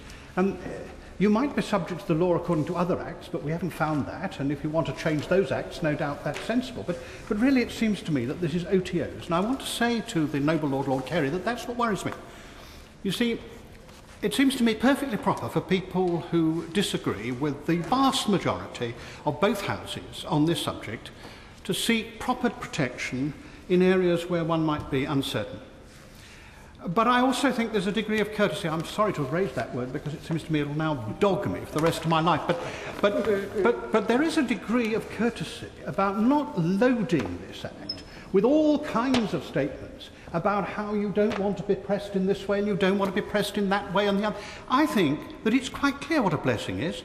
A blessing is something which the churches give as a generous offering to people who ask for it. There is no compulsion. It doesn't have to do it. And if they refuse it, as they can in many cases, there is no question of there being any recourse to law. My father was an Anglican clergyman. He would give blessings in certain circumstances and not give them in others. That would be because in some circumstances he thought they were suitable, in other thoughts he thought they weren't suitable. Nobody could or would or should ever take him to court. Imagine the court case. Well, Father, what did you do this for? Actually, these two people have been living with other people as well at the same time, and so I decided not to give them a blessing. Well, on what possible basis does the court then say, well, you should have given them a blessing? That is, of course, this is not true. I really do say to the noble Lord Carey that we've got to be very careful here, because there is a great deal of unhappiness among decent people about the attitude which some churchmen have taken over this act. And therefore, for goodness sake, do not let us load this act with all sorts of bits and pieces which are not necessary. Let us protect people where the act affects them. Do not let us try to protect people where the act doesn't affect them. Otherwise, we'll be doing something which is actually the bane of American legislation, which is that because there is no concept of the long title, you can add to any act anything you like. So you say, if you want me to vote for this, I want you to include my bit about a bridge in my constituency. And I fear that this is precisely that kind of addition. It is to squeeze into the act something which really has nothing to do with it at all. And may lastly I say why I think this is very serious. If we are to take seriously the contention of some churchmen that same-sex marriages is uniquely unacceptable, then those same churchmen have got to be very careful that they don't spread that unacceptability to other things. And a blessing is manifestly something which the church and the churches has used to overcome the reality of pastoral care as against the reality of doctrinal belief. And it ought to stay there. And the last place where it ought to be reflected is in the legislation of this House and of this Parliament. Blessing is a mechanism whereby the Church of England, for example, has overcome the fact that doctrinally it believes that marriage is indissoluble, but on the other hand, it's got to deal with marriage as it is. That's what blessing is. Don't, for goodness sake, try to muck this up by adding to this bill something which I believe to be entirely extraneous. Lords, this amendment is concerned with section 29, which is related to the exercise of public functions. Whether to give a blessing or not, in my view, is plainly not a public function. It is a religious function. Whether you give a blessing is subject to a higher authority, no doubt, but that higher authority is not the Queen's Bench Division and the Administrative Court and the Court of Appeal.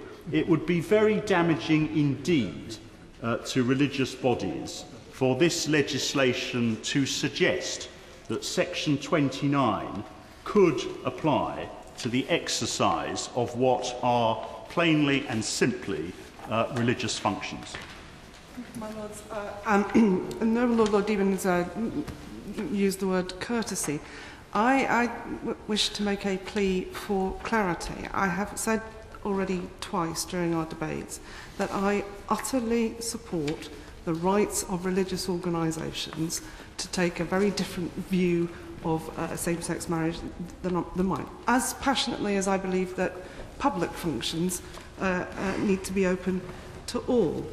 I regret that none of the Methodist Mafia are here today. They're usually around when I need one of them. But I want to make a particular point about the non-conformist churches. We spend an awful lot of time talking about the Church of England for obvious reasons. But I do not want any of the non-conformist churches to be left in any doubt at all that they will be subject to some kind of compulsion when the Church of England will not. That is absolutely not the case, my Lords. Indeed, one of the reasons I wished that the Noble Lord Griffiths or the Noble Baroness Richardson were around would be to confirm that my understanding that the slightly different point, the Methodist Church at its conference is going to uphold, is being asked to uphold the view that they will not bless civil partnerships. That's their right to do so. That is absolutely their right to do so. And they would be, they and any other church would have the right to exercise the same judgment in relation to same-sex marriage. But I want to go slightly further. I hope that churches which do take those decisions make it known publicly and loudly that that is their decision. I have spent my life very seriously observing the rights of religious people and trying not to offend them. It is not my intention as a gay person ever to offend somebody who holds that religious viewpoint. But I would like churches to make it abundantly clear to me as a gay person what their view is, so that I may lead my life in a way that does not directly offend them. My Lords, I would agree with the Noble Lord Deben that as legislators working on this bill, our duty is to protect those who would be affected by the Act and not others. My Lord, Section 28 of the Equality Act 2010 provides for a clear exemption from the Section 29 duty not to discriminate for services provided in relation to marriage and civil partnership. This will not change under this bill, and I therefore expect the Minister to confirm that a refusal to conduct a blessing of the same-sex marriage would be considered a related service and thus protected under existing provisions within the Equality Act 2010. Therefore, my Lords, we believe that Amendment 15 in the name of the Noble Lord Carey is unnecessary. My Lords, I would like to thank the Noble Lord for flagging this issue so that we can, all of us, I think, answer with clarity. Amendment 15 seeks clarity that the refusal by a religious organisation or their representative to conduct a service of blessing of a marriage of a same-sex couple would not be considered unlawful discrimination under the Equality Act 2010. The amendment distinguishes between the legal act of the solemnisation of a marriage and a religious blessing which does not have legal effect. The amendment is intended to ensure that there is no requirement to conduct such blessings. And as with the last group, we're in agreement on the aim here in terms of protecting religious organisations. And I'm glad that the noble Lord was reassured by much of the last debate on that matter. As the noble Lord recognised, the government is determined that in opening up the institution of marriage to same-sex couples, it will protect and promote religious freedom, as others have expressed.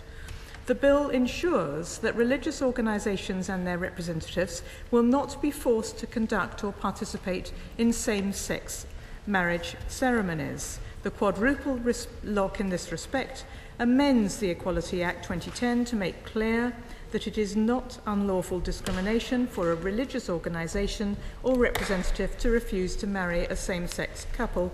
And I remind the noble Lord that these protections apply beyond the Church of England, as my noble friend Lady Barker made very clear.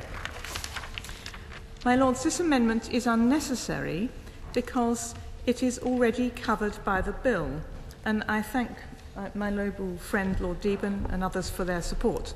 Subsection 2 of Clause 2 of the bill provides that a person cannot be compelled to carry out, attend or take part in a relevant marriage. A relevant marriage is defined at paragraphs A and B of subsection 2.4 as including any ceremony connected with the solemnisation of a marriage of a same-sex couple according to religious rites, and most importantly, also a religious ceremony after a civil marriage of such a couple. The existing religious protections in Clause 2 therefore apply to a blessing of a marriage, which is the target of this amendment. In addition, as Lord Panic and Lady Royal explained, and I can confirm, in any event, the conduct of a service of blessing is not something on which the Equality Act 2010 bites, as being purely a religious matter outside the scope of that act, in the same way that baptisms or the provision of communion are religious issues not covered by discrimination law. So any kind of blessing of a marriage which has no legal effect would not be covered by discrimination law, and so does not need the protection in the way that this amendment envisages. Thank you. She referred to Clause 2, subsection 2, a person may not be compelled. Is she able to say where in the bill or elsewhere it is provided that a person who does not conduct a relevant marriage, etc., may not be penalised in any way?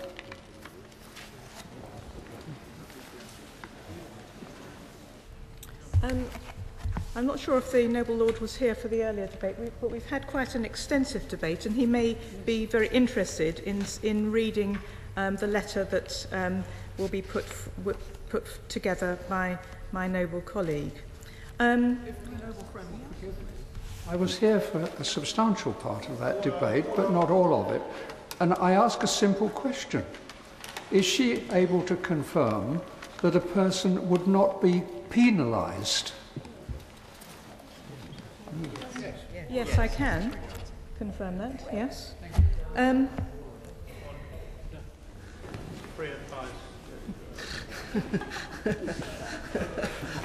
It comes free. Gosh, that's courteous. When the noble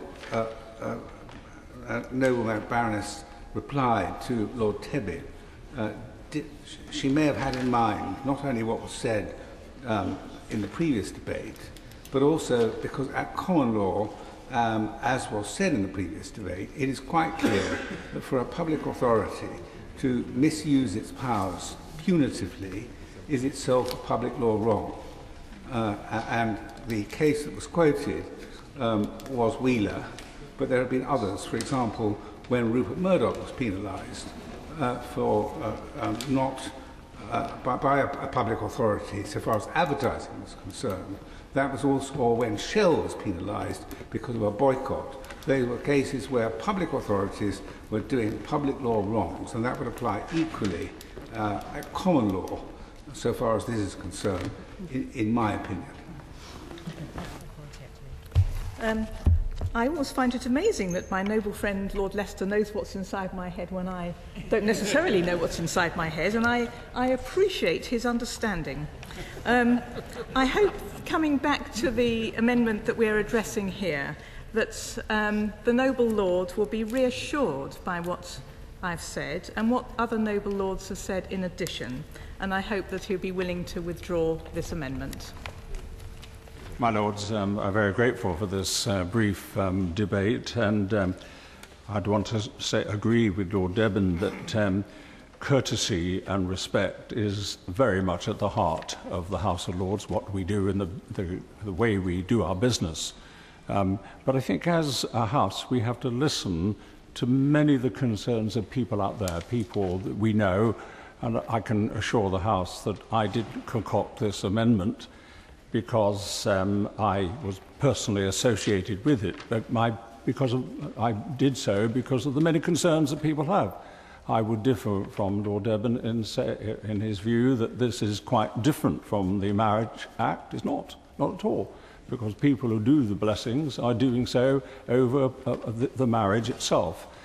But nevertheless, I think what I've gained from this brief debate is clear assurances that people have nothing to fear. That's now on the record, and particularly the view of the Honourable Lady, it's unnecessary because it's covered by the bill. And with that assurance, I beg leave to withdraw the amendment standing on my name. Is it your Lordship's pleasure that this amendment be withdrawn? The amendment is by leave withdrawn. After Clause 2, Amendment 16, Baroness Cumberledge, not moved. Amendment 17, Lord Hilton, not moved. Moved. Amendment 18, Baroness O'Lone, not moved. Amendment 19, Lord Singh of Wimbledon, not moved. Clause 3, Amendment 19A.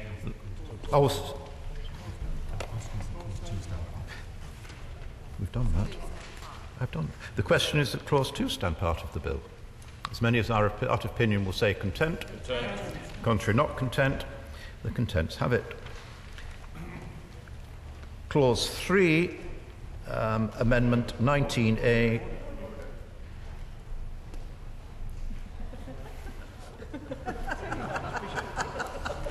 I know my place. Clause 3, Amendment 19A, Lord Harrison. My Lords, I move 19A and speak to 22A and 27A. I'm so sorry Lord Carey has departed, because I'm reminded during the course of this debate today what one of the shorter and most interesting aphorisms of William Blake was: bless relaxes, damn braces. And given the need and necessity for belts and braces, which has been expressed by so many colleagues, perhaps that would have been apposite today. But I too seek a blessing for the amendment that I would like now to introduce. My Lord, the amendment will allow humanists to have a wedding fashioned reflecting their humanist beliefs. My Lords, this amendment would allow those marrying to have a celebrant who is himself, herself, a humanist, one, my Lords, of their own kind. And such, the amendment will allow such humanist marriages to be open to both gay and heterosexual couples, and is consistent with the present bill, of which I am a strong advocate. Indeed, my Lord, it would have allowed me and my wife, who have been happily together for 40 years, to have celebrated our own commitment and unshakable love, and in a marriage of true minds, if we had had available such a humanist marriage. My Lords, this amendment is indeed an affair of the heart, which brings heartache to none. My Lords, the amendment in my name is in line with a succession of reforms over the centuries that have responded to inequalities of the law, or rather to growing sensitivity to such inequalities. The modern law started with Lord Hardwicke's Act of 1753, but since then there have been 45 items of primary legislation that are still on the statute book, 27 of them in the present reign, as well as many that have been completely revealed. Many of them widen the choice of methods by which one can marry, gradually relaxing the original rule that virtually everyone had to marry at their parish church, so that today any Christian denomination, or indeed other religion, can register its place of worship for the solemnisation of marriage. Indeed, at the most recent count, that's 2010, there are some in excess of some 30,000 registered places of worship, and this total excludes the Church of England and the Church of Wales. They range from the Methodists with over 7,000 and the Catholics with 3,600 to more minor denominations like the Unitarians with 176 and the Countess of Huntingdon's connection with 15. They take in the main non-Christian religions. The Muslims have over 900 places registered for marriage, whilst devotees of Krishna are content with but one. Then there are the spiritualists with 323 places registered for marriages. And there's the somewhat bizarre Ethereal Society with one place registered for weddings, whose website proclaims that it is the philosophy and teachings comes largely from a highly advanced intelligences from higher planes of Mars, Venus, Jupiter and Saturn. These cosmic masters, or gods from space, visit Earth improbably in flying saucers. Every religious taste, my lords, appears to be accounted for, but as the census reminds us, at least a quarter of us have no religion. What of us? Many of us are reconciled to settle for the one-size-fits-all civil marriage introduced in 1836 in the most significant by far of those acts that have since vanished from the statute book. Indeed, civil marriage by registrar now accounts for 2 out of every 3 marriages. For most people, it is perfectly satisfactory. But if you want to have a ceremony that reflects your own belief, then the registry office it can be very unsatisfactory.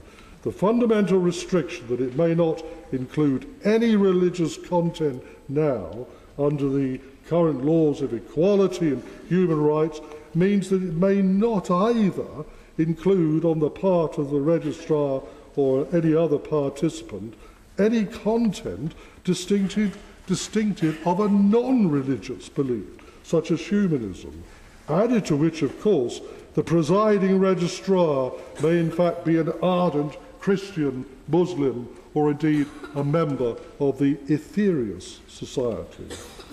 Now, the most significant group by far of non-religious people in England and Wales who hold a positive non-religious belief are the Humanists, and they find it vexing that while marriages according to all religious beliefs are legally recognised, those conducted by Humanists are legally invalid. Their Humanist ceremony may express their profoundest sentiments and commitments to each other, but it counts for nothing in the eyes of the law. To be legally married, you have to go off to a registry office and go through a second procedure. Moreover, the Humanist Association finds there is a growing demand for its marriage ceremonies. The British Humanist Association will be known to many of your lordships for its funeral ceremonies, which are highly regarded to the extent that they are now copied with more or less success by funeral directors and even by some clergy. Its marriages, of which it conducts over 600 a year, are notably even more special. They express humanist values and beliefs, but are individually shaped round the commitments that the humanist couple wish to make to each other in front of their families and in front of their friends. Some of you would have seen the eloquent testimonies from couples who have had such BHA weddings, and how much they mean not only to the couples themselves, not only to other humanists present, but even how highly they were regarded by their religious relatives who attended. We want, if we want to underpin the importance of marriage in these changing times, one way is to make more marriages like these humanist ones. And I speak as someone who's had the joy and honour of conducting a humanist, being a celebrant and conducting such a humanist marriage, albeit informal. But, my Lords, just to give some clarifications about humanism and the kind of marriage we would want, what makes it distinctive is this. The marriage is conducted by a celebrant who shares the beliefs and values of the couple. The celebrant spends time with the couple prior to the marriage itself to know them better and better to shape the subsequent marriage. The marriage ceremony in general reflects specific humanist convictions, e.g. that there is no supernatural side to this reality, and that human beings in the here and now are the source of value and meaning. These are specific, non-religious belief elements. Beyond the general reflection of humanist values that underlie each ceremony, the order of service is created in line with the specific beliefs and values of the couple. This itself reflects a humanist conviction about the creation of meaning in human lives. The marriage is conducted in a place that is of particular meaning or significance to the couple. My Lords, Scotland is relevant only because it shows the pent-up demand for humanist marriages. Since they were legalised in 2005, humanist ceremonies have soared from a few hundred a year to approaching 3,000. In 2011, there were 2,846 humanist marriages, but only 1,729 Roman Catholic ones. Only Church of Scotland and civil marriages are more popular. In 2011, humanist marriages amounted to 8.5% of all marriages and 18% of all religion or belief marriages. Moreover, if one looks at the last few years, since humanist weddings became well established, the picture is striking. In the latest 3 years for which figures are available, 2009 to 2011, the total number of marriages in Scotland has been rising again by 1,611, with humanist ceremonies contributing 942, 58% of that increase. My Lords, humanists stand ready to boost the pattern and practice of marriage in this country. It is difficult to think of any reason why England and Wales should be different from Scotland. I mentioned in passing that Ireland has recently legislated to recognise humanist marriages, that a similar change has occurred in Iceland, and that Norway, Ontario, Australia and New Zealand already have such humanist marriages. In the other place, humanist marriage was strongly supported in the report stage of this bill, but encountered an obstacle when the Attorney-General pronounced that the version of amendment under debate there fell foul of the European Convention on Human Rights. In that version mentioned humanists specifically, and the Attorney-General ruled that he would give rise to claims of discriminations by other non-religious belief organisations. As it happens, the British Humanist Association has a legal advice that no such claim could have succeeded, but be that as it may, my present amendment has been redrafted to be proof against any such objection. and Matrix Chambers have provided the BHA with written advice to this effect. The present draft refers not to humanist organisations, but to those advancing a non-religious belief. It might be thought that this would be open the field to other bodies than humanists. There have been silly scare stories in the press about Jedi weddings and the like, but in fact it is difficult to think of any other belief system with an organisation that can meet the criteria set out in the amendment. The British Humanist Association, then set up in 1896 as the Ethical Union, has long been running well-established ceremonies services of the humanist marriage. It trains, it credits, insures, provides continuing professional education for hundreds of celebrants throughout the country. It is very interesting, my lords, that these ceremonies attract a very high level of satisfaction. Over 95% of clients give them a 5 out of 5 rating. These weddings in particular, I should say, on the basis of extensive and impassioned testimony from couples who've had one, are profoundly valued as reflecting the beliefs of those who've been married, allowing them to have ceremonies devised in collaboration with the celebrant to meet their own wishes. Many are equally as eloquent about how the need to have a legal registration of their marriages detracted from the magic of the occasion. One couple writes, "The registry office procedure was something we had to do, not something we wanted to do. It would have been wonderful not to have to do this simply to satisfy the legal requirement, as it meant nothing of significance to us and was an additional expense and inconvenience." Such testimonies and the Scottish experience shows that there is a pent-up demand for humanist weddings. Reform is supported by the public. In a recent YouGov poll, 4 times as many people supported legal recognition of humanist wedding as opposed to it.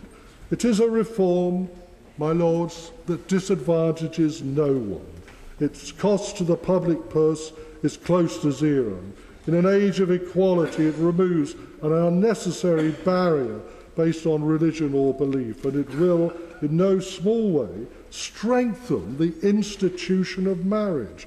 The British Humanist Association has had meetings with the Government Equalities Office, and I pause to thank the Secretary of State in the other place for being particularly helpful and wanting to see this legislation through when it comes here. We've had discussions with the Ministry of Justice and with the Church of England. And again, I thank colleagues from the Church of England who've had the opportunity to go into discussions with the British Humanist Association to ensure that what comes before your lordships is appropriate and useful. It tells me that it is unaware of any objection from any of them, that is the British Humanist Association, that it does not now believe has been met in the present draft, but that I will be very happy to consider further changes at the report stage, and I particularly say I welcome the advice of colleagues round the House so that we can look at it again if necessary to pursue further. In moving the new clause, let me conclude with a quotation from a letter from a couple from South East London who recently had a humanist marriage. A humanist wedding offered us the chance to make the wedding ours. It enabled us to construct our own vows and create a ceremony that felt immediately very personal to both of us and our guests. It also portrayed exactly what marriage meant to us and how we see our marriage growing in the future. We arranged a special legal ceremony for the day before our 10-minute ceremony felt rather hasty and impersonal. It certainly didn't leave me with any feeling of having just made an important commitment to my husband. It was, as they say, a piece of paper. I personally don't see why our humanist ceremony should be any less valid than any other. And our guests too would attest to it being one of the most emotionally meaningful ceremonies they have ever witnessed, and to feeling as though they had all now played a part in supporting our relationship. My Lords, I beg to move. Amendment proposed, page 4, line 38, at end, insert the words printed on the marshalled list. My Lords, I rise briefly to support my noble friend's amendments and this bill. My Lords, the noble Lord Carey asked us a few moments ago to listen to the people out there. And, my Lords, we live in an increasingly diverse society, and we are observing shifts in our lifetimes from one generation to another. When most of us were young, it was an assumption that most people were Christians, or at least claimed to be. And nowadays, among young people at least, the opposite is true.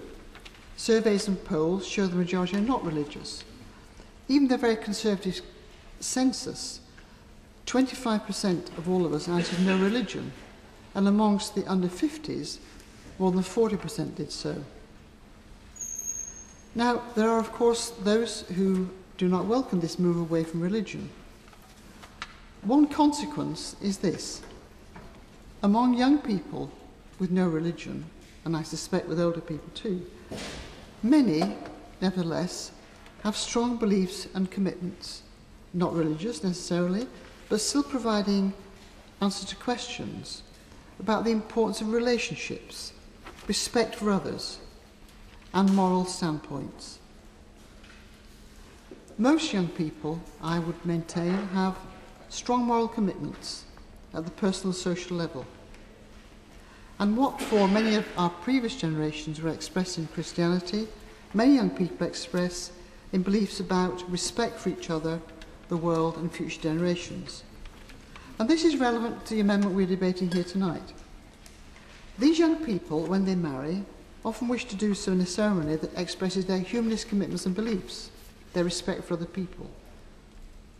Just as for many religious people, the idea of a wedding in a registry office will be a mere legal formality by comparison to the vows they would make to each other and to God in a church wedding, so also for these young humanists.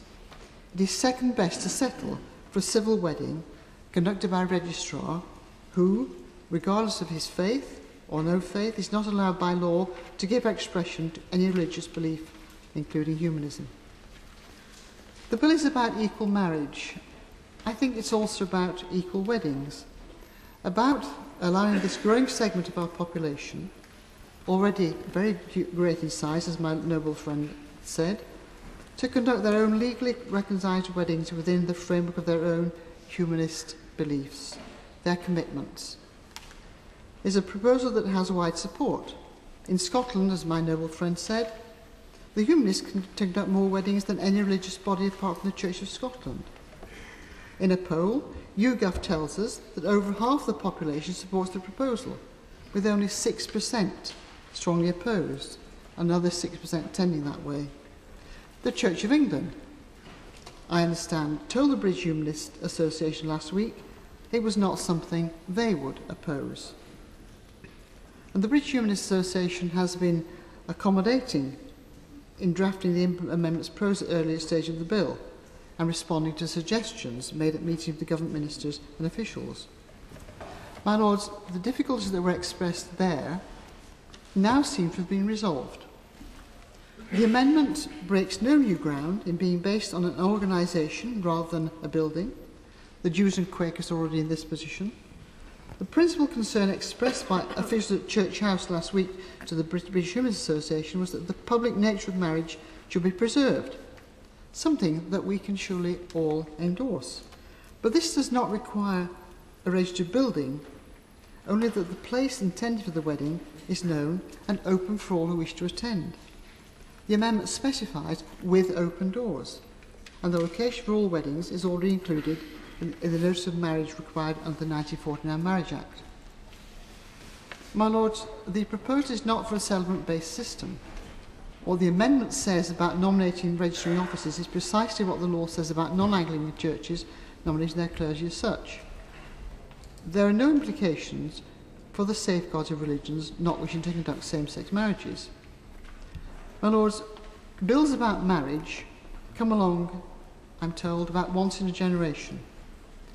Let us now not, through excessive caution, allow the injustice of the present system to wait for another generation to be put right. I rise to support the amendment moved by Lord Harrison, new clause 27A and new schedule. My Lords, whenever I'm asked what my religion is, I reply, I'm a Church of England atheist. And I hasten to say that this is not some glib witticism, but a true reflection of my position. I do not believe in God. I'm a member of the all-party Humanist group. But the King James Bible, the Cranmer Prayer Book, hymns ancient and modern, are a part of my DNA, and their role in our history and their language a part of what makes our country what it is today. Consequently, when noble lords talk about traditional marriage, I understand and respect where they're coming from. I'm a little concerned, as was Lord Deben, that a number of religious believers in your lordship's house may, with the greatest courtesy, have been attempting to sort of load up the Act. And I want to concentrate my remarks on the allegation that this amendment, as it were, undermines the whole basis of the law on marriage. As the law stands, any religion may conduct legally recognised marriages so long as they have use of a registered place of worship. Any sect of any religion that can afford a building can register it as a place of worship and then re-register it for marriages without any obstacle whatsoever. So in effect, provided you're a religion, you get a bisque. Putting aside the 11 main Christian denominations, and the noble Lord Harrison made some reference to this, there are almost 4,500 places registered for the solemnization of marriage by minor Christian groups and over 650 by non-Christian groups. Many of these, to put it as kindly as I can, are a little eccentric, and the noble Lord Harrison made reference to the Ethereal Society. These gods from outer space visit the earth in flying saucers. And yes, my lords, the Ethereal Society is registered to perform marriages. This amendment simply proposes approval for organisations which, unlike religious bodies, who sail through, as it were, unimpeded, meet a number of these amendments and the new clause meet a number of serious criteria. The first one, in Amendment 22, which lists, and it's printed on the order paper, so I won't tire the House by reading it all out, but makes a series of they must be registered charities of good repute, established for at least 10 years, ceremonies must be rooted in their belief, written procedures must exist for this, and so on and so forth. In other words, my lord, a simple visit by a flying saucer simply will not suffice for the Humanist group. There is a serious list of terms and conditions that are set out in this new clause. On the matter of registration of buildings, which the noble lady has just been referred to, I think this is a bit of a red herring.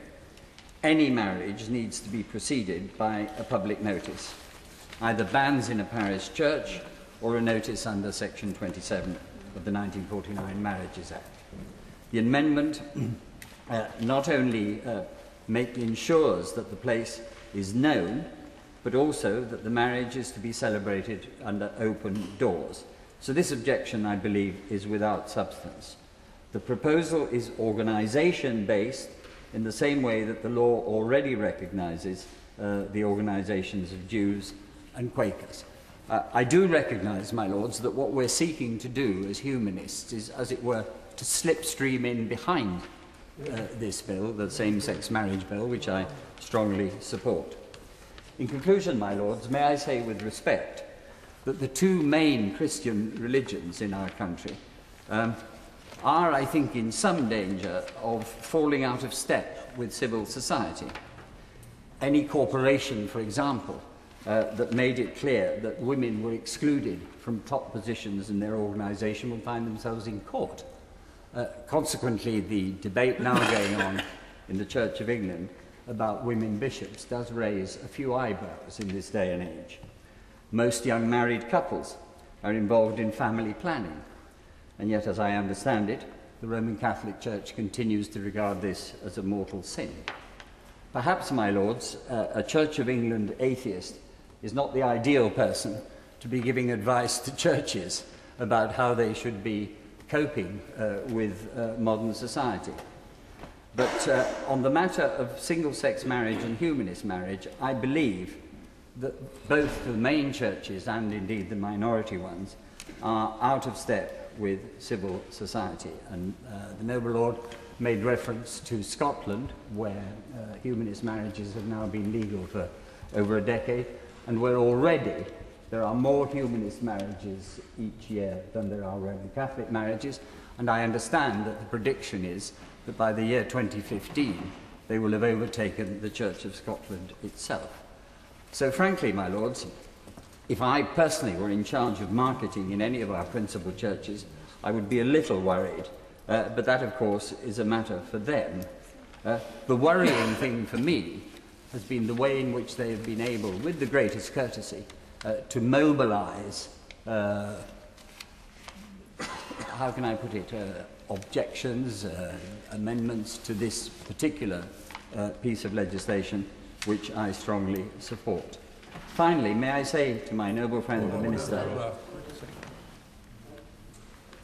Thank you for that opportunity.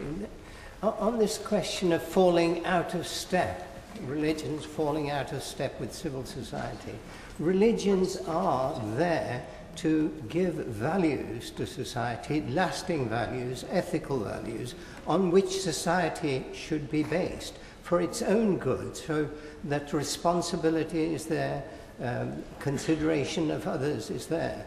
Now, I see dangers of civil society falling out of step with that guidance.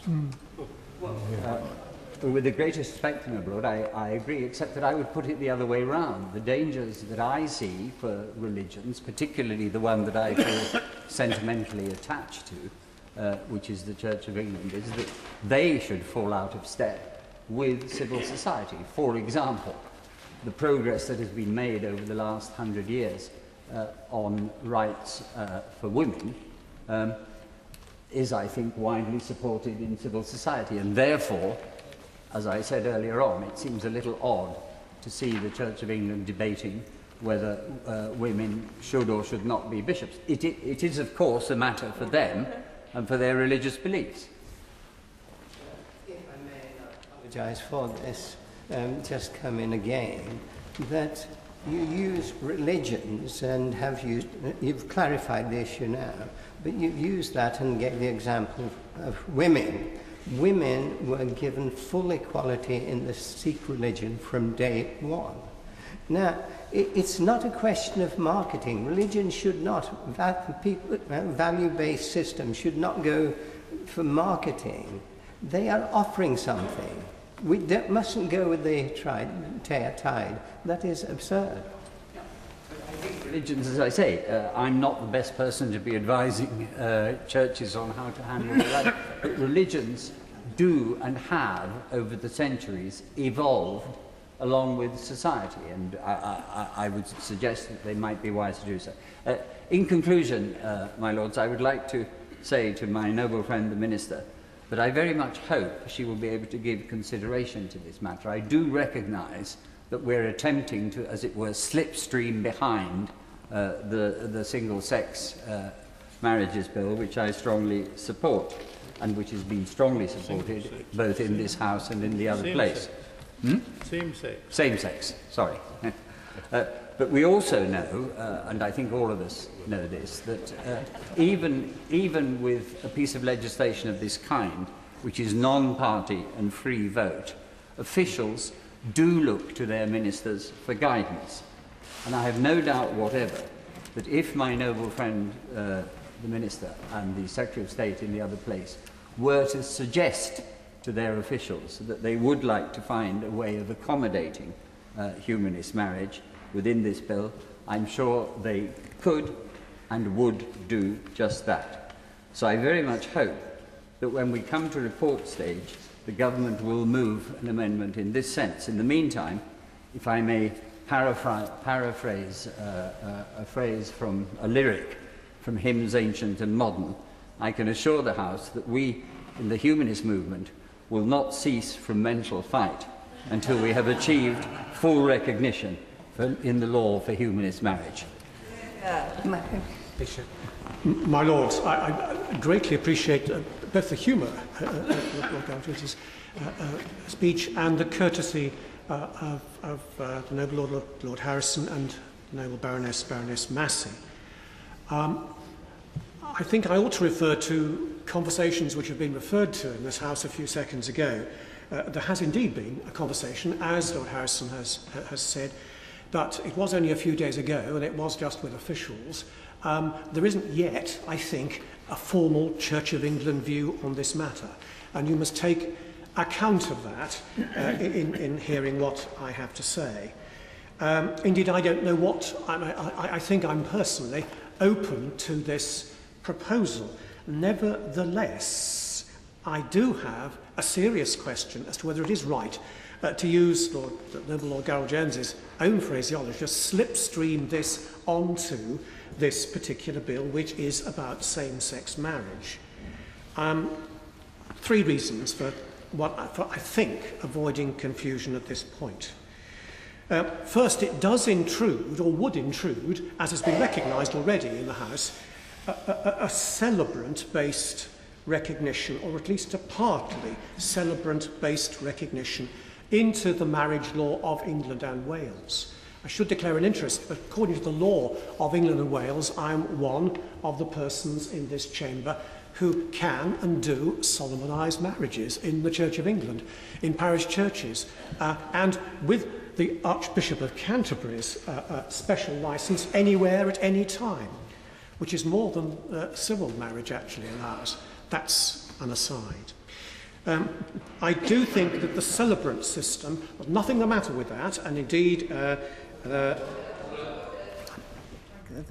Right Reverend Prelate for allowing me to possibly interject here about celebrant-based system, because this amendment does not and is not about introducing a celebrant-based system into the arrangements for humanist marriages. And I just think it's quite important that perhaps the Right Reverend Prelate would not develop an argument about celebrant-based system when actually this amendment does not seek to do that.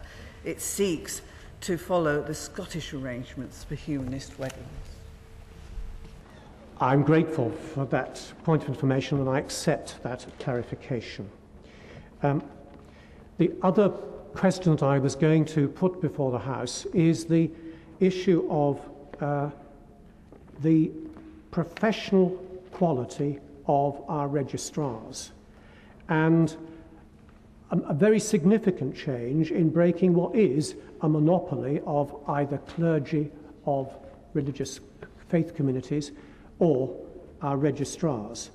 I think that sort of change, however, does need more consultation that has certainly taken place thus far on this issue. And I repeat, I am actually open to the issue in principle, but I do not think it is right to put it into this particular bill. I have to confess some confusion, and that, well, even Church of England bishops can be confused sometimes, at the way in which it seems that many humanists wish to have what seems to me to be a non-religious church, an organisation rather like it, and I see, indeed, Lord Garrel Jones is actually assenting to my, well, I will say that for me is, in the words of Alice, curiouser and curiouser, but it will be for the House to decide whether to slipstream this on or not. A question mark from this bench. I would like to pick up on the noble prelate's last point about the curious distinction between a humanist celebration of marriage and for those of us of faith.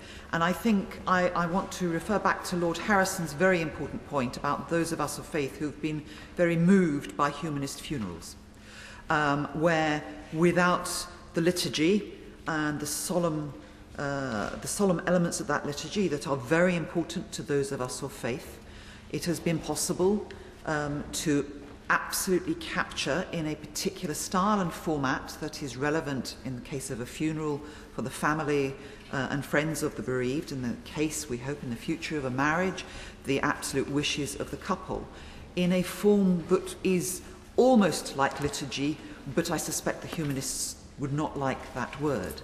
But it gives a sense of the importance of the act that the couple are about to go through.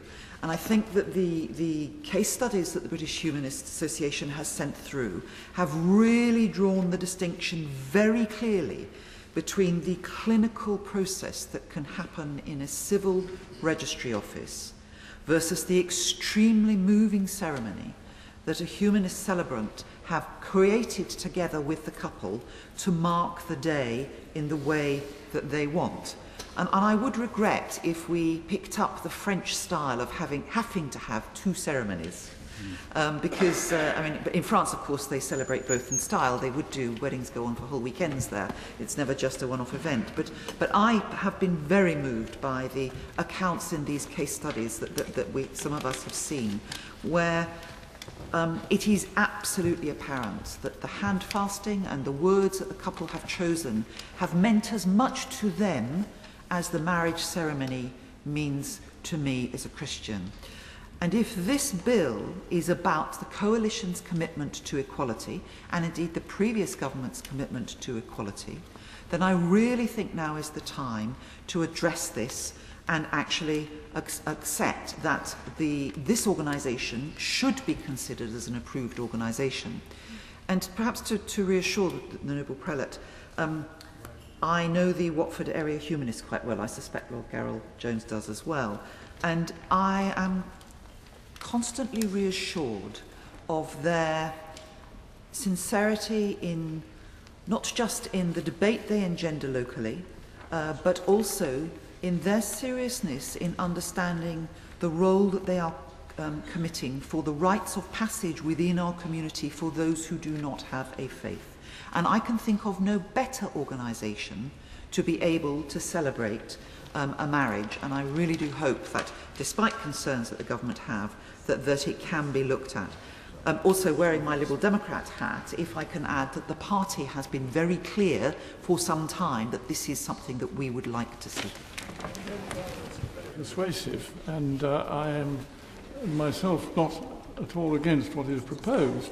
But might I intervene in the mini-debate which my noble friend had with Lord Singh, and just say that the element that he has not given credit to is that whereas society, people in his position regard society as being the final moral authority, those in religious faiths actually see a higher authority, and I think we're a little bit apt not to mention the fact quite enough. We are here trying to handle this in a faith where we acknowledge one leader and one saviour and trying to reconcile what is proposed now with what he taught us. My Lords, if I might break in very briefly, as I have said on previous occasions, when we had a debate at second reading, I am myself a secularist. But I do accept that many people are religious, and we have spent a lot of time, both today and our previous meetings, talking about the necessary protections to ensure that people who are religious have their right to a religious conscience properly protected. We spent a lot of time on that again today, and I don't object to that because I accept that people feel strongly about their religion, and while I am not religious myself, I do accept the right of people to accept and be religion and to preach their religion if they want to. My only objection is if there is an attempt to impose those beliefs on people like myself who don't accept them. And one of the reasons why, for a long while now, I have been a member of the Humanist Society, it seems to me that there are people in the Humanist Society that are concerned with human values, tolerance, goodwill amongst people and so on, but who nevertheless don't go along with what I can only require, in my point of view, only regard as the supernatural part of most religions. Also, of course, in my view, many religions, including the main ones, are often really rather bad when it comes to women's rights. Women have made enormous progress in the last century in securing equality and so on, and a lot of it has been against some of the major religions. But now we have this motion before us which draws attention to the requirements which many people who are not religious may have themselves and can get it through the Humanist Society. And it seems to me that it's a very good idea to have the possibility that the Human Society provides for people who want to have a celebration when they have marriage, to have a proper ceremony. And the Humanist Society has developed arrangements under which people are trained to provide that sort of service to members of the society. I think my noble friend Lord Harrison has made a very, very strong case this afternoon, and so have other people. I hope, therefore, that what he is proposing is seriously considered, because we are talking about a lot of people. There are far more people who are non-religious, I'm afraid, than are practicing religious people. And therefore I think we have a right to be considered. And I hope that the motion that is before the House will therefore be properly considered by the Minister. I should say at the beginning that I am a lapsed humanist. When I was at Cambridge, I was a member of the most privileged club, which was the Cambridge Humanists, and I lapsed because they were too religious. My most memorable experience was asking E.M. Forster to give a lecture for us, and he said he would, and he said, I will give a lecture on did Jesus have a sense of humour? And I said, that's a splendid subject. And I was thinking just before that you could not have given a lecture like that as he did. You could give it as to whether God had a sense of humour. I'm not sure you could give it as to whether the prophet had a sense of humour, but certainly the proposition at the time was very interesting in Cambridge. Now, I completely agree with the speeches in favour of these amendments for all the reasons that have been given. One further reason why I'm in favour is because both the Equality Act and Article 9 of the European Human Rights Convention recognise the rights not only of those of religious belief, but of those of no belief. And the Strasbourg Court has repeatedly explained that in a plural society, agnostics, atheists, non-believers have as much right as believers of all kinds to equality of treatment. And I have no doubt that there is inequality of treatment at the moment between humanists as a belief system and others. And it is perfectly true that if you look at those registered as religions, they include, for example, theosophists. It's very difficult to distinguish between theosophists and humanists, except that one believes in God and the other doesn't. And of course, Buddhists and Jainists are registered, but they are not theistic religions, for example. So I believe in terms of equality and common sense that we must move on this. And not only because my party thinks so. However, Lord Deben said a while ago that unlike the United States, we have orderly systems in this country when we legislate.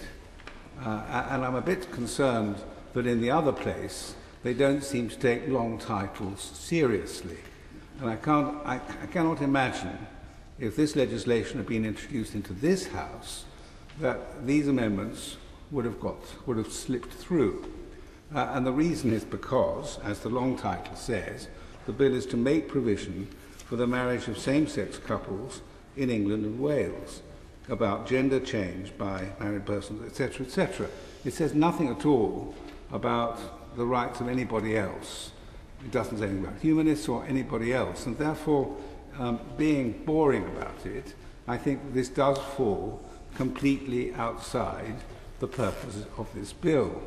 And one of the problems about it is that I don't want to do anything to jeopardize the coming into force of this bill. So the question is, and the poor old British Humanist Association have already gone through hoops to get to the position we are in. Originally they tabled amendments just for the humanists, and then the Attorney General said that's discriminatory. So they then changed the amendments to include all belief systems, quite rightly. And now I'm saying this is not an appropriate vehicle for doing so. Now it seems to me that there must be movement on this. And if this bill is not to be the vehicle, then either there's got to be a private member's bill with government support on this separate issue to comply with our Article 9 of the Convention rights and Article 14, or perhaps there could be some kind of inquiry leading to action. Noble Lords may recall that we went through similar problems, for example, and Lord Ali will particularly recall, when we introduced the concept of religious discrimination, but didn't include discrimination based on sexual orientation. And he, with my support, found an ingenious way to deal with that by a regulatory power which enabled us to deal with homosexuality as well as with religion. And it seems to me that although that may not be the right way of doing so here, the government needs to be imaginative in thinking of ways of giving effect to the object of these amendments without being able to support the amendments in this bill. I'm not a humanist. I am afraid a closet believer in God. But I wanted to add my support to the legislation for humanist marriage and the inclusion of this amendment in the bill. The bill is about equal marriage and allowing fellow citizens to conduct their own legally recognised weddings within their own framework of humanism beliefs seems to me to be a proposal that we should support. I also believe that there is popular support for this proposal.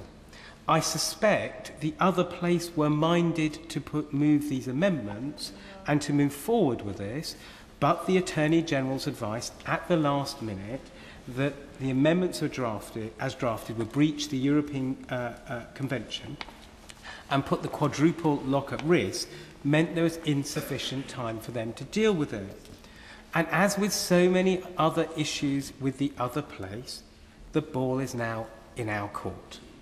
I understand that these amendments have been changed to address the issues raised by the Attorney General, and I have seen and even read the advice from Matrix Chambers to support their case. I would say to the noble lady, the Minister, if she's replying, there is a huge support for this in my own party. There is huge support for it in the Liberal Democratic Party. There is huge support for it on the crossbenches. I think that this House is minded to pass this, and I think this House would like the government to find a way to make this happen. So if I could say to the noble lady that the government really should put the best minds on seeing whether we can get these amendments through, because someone that's worked in this area for many years, waiting for a bill to come along, and that will allow this to happen, simply will not do. I ask her to look at this carefully. My Lords. Friend, Minister comes to reply to the debate. I wonder if I could just follow up very briefly the observations made by my noble friend, noble and learned Lord Leicester. And this really touches on the slipstream argument brought forward by my noble friend Lord Gerald Jones.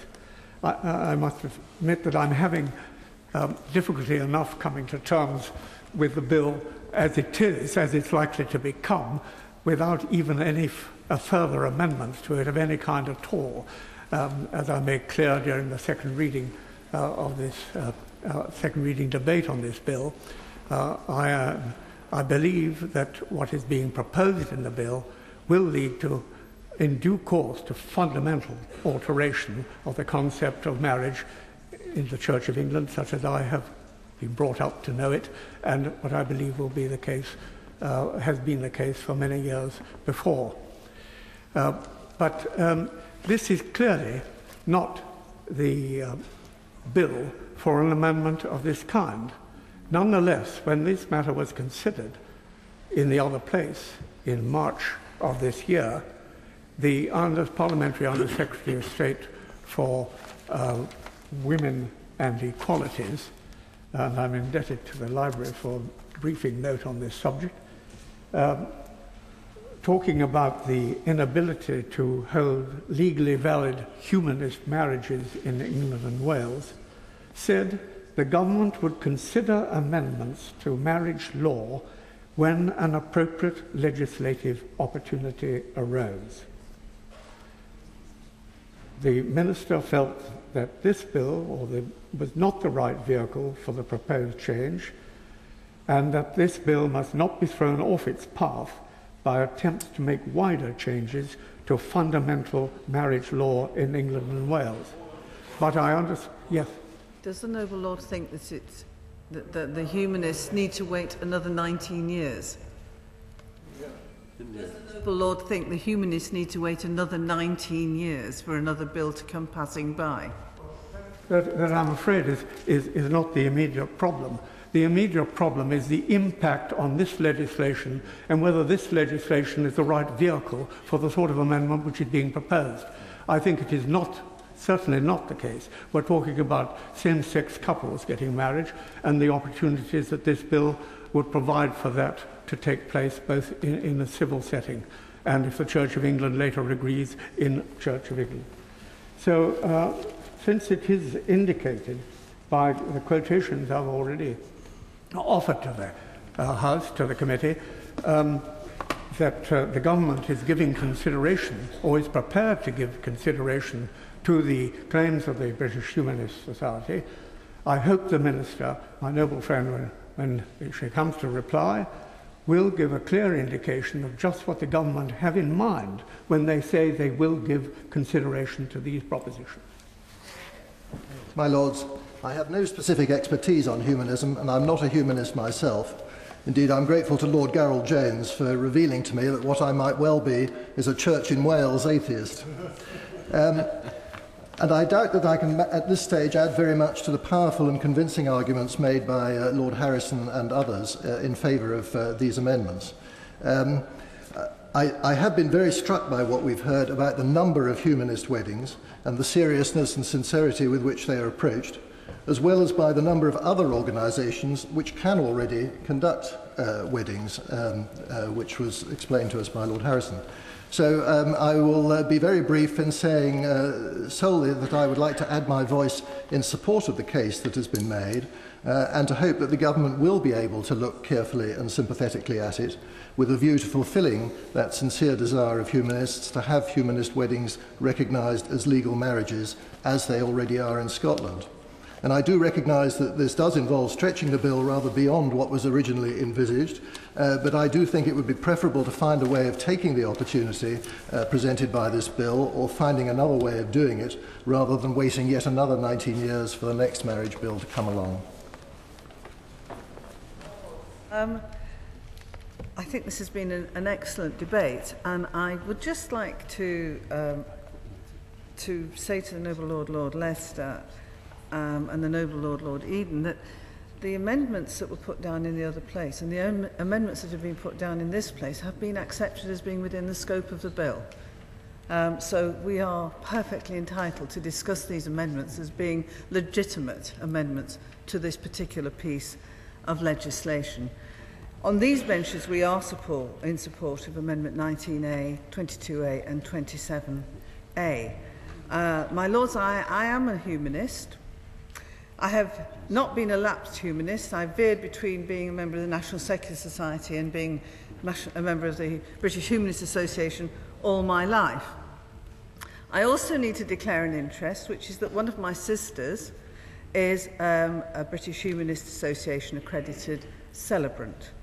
And one of the things I'd like to say to the Right Reverend Prelate, who's made his very generous remarks during this debate, is that the ceremonies that my sister conducts are in every way as professional, as carefully constructed, as personal, and as beautiful as any other celebration of a funeral or a marriage or a naming that you could wish to have. The standard of training and accreditation that the British Humanist Association undertakes is really exceptional, and they have a commitment to making sure that were this to become part of our legislative framework for marriages, that their celebrants would indeed, of course, match the very best of the registrars. So I don't think that's an issue here. I'm very proud of my sister and her calling, and I think she has every right to conduct marriage ceremonies. And my lords, if either of my children wanted to be married at a humanist wedding service, at the moment they would have to go to Scotland or Australia or the United States or Sweden or Ireland more recently. In England and Wales, they would have to have a civic ceremony, and then they would have a ceremony organised by a humanist celebrant with all the spirituality and commitment that they would have chosen to have in that ceremony. So, my lords, their choice is restricted by, I have to say this, which might be a slightly odd expression coming from this side, the closed shop, actually, which we find in the old-fashioned rules of our marriage in this country. And to say nothing of the fact that, of course, they then have to pay twice for the pleasure of getting married as well. And it seems to me that actually this is an issue that this government should embrace.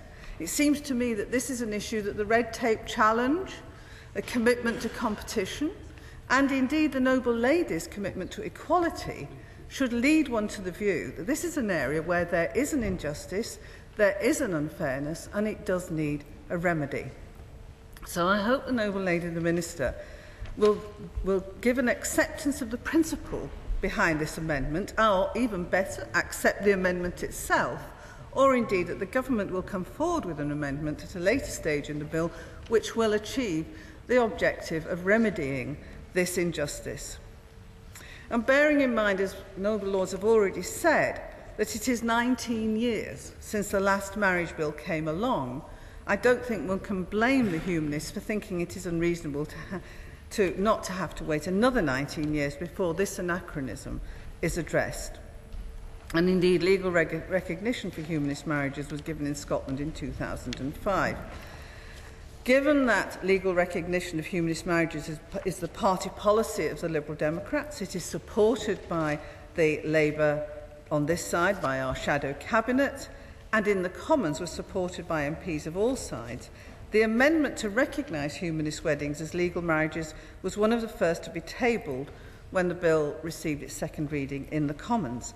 And at committee stage, my lords, the amendment to give legal recognition to marriages conducted by humanists and religious charities meeting certain conditions was introduced, and it fell by there was a 7-7 tie on the voting committee, and was resolved by the casting vote of the chair against, which it would have been. I mean, I accept that those are the rules. However, I think it shows that there is significant support for this issue. At report stage, the redrafted amendment addressed all of the concerns raised in the committee and further concerns raised afterwards by government officials and was debated. There was strong support again from all sides, but the amendment was withdrawn after the Attorney General and the Secretary of State stated that the measure would not be compatible with the Human Rights Act, and passing the amendment could lead to a declaration from the government to that effect. The government published their legal arguments as to why this was so, and specifically asked that the legal arguments should represent a comprehensive statement of the government's concerns. My Lords, the British Humanist Association have taken all of this on board. The amendment that we now have before us addresses all the matters raised in the government's document. Written advice from Professor Aileen McColgan of the Matrix Chambers has confirmed that the revised amendment addresses all the points of law raised in objection to the government. I won't go through all of the proposals now because I think the House actually fully understands the issues. My Lords, I do think it is time to stop giving reasons about not allowing humanist weddings and to give reasons why they should happen and give proposals as to how we can find a way through this. And I want to finish by quoting something which was circulated in the evidence that the British Humanist Association gave, and it's a testimony from somebody. Does that? I wonder if she could just explain, because it may well be that her party will form part or whole of a future government. On this question of long titles, I realise on the question of long titles that the past was sold in the other place, and therefore it's quite okay for us to debate it. But is she saying that she regards, in terms of House of Lords procedure, how could it possibly be within this long title, and isn't the better point to make that there should be a private member's bill with government support that deals with this as a discrete issue and gets through speedily?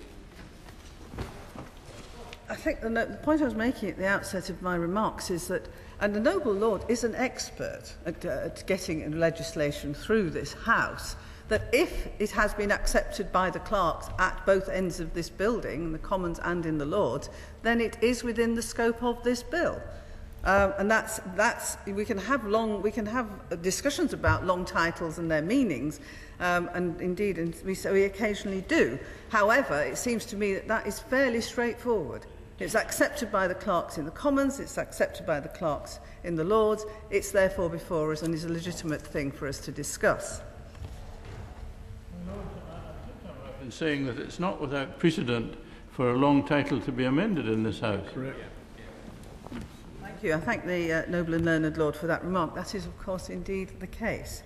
If I might conclude my remarks by quoting from somebody who got married. And it says this: I got married twice in a week. My first marriage was conducted by someone who had interviewed my wife and me twice at length before the wedding, who spent hours and several emails exploring the key elements of the connection we wished to celebrate during the ceremony, offered her guidance when requested based on her knowledge of us as individuals and as a couple. Actually, it's exactly, of course, what a vicar would do. Of course it is. My second wedding to the same woman, I should hasten to add, happened 2 days later, and it was conducted by an official who had met us for the first time minutes before and was conducted with the polite efficiency of a market research interview.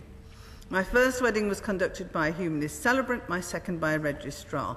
Needless to say, when I think of my wedding and the vows I committed to, the second set I gave that week rarely crosses my mind. Yet this is the exchange that is currently recognised in UK law. The question I'd put to your Lordship's House is, which date do you think that couple celebrate when they celebrate their wedding anniversary?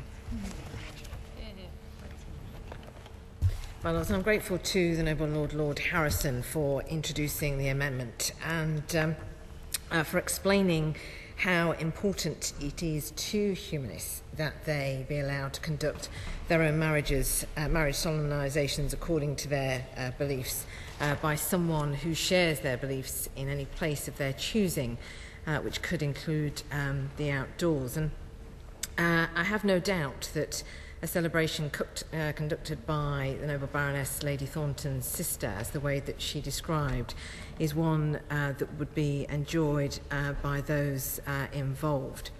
And I'm grateful to all Noble Lords who have contributed to this debate and talked about the importance of the possibility of humanist weddings being able to take place. This is one of those issues where I feel it warrants a careful reply from me, and I want to cover quite a bit of ground in doing so. So I hope the House will indulge me if I am not as speedy as Noble Lords might like me to be, but I think this is important. The first thing I think it's important for me to say in responding to this debate is to remind Noble Lords about the purpose of this bill. And this bill is about allowing people to marry who currently cannot marry. And the only people who cannot marry at this time are gay and lesbian couples. And when we decided to bring forward legislation to allow that to happen, we decided as a government to do so by making as little change as possible to existing marriage law. The Noble Baroness Lady Thornton has described quite clearly how different humanists might celebrate or celebrate their weddings. So I won't go over through all the details, but it's important to make the point that humanists can marry in England and Wales. They might not be able to have at this time the wedding celebration that they would like, but they are, for example, even if they don't want to follow the route that the Noble Baroness suggested, where some people go first to a register office and then have a separate celebration, because they are because humanists are non-religious, they do have the option of, within a civil marriage at a register office, being able to adapt that service to include vows and readings to reflect their humanist beliefs and values. And whilst this might not be ideal, as I say, they're not alone in sometimes having to adapt their arrangements. The Noble Lady would like me to give way. Please, because I think the Noble Lady the Baroness needs to acknowledge that humanism is a system of belief. This is not, it's quite wrong, I think, to suggest somehow that because humanists do not want to have a religious wedding, that somehow it's all right for them to have an adapted civil service. That's not the point here. The point is that humanists want to have a ceremony that is a humanist ceremony based on their beliefs and their value system. I absolutely accept that point, and forgive me if I was suggesting anything which was not respectful of what it is that humanists are seeking to achieve. I absolutely understand the point that the Noble Baroness is making. What I was trying to explain is that although I absolutely understand the point she is making, there may be other people who are who follow a religious faith who might argue that because humanists are, whilst a belief organisation, are not religious, they have some opportunity to adapt a civil ceremony in a way that a religious person wouldn't be able to. And indeed, some religious organisations, for example, intruding, but on the face of the amendment is set out the conditions whereby it would be permissible in the particular case of the BHA. And I think that should be recognised, and that would be a barrier to other groups who might describe themselves as religious, as has been wrongly suggested in the press, of the Jedi. I would urge, I understand the Noble Lord, the point he's trying to make, but as I said when I first stood, there is quite a lot for me to cover in responding to this issue, and if I could beg his indulgence to allow me to go through my response, because I do cover everything. I assure the Noble Lord if he would just allow me to continue, because there is quite a lot of ground to cover in giving this matter the justice and the seriousness that it deserves. The point I was simply trying to make is that at this time, and this is not about humanists, I'm just trying to make the point that there are, for a range of people who are wanting to get married, and we've heard about it in different debates over the course of the last few weeks when we've been talking about, in the context of this bill, that not everybody is able to have the religious ceremony or the ceremony that they desire. For instance, we heard only the other night when the Noble Lord Martin was speaking of somebody who was a Scottish MP and was a church in Scotland, member of the Church of Scotland, and wasn't able to marry in St Mary under Croft and had to go to a register office first. I'm simply making the point to the Noble Lord that that things are not as straightforward, that everything is okay in one scenario and different in another. But let me move on. I was just trying to make that point. One of the key things, though, back to my original point about about this bill and allowing same-sex marriage, is that whilst it might seem a counterintuitive thing for me to say, to allow same-sex marriage to take place, for us to allow that, clearly it's a big change, and we've been discussing and debating that in your Lordship's house. But we are able to make that change in the framework of existing marriage law. What is being put forward by the Humanists, by the amendments before us, seems on the... Would the Noble Lord like to... I will indeed. If you look at, we are proposing this under the existing requirement in Section 27 of the 1949 Marriage Act. We did that on the advice of colleagues from the Church and also from yourselves in order to ensure that this would not require major change. Well, I think I am going to cover that point in the course of my response. The point still stands that in order, and I will explain why in a moment, but in order to allow organisations to marry in the way in which is covered in this amendment, whilst it seems like a small change, it does actually require a change in existing marriage law which has wider implications for our system of regulation of marriage law in England and Wales. Now, the Noble Lord Harrison and other Noble Lords have referred to the contribution that my Right Honourable friend, the Attorney General, made during the debate at report stage in the other place, and where he made it clear that the amendment that was being debated at that time, if it was passed, would make the bill before us now incompatible with the European Convention on Human Rights. Now, the amendment that the Noble Lord Harrison has put forward today is broader in scope and does not therefore raise the concern that the Attorney General raised during the debates in the other place. But at that time, and consistently, the government has been clear that the proposals put forward by the British Humanist Association do have wider implications for marriage law, and it is because of those wider implications that the government is concerned. So there were two. So the point I'm making is that whilst there's been a lot of concentration on the Attorney General's response to the specific amendment at report stage about how that would make the bill at that time incompatible with the European Convention on Human Rights, that was not the only issue that the government has raised about this proposal up until now, and which it continues to do so. But as I say, I will be explaining all this in the course of my response. I'm sorry to interrupt, and I hope I'm not being a nuisance by doing so, but am I not right in saying that one reason, therefore, in favour of these amendments is to make our law compatible with Article 9 and Article 14 by removing a discrimination which needs to be removed?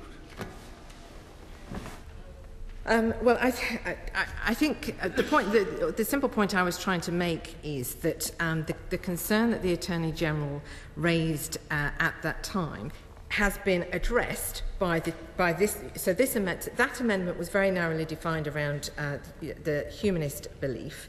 This amendment is much broader in scope because it is not narrowly restricted to just the Humanist Association. But that does not remove from what is at issue for the government, which is the wider implications for marriage law in England and Wales by introducing the change that this would make. And if I may, I will be explaining this to noble lords.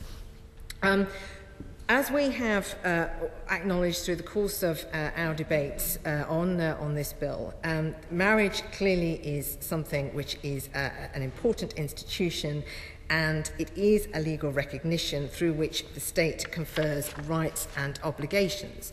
We therefore need to regulate carefully the process by which we allow this important legal status to be established. And as I think other noble lords have already... I'm very puzzled by what the noble lady is saying, because she's now saying there are other grounds.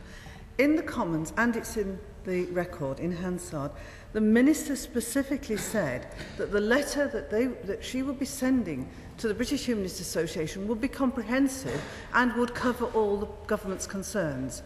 And this amendment and the discussions that the British Humanist Association has had since then, in good faith, has met all those points. So I am very puzzled as to why the noble lady is now leading us into what sounds like an answer, which is that there are other matters, because it seems like we'll never reach the end of this.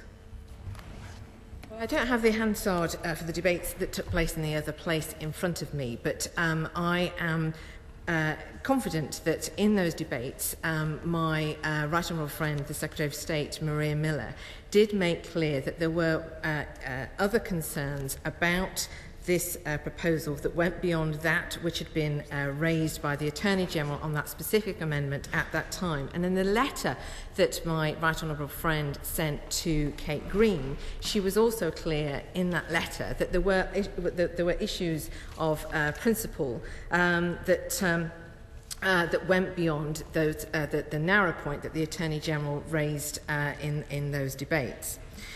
As I have said,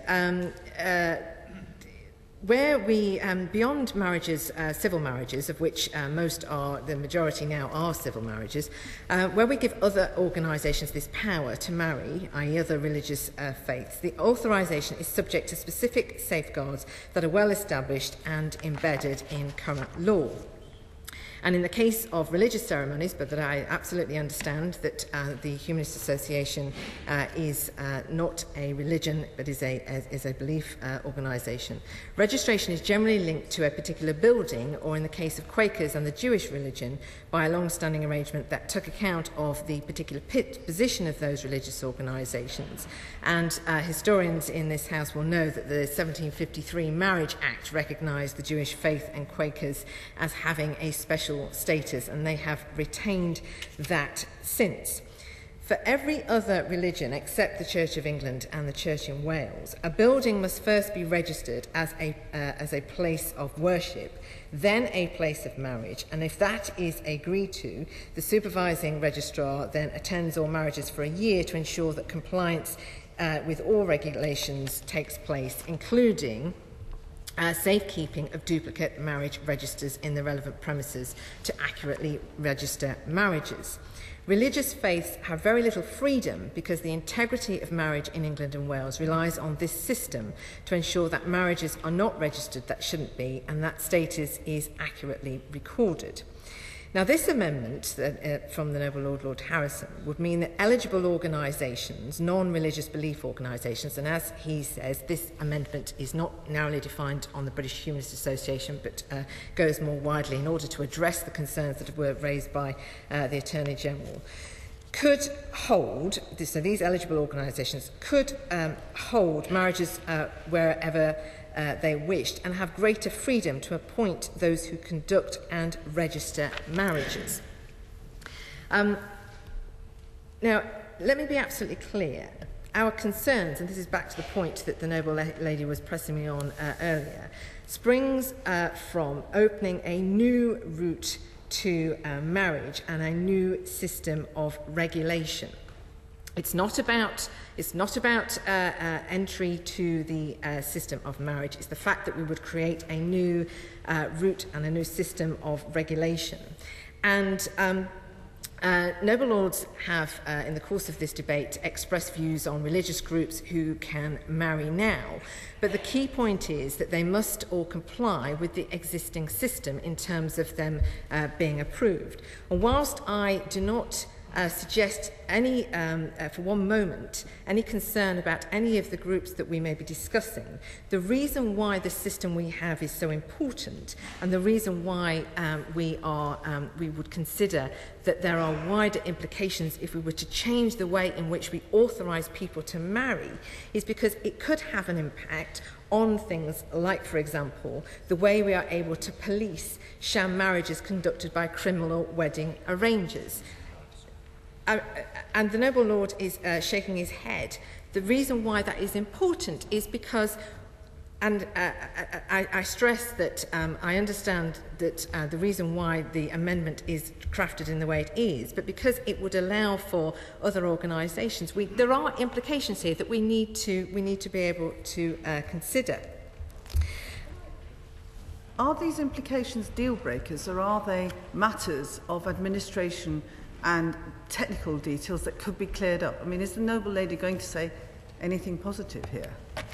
Well, the point I'm trying to make, I think the responsibility I have as the Minister responding to this debate is to make clear that something which on the face of it seems quite straightforward does have, is something which could have, brings about significant change to our marriage law, and we would have to consider the implications of that before a decision could be made as to whether to change this law. I mean, the system we have of registering and authorising people to marry in terms of it being based on religious premises has been in existence since 1898. To introduce a new system for new organisations to be authorised in a different way is a significant change, and we need to make sure that if we're going to make that change, we have properly considered all of the implications that might be associated with that change. I give way to the noble lord. The Minister, that there is a huge respect for her in this House and the way in which she's conducted the passage of this bill. And we all wish this bill to go through. But the noble lady should take the temperature of the House and of the other place. There is a will here. And you see it sometimes with the front bench are making their response. There is a will in both these houses that this should go through. And the issue that she is detecting is the explanation as to why it should not has been crafted by the civil service and does not feel, yes, like an explanation any of us are understanding. The unintended consequence argument, along with it could delay the bill argument, along with a whole range of financial arguments, are the standard set of arguments put forward generally to stop amendments going through. We, I think, would be very sympathetic if we understood what it was that was worrying the government in terms of this amendment, but as yet I am lost, I think as many others are, as to what it is that can't be done in the time frames that we're talking about. Applies to that. She will, I'm sure, have observed that not a single voice in your Lordship's House has been raised against these amendments. Oh, yes.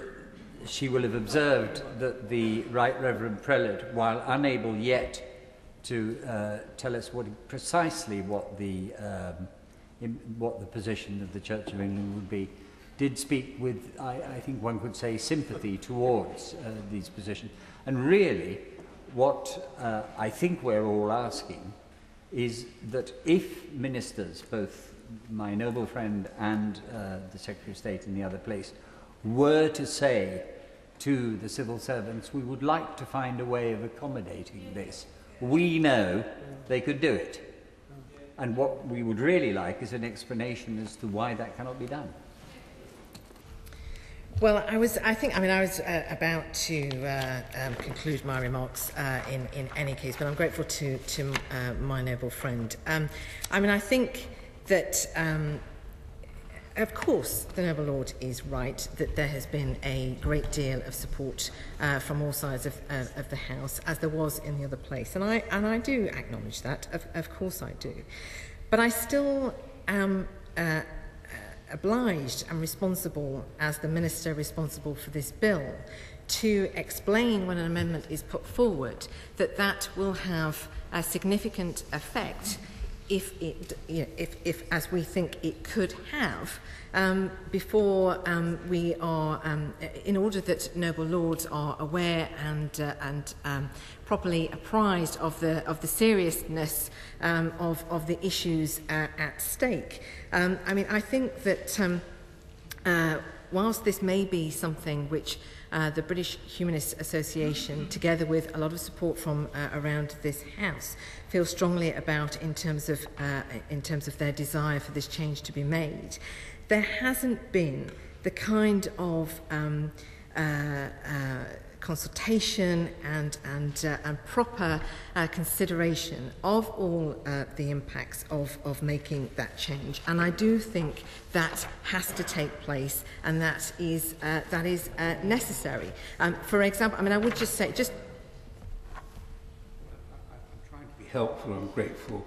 Why can't the government adopt the approach that the previous government did about sexual orientation discrimination, or the present government has on caste discrimination, and so there should be a proper consultation and then a power included in the bill to deal with this by regulations with affirmative resolution procedure and proper exceptions put in for things like sham marriages.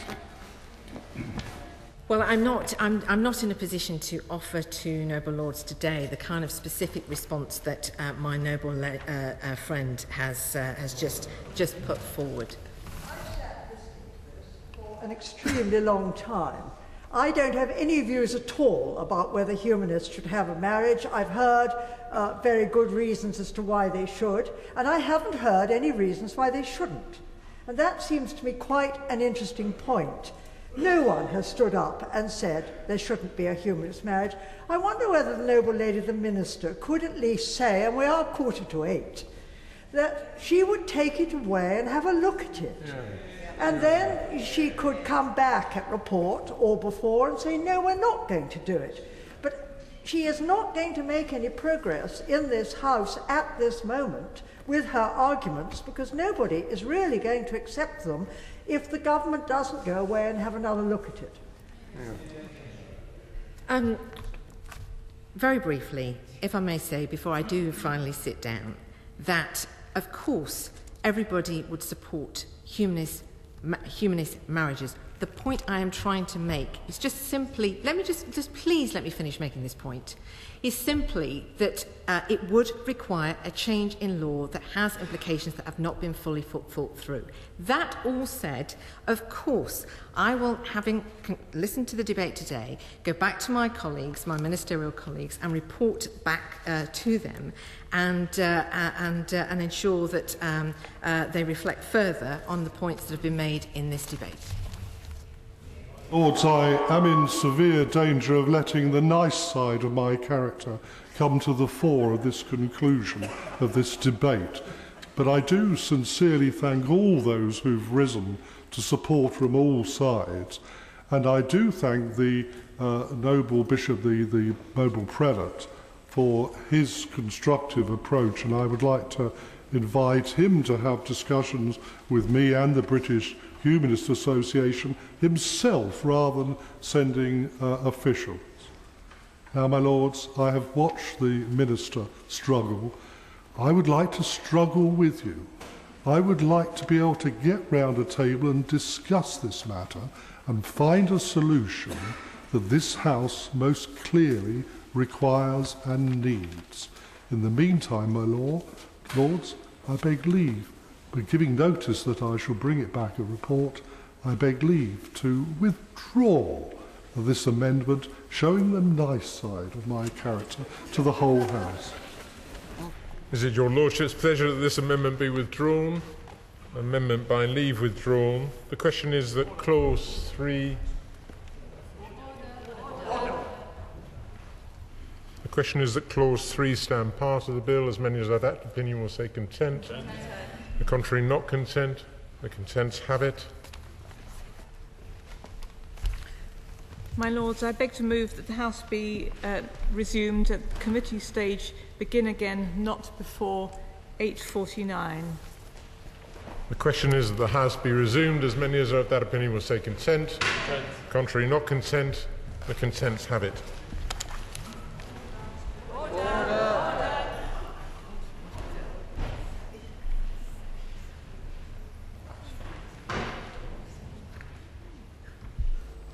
Lord Bates.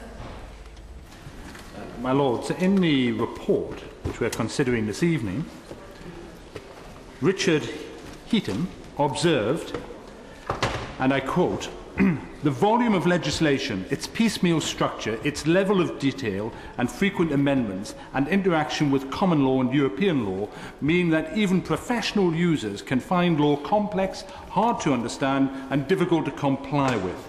Now, if Mr. Heaton was an instantly forgettable backbench peer such as myself, then that might be a mildly worrying but not alarming observation. But Mr. Heaton is in fact the first Parliamentary Counsel and Permanent Secretary of the Cabinet Office.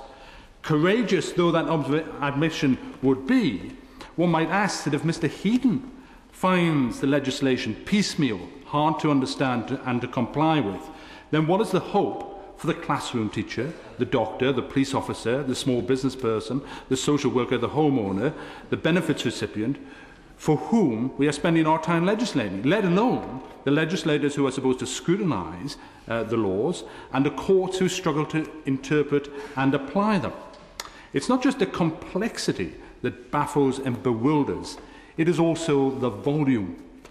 When Her Majesty the Queen made a historic visit to Cabinet to mark her Jubilee in December last year, it reported that there was a forward item on the agenda relating to the Queen's speech. And it was attributed to Her Majesty, and I'm sure how constitutional that is, that she quipped that it should be on the shorter rather than the longer side. And at the time, it was made as a bit of a joke, which everybody enjoyed. But I would suggest that having read this report, this should be seen, far from being a quip, it should be seen as wise counsel from a sovereign, which should be heeded by her government. Holsby's Statutes, which is the nearest we have to a statute book, at the beginning of Her Majesty's reign in 1952, ran to some 26 volumes. This was as a result of 740 years of legislating stretching back to her predecessor, King John, and the signature of the Magna Carta. In the 60 years that she has been on the throne, the volume of statutes which have been added to that have been an increase from 26 volumes to 74 volumes. It's not just the number of acts which has sharply increased. It is the number of pages. In 1952, the average number of pages for a government act was 22, and in 2009, the average number of pages for an act was 122. The unrelenting rise in the volume of legislation, which was pointed out in the House of Lords brief, as one runs down the appendix in the back, you get a momentary frisson of Thatcherite zeal as you come to 1986, 1987, when you actually see that this tide of legislation momentarily abates before resuming its upward course.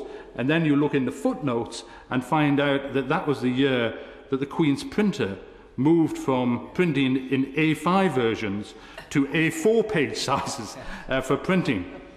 And of course, Acts of Parliament are not the only source of legislation. Parliament, of course, well knows secondary legislation as presented to it. In 1952, there were 25 statutory instruments which were laid before Parliament.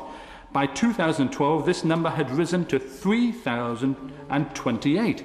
Alarmingly, this trend has been on a very sharp increase under this government. And I would be grateful to my noble friend if he could perhaps allude as to why this might be the case.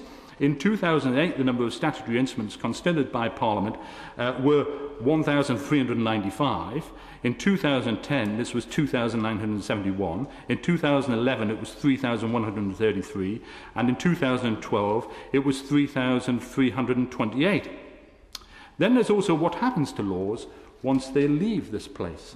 Every year, new legislation from this place results in over 30,000 legislative effects, according to the report. One area where this effect is felt more than most is in the tax code. In opposition, I made a little bit of a living chipping away at the then government and pointing out that according to the UK, the Tolley's yellow and orange tax handbooks, the volume of the UK tax code had doubled in the period between 1997 and 2010, and it had now overtaken India as the longest tax code in the world.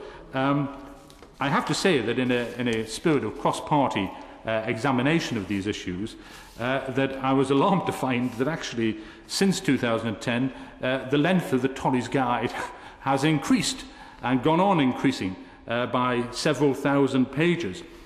What was initially intended when it was launched some 50 years ago to fit into a pocket would now barely fit onto a shelf. In government came in with some very good intention. It came in and announced it was going to introduce the Office of Tax Simplification to actually put a swathe through this complexity, because we know the complexity reduces compliance and reduces tax take. So therefore simplify, you increase tax take, you increase compliance. Then I was quite amazed in researching for this debate that actually the number of staff employed in the Office of Tax Simplification is, to quote the Minister, slightly under 6. I presume by that he means 5, or perhaps it means 4. But perhaps if the Minister could announce what the actual figure is today. But this figure compares with 25,000 HMRC staff working on enforcement and compliance. Then there are the measures, there are other measures which are taking place to reduce the burden of legislation. I pay tribute to the Law Commission and the Scottish Law Commission, whose 2013 Act was the largest statute laws (repeals) act ever introduced. 817 whole acts were done away with, and also partially done away with sections of 50 other acts. That was a great triumph, and noble lords will be delighted to know that as a result of not having the Streets (London Act 1696 on the statute book now, which required Londoners to sweep and clean the area in front of their houses every Wednesday and Saturday between 6 a.m. and 9 a.m. on pain of a 10-shilling fine, they'll be delighted to know that this too has now been swept away. Now, at this point, I should say that we shouldn't get too carried away to think that we're in a libertarian free-for-all, because between 1983 and 2009, Parliament approved over 100 criminal justice bills and added over 4,000 offences to the criminal code. So we are still pretty heavily regulated. The point of Europe will be touched upon, I'm sure, in the forthcoming speeches. But the fact that for every 1 page of a directive, we produces 2 pages of regulation and guidance, whereas Germany produces 1 page for 1 page, pretty logical. It would be good to know what progress the government is making in this. Now, there are many reasons for this increase in volume of legislation, and others will touch upon this, but I want to just mention a few. There are some cynics who might suggest that governments of all persuasions find it rather useful to focus the attention and time of Parliament on considering future legislation rather than on actually determining whether past legislation has actually done what it said on the tin. But that would be one point. But I think there are other issues. The courts have a part in this as a result of the breakdown of trust in society, trust between government and the governed, between service providers and customers, between employers and employees. We've become a much more litigious society.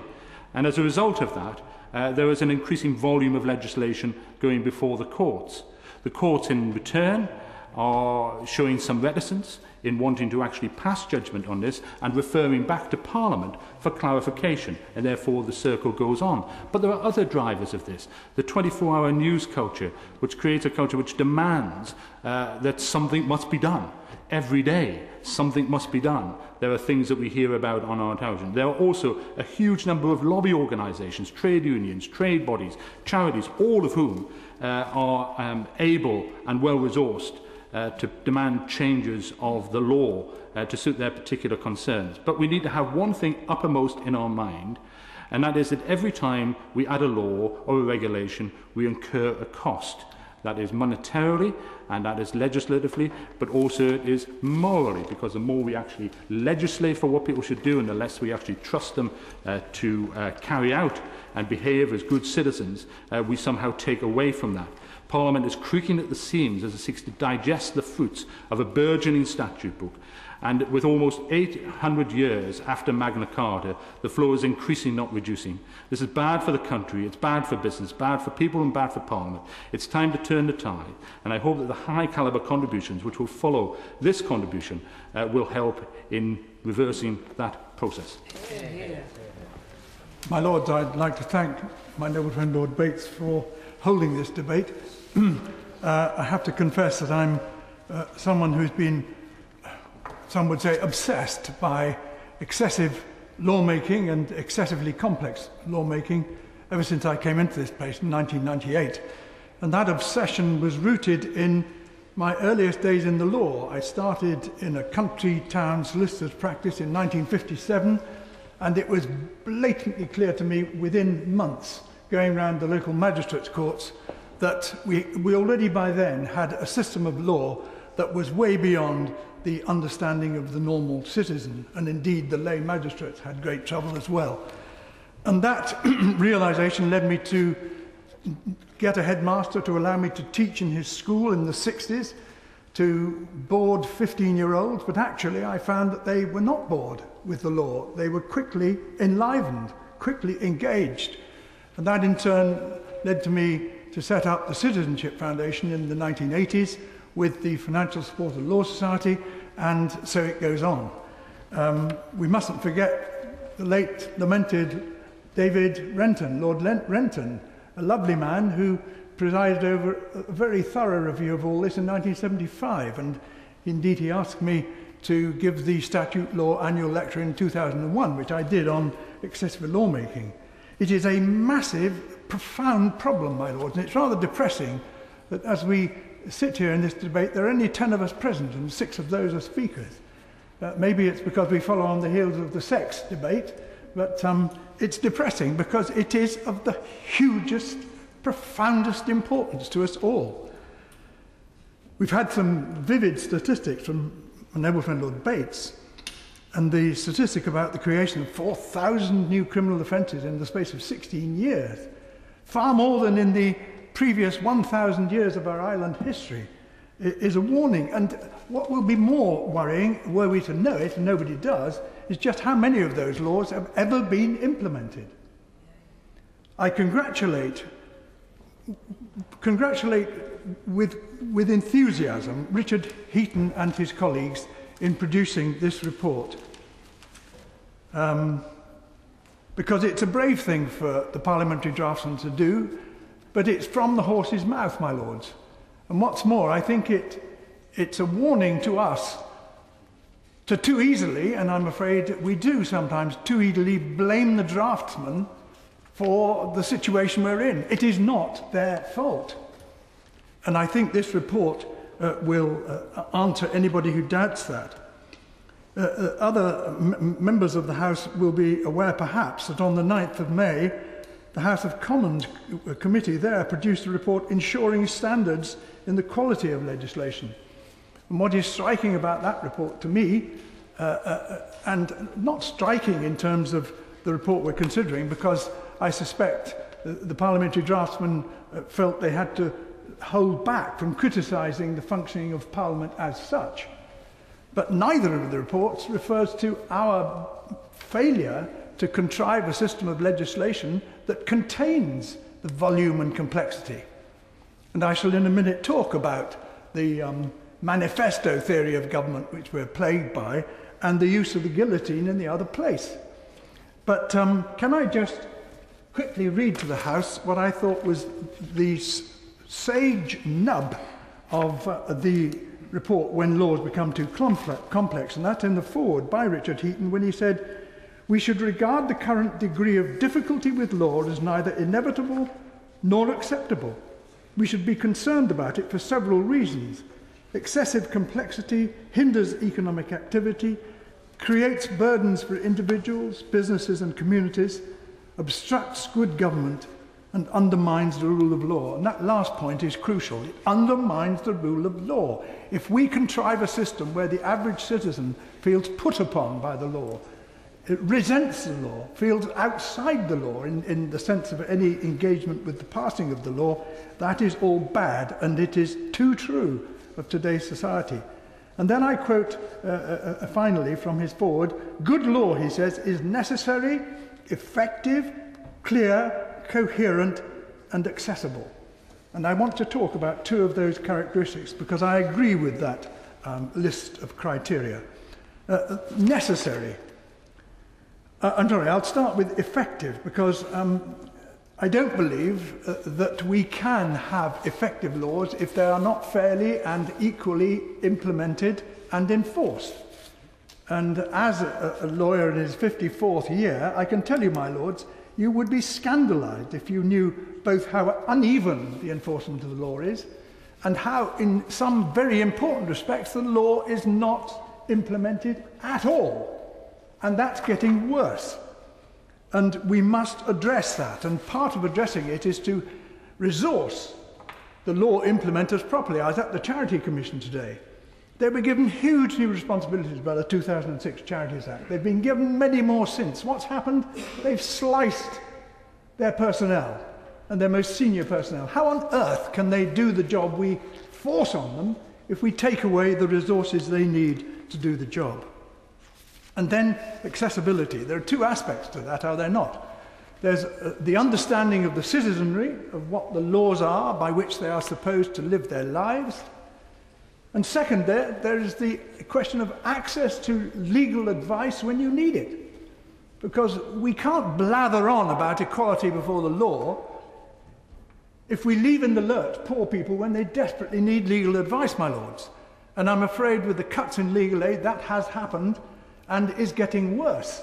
And I understand the problems of austerity, but I do believe if we constantly refer to the rule of law as the bedrock of our civilization, we cannot then deprive needy citizens of essential advice when they are in deep trouble. The issue of broad understanding of the law comes back, to, if I may, to the Citizenship Foundation and the few other organisations that seek to give pupils in our schools some broad understanding of the complex society they're supposed to be citizens of. And most of all, the processes of the law, both in terms of its creation here and in terms of its implementation. And if I tell you, my lords, that over the last 2 years, I'm informed by the Chief Executive of the Foundation, Andy Thornton, that the number of schools that are carrying out schematic citizenship education has dropped by 2/3. Then, my lords, we need to be on our guard, because again, it's hopelessly, well, it's hypocritical of us to go on about equality of the law and all the rest of it if we aren't giving our young citizens any opportunity to come alongside, to feel that it's their law, to have a broad understanding of it, not detailed, of course. And we do have a huge problem of political disconnectedness in our time, and we must deal with that.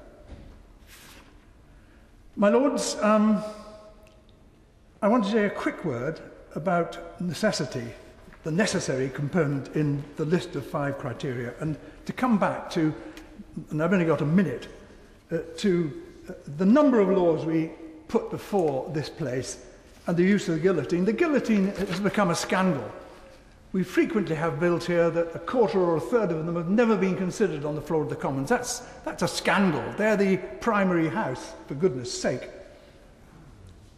And when you consider that the effectiveness of the Commons in holding the executive to account is now so enfeebled that over the last 11 years, and I got these figures from the House of Commons office, in over 3,000 votes, only 6 of them went against the executive. What sort of democracy is that, my lords? What sort of effectiveness is that? Here, I may say, we defeated the government over 500 times in the same period, and we're the inferior house. And lastly, my lords, I think just to make the point that we as legislators need more help. We cannot have these big complex bills without a Keeling schedule. We haven't got the time to spend 2 days in the library looking it all up. So I do hope that we'll remember that as well. My Lords, I too congratulate my noble friend Lord Bates on raising this important and timely question. In the time available, I want to focus on a number of points arising from or prompted by the useful review by the Office of Parliamentary Counsel. As the report acknowledges, as my noble friend has stressed, legislation is complex, both in its form and the manner in which it becomes law. The complexity is multifaceted and is an impediment to members of the public, indeed anyone, as my noble friend has stressed, wishing to make sense of our law. I want to focus, rather like my noble friend, on the volume of legislation and the problems with the means by which we enact legislation. There is, by common consensus, we've heard, too much legislation. We generate too much law as a result of the something must be done mentality, and by individual ministers wanting to get through their own big bill. Until we get the government to accept that sometimes more legislation is part of the problem, not part of the solution, we will continue to overburden Parliament, not only with too much legislation, but rushed legislation. As Lord Judge said of criminal law, for too many years now, the administration of criminal justice has been engulfed by a relentless tidal wave of legislation. The tide is always in flow. It has never ebbed.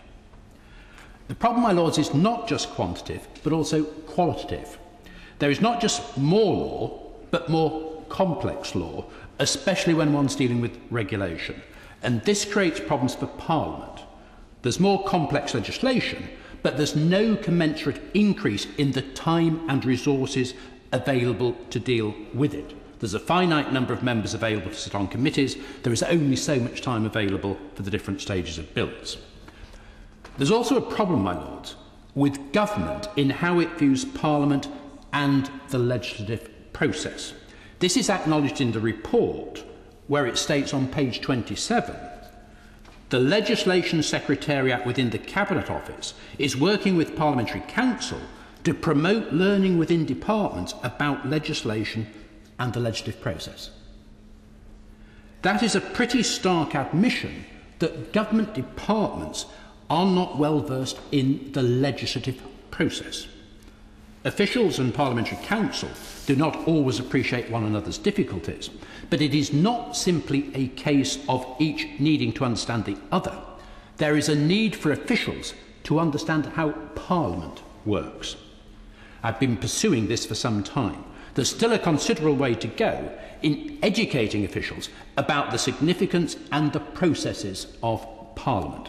The replacement of the National School of Government with civil service learning has not necessarily enhanced the capacity for such learning. Given that, it will be helpful if my noble friend the Minister can explain what steps are being taken by government to ensure that officials who advise ministers are fully aware of the importance of Parliament and the legislative process, as well as the difference between the two houses. My lords, the legislative process is also flawed. There's never been a golden age of legislation, and the present procedures actually have some benefits over what went before, but they remain inadequate. Let me just adumbrate what, in my view, needs to be done. The way in which we undertake legislation, frequently by amending earlier legislation, makes for some complex and impenetrable bills. One means to aid parliamentarians is that referred to by my noble friend Lord Phillips, which is actually to produce Keeling-like schedules. He referred to Keeling schedules. It's actually more appropriate to say Keeling-like schedules, showing how the proposed changes affect extant legislation. Where they have been produced, they have been enormously helpful. I think there's a strong case for arguing that where most of the clauses of a bill amend legislation, and where that particularly is one or two acts, then the expectation should be that the relevant department will produce a Keeling-like schedule.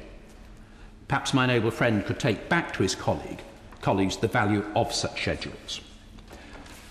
It would also aid Parliament and act as a valuable discipline on government if ministers were required to publish with a bill the purpose of the measure and the criteria by which it can be assessed to determine if it's fulfilled its intended purpose.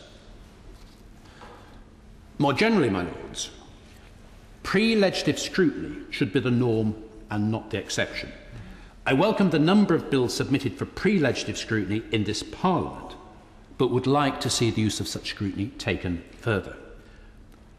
There needs to be, as we've already heard, a joint legislative standards committee, as recommended by the Political and Constitutional Reform Committee of the other place. Such a joint committee would oversee the application and effectiveness of a code of legislative standards. Now, I know the First Parliamentary Council has doubts about the value of such a joint committee, but my view is that it would ensure consistency and provide a useful discipline for government. I also commend another recommendation of the Political and Constitutional Reform Committee, namely that there should be agreement between Parliament and government as to what constitutes constitutional legislation. This builds on the report of the Constitution Committee of Your Lordship's House, that there needs to be a distinct process in government for identifying and dealing with measures of constitutional significance.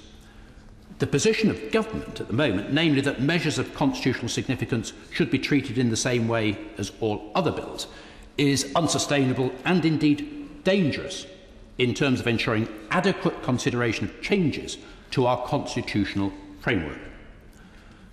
Not surprisingly, I endorse the Political and Constitutional Reform Committee's endorsement of the test I produced when I was chairman of the Constitution Committee, namely the 2 Ps test. Does a measure affect a principal part of the Constitution, and does it raise an important issue of principle? If both tests are met, then it should trigger special consideration. We also need, my lords, to look beyond the process of passing a bill into law. For too long, both ministers and Parliament treated legislative success as royal assent. That was the end of the process. We should be treating success as when an Act of Parliament achieves its intended purpose. We now have post-legislative review, which I greatly welcome, but we need a committee on post-legislative scrutiny. In this House, we've now established ad hoc committees to undertake post-legislative scrutiny of particular measures, which again is a great step forward. But a dedicated post-legislative scrutiny committee would ensure that nothing fell between the gaps and also serve as a body for ensuring best practice in departments in undertaking post-legislative review. My lords, those are but some of the things that need to be done. We're making some progress. Having clearer bills will be a major step forward. Having fewer bills will be an even greater one. Yeah. My Lords, I congratulate my noble friend Lord Bates, and I endorse enthusiastically not only what he's said, but also my other 2 colleagues who have contributed to this very timely debate. I want to take up the point made by my noble friend Lord Phillips about the context, the public consequence of some of the work that has been undertaken for this report. And in doing so, I want to refer to the Audit of Political Engagement published recently by the Hansard Society, of which I'm a Vice Chair, which I think is extremely important and in some respects encouraging. Mostly it is discouraging. Mostly it is saying people are disengaged for some of the reasons that my noble friends have referred to. But in a number of ways there is new engagement, increased engagement, and I think it's important For example, 42% say that they would like to be involved in national decision-making, up 9% compared to the previous year. 47% agree that Parliament holds government to account, up from 38% last year. 55% agree that Parliament debates and makes decisions about issues that matter to me, up from 49% the previous year. But most important of all, my lords, 55% of the public agree that politics and government seem so complicated that a person like me cannot really understand what's going on. Now, that is the critical consequence of the complexity to which this excellent report refers. And I want to, in particular, to refer to one or two examples given in this report. Incidentally, I do think the authors of this report show that they are masters of complexity. My lords, I'm not allowed to wave about, of course, my visual aid, but looking at the particular example on page 16 of the legal effects of the Companies Audit Investigations and Community Enterprise Act of 2004 is amazing. How that got past anybody in terms of seeking to reduce complexity, I do not understand, but it's very important indeed. And in referring to the report, I do think Mr. Heaton's foreword is extremely salutary. As my noble friend referred to it, I hope that your lordship's friend will forgive me for referring again to his absolutely critical paragraph. He says, excessive complexity hinders economic activity, creating burdens for individuals, businesses and communities. It obstructs good government. It undermines the rule of law. That is the context in which we should be looking at this issue. And I pay tribute to the work that's already been done as a result, I understand, of this activity by the parliamentary draftsman. I wanted just to refer to one particular example of the way in which they have looked at this issue, and that is the issue of gold plating, to which my noble friend Lord Bates referred briefly. Gold plating has been around for a long time, and the present government I congratulate on seeking to deal with it. I recall when I was responsible for agriculture for my party in the other place, looking at a number of directives as they emerged from Brussels, and then looking at the regulations as they appeared in the United Kingdom. And I was not at all surprised to read in this particular document that in 2003 there was an average elaboration ratio for the UK of 330%. In an extreme example, Directive 2002/42 EC consisted of 1,167 words in its original English text, but resulted in 27,000 words of implementing regulation in the UK.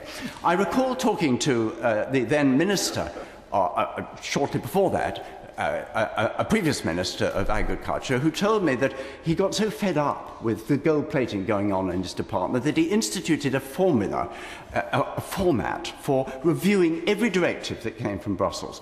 And alongside it, his civil servants had to put what they proposed to add, and then the resulting consequences in terms of length and complexity, and he or one of his ministers had to tick off, approve that a sequence was going to be acceptable. The most significant thing he told me was that within 3 days of losing office, the civil servants disposed of, abolished the system that he had instituted, because they were so pleased with the way in which they were able to add to excessive requirements. They were adding excessive requirements to what emerged from Brussels. And it's, of course, a well-known fact that throughout the other member states of the European Union, such, for example, directives on abattoirs that I was concerned with, were always a matter of reduction in terms of reducing the responsibilities at a more local level, but in the United Kingdom, everything was centralised and imposed much more rigorously. My lords, as has already been said, pre-legislative scrutiny is an extremely important way in which we should take responsibility for removing complexity that is unnecessary. It should be explicit every time a joint committee, of which I'm a very enthusiastic supporter, because I think we educate each other, MPs and peers, when we sit together, and I've sat in several joint committees I think it should be absolutely explicit at the outset that one of our responsibilities is to try and reduce complexity in that draft legislation. It's also true, as my noble friend Lord Norton has said, that both houses, of course, have been asked to think very carefully about improving the quality of legislation. Most recently, the Select Committee in the other place, but previous to that, the committee chaired with such distinction by Dr. Tony Wright, and indeed our own leaders group, chaired by the noble Lord Goodlad, looked very hard at this and made a substantial suggestion, which I'm afraid so far has not been implemented in this House, about improving the quality of legislation. In that case, they recommended a Legislative Standards Committee in recommendation 16 of their report. Now, sadly, that has not been pursued, and I think that's a great pity. My Lords, I have one very simple practical suggestion to make to your Lordships. Again, I'm not allowed to waive my visual aid, so I shall have to ask the Minister later to look at it and take it very seriously indeed. My extremely able, far more technically competent assistant, Alex Davis, in preparing a recent draft bill with assistance from members of the other two parties in the other place, found it was quite possible to put alongside, clause by clause, the explanatory notes. Now, that one small step, so that you can read across from Clause 9 to what does Clause 9 actually mean, would be hugely more accessible to the general public, and indeed to professionals and those in business outside this House than the present arrangements, both with draft bills and with government bills and private members' bills and secondary legislation. The explanatory notes, without great difficulty, can actually be side by side with the appropriate parts of that legislation. My Lords, that's a very practical suggestion I give to your Lordship's House. I will sell it to the government for 1 penny only, but I would like to make sure that the credit is given not to me, but to my extremely able assistant. My Lords, this is a very timely debate, but I think what is so interesting about the debate, and it's come from all three speakers, and indeed from me, is that we in this House could do more to improve the situation. It is not just a question of passing the buck to the professional parliamentary draftsman. It's not even just a government responsibility. It is the responsibility of the two houses of Parliament to make our legislation more accessible and less complex. My Lords, may I add my appreciation to the noble Lord Bates for this debate. He has, however, taken the noble Lord the Minister away from the Countryside Alliance summer ball, I gather, and myself from the farewell to the Fabian Society office where we've been for 80 years. But we shall forgive him that. My Lords, there is, of course, a difference between legislative burden and legislative complexity. The former, I don't think, is the problem. It is the latter that is the subject for today. Because I think we must remember that for consumers, legislation is about making roads, offices or homes safer, or it's to safeguard children from danger, or it's to prevent consumers being ripped off. So we must stop the idea that legislation is a burden. It's not a burden to consumers if it means they don't die from carbon monoxide poisoning, or if children are protected or provided with decent schools, or indeed if consumers have access to an ombudsman when a service or product goes wrong. Some legislation maybe should have stayed, like cleaning the path outside our doors. I'm not certain that was the right one to get away. However, let's stop the idea that legislation is bad. It needs to be done. It needs to be done well, and it needs to be done for a specific purpose. So today we've heard a good debate on this, and along with others I welcome the report, with the exception of one small line in it, and its analysis of what is an important area. It doesn't, of course, propose solutions for us, so I will take time to suggest a couple for the government to think about. But first, may I just say my one difference with the report, and I think echoes what's been said already, is that the idea that the public is new, and they use that word, new audience for legislation. On the contrary, in answer to the question, who is the user of legislation, I was going to use the word people. The noble Lord Phillips used the word citizenry, And the Noble Lord Bates talked about small business people, shopkeepers. Absolutely. That surely is the real user of legislation. The rest of us, be us legislators, judges, lawyers, or advisors, basically are intermediaries or maybe implementers. And if we hold that in mind, which I think is what others have said today, then I believe our laws will be better drafted and will be better understood. In fact, it's notable and maybe for me slightly regrettable that the good law guidance produced in April by the Office of the Parliamentary Counsel boasts that it's talking to lawyers, the judiciary, legal educators, but it makes no mention of the general public, though it is beginning to listen to users through a project run by the National Archives, but it didn't feel core to the work. Surely, if the Cabinet Office wants, as it states, to write laws that can be readily understood, then users ought to be one of the drivers of the new approach. So to turn to the report.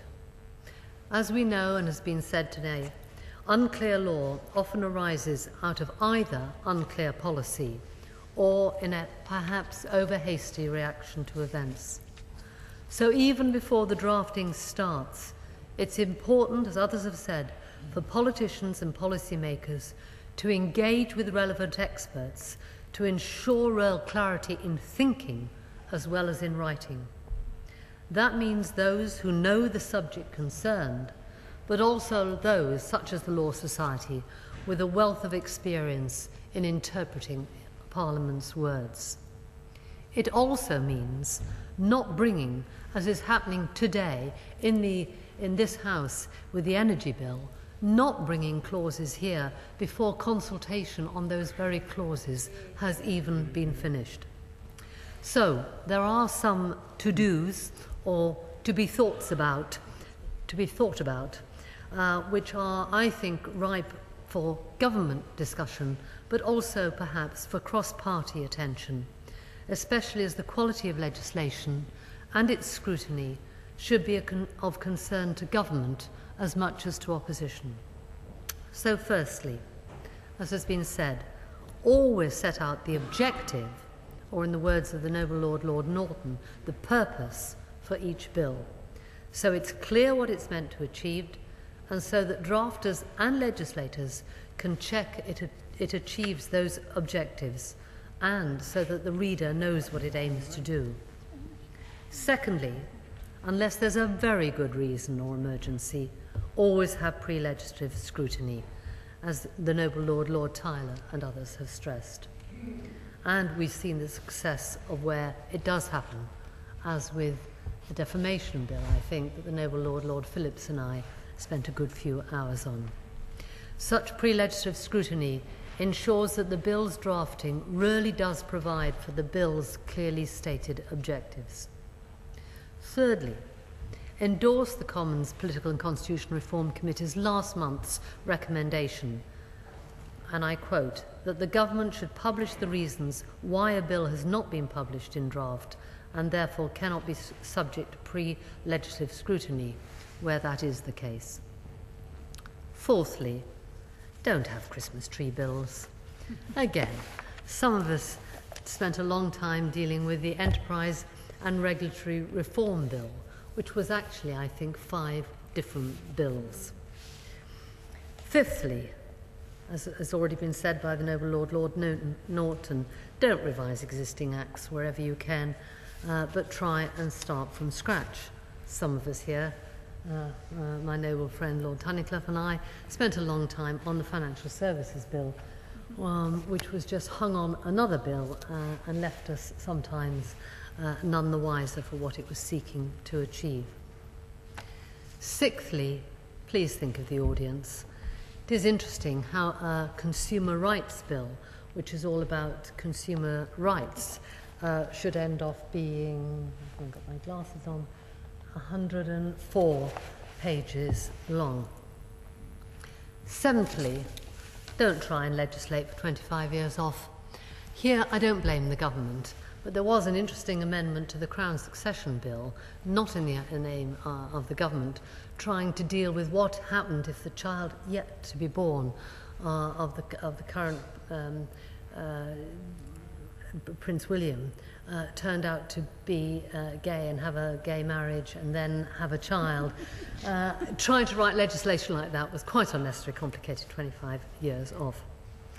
And eighthly, could we implement another of the recommendations of the Commons Select Committee's very good recommendations, a separate one from that already mentioned, that there should be a code of legislative standards.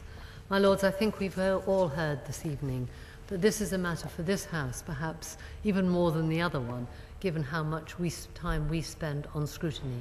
It is a matter for government as well as for opposition, and I hope that we might be able to move forward.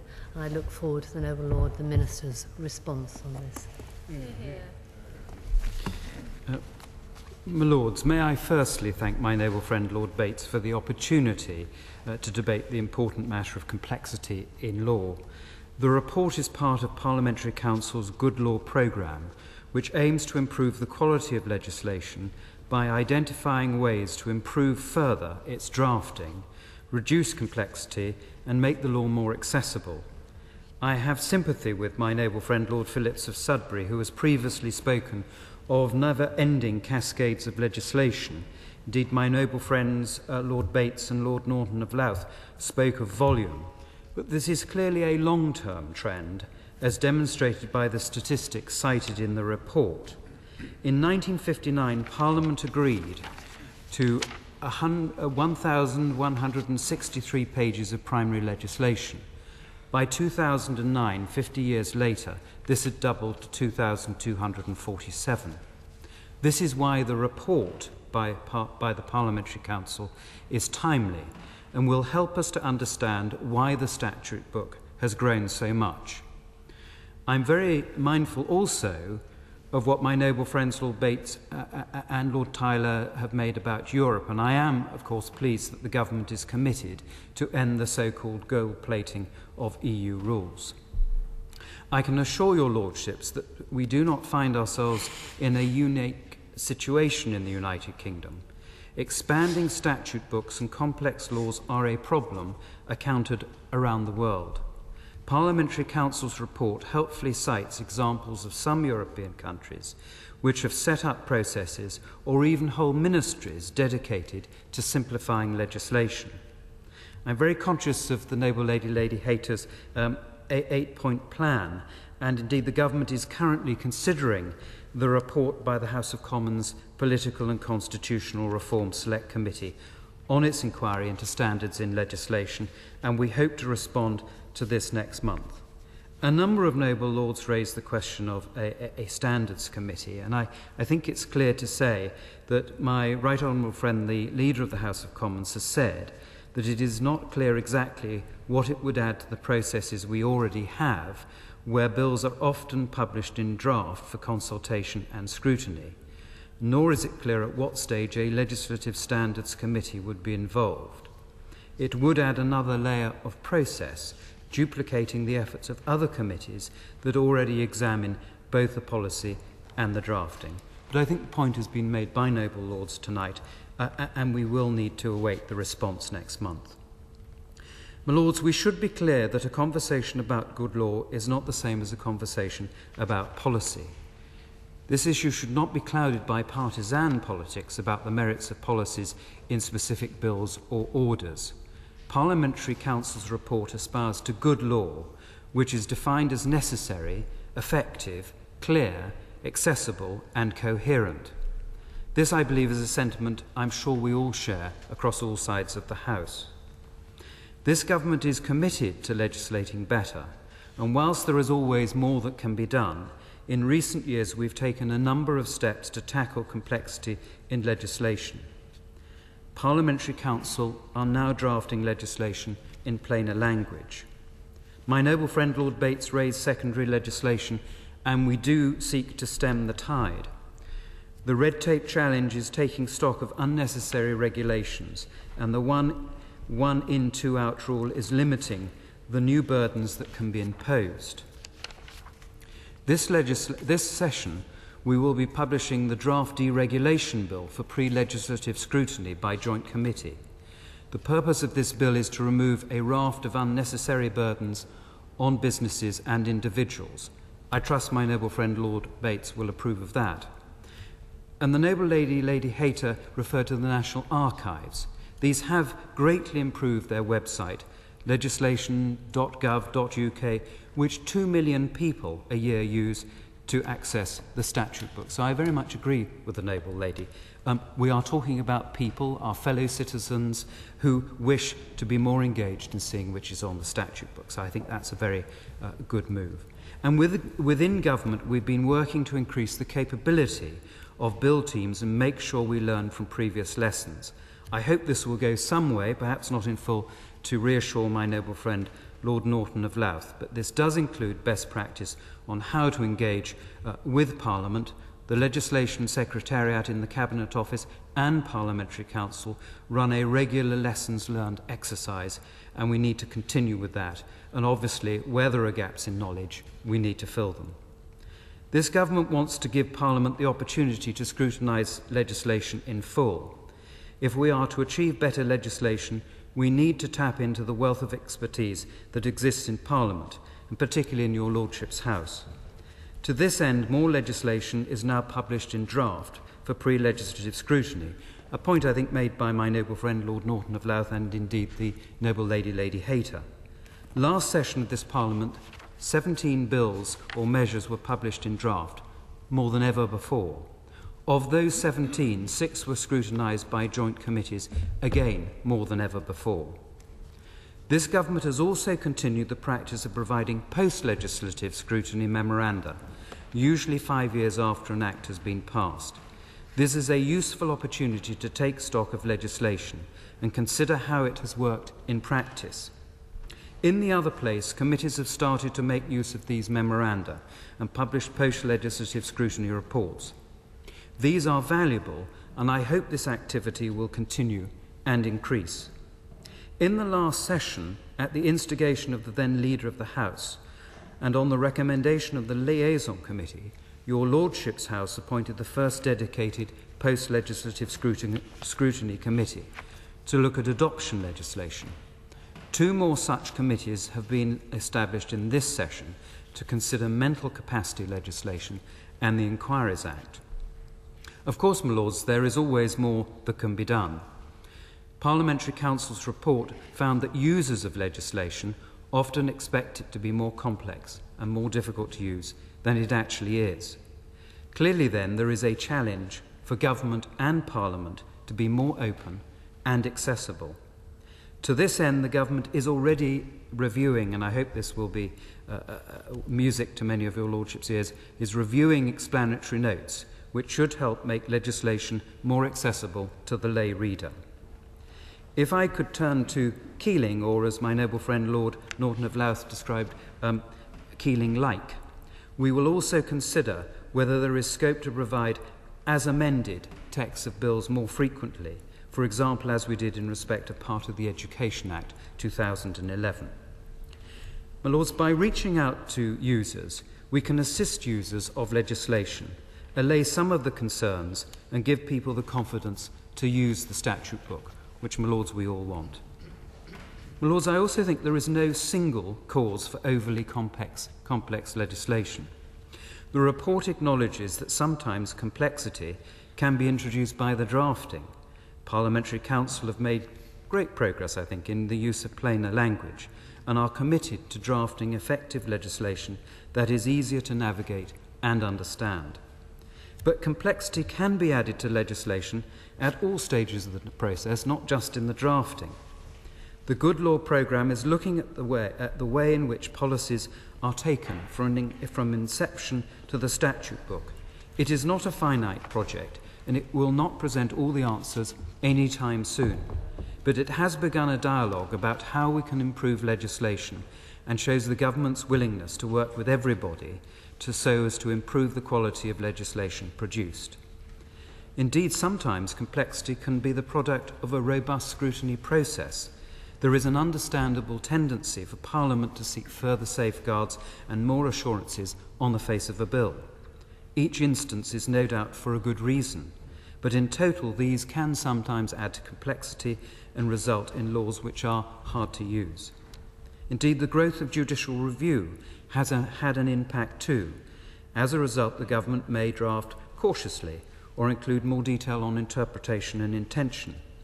As such, further legislation may be required following a court case, occasionally fast-tracked, which again can add to layers of complexity.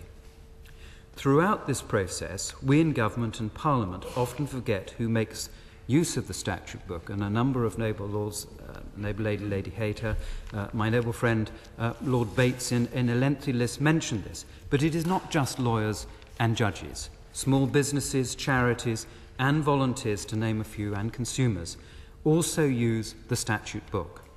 A new small business does not have a large legal department to rely upon. They must deal with the legislation themselves.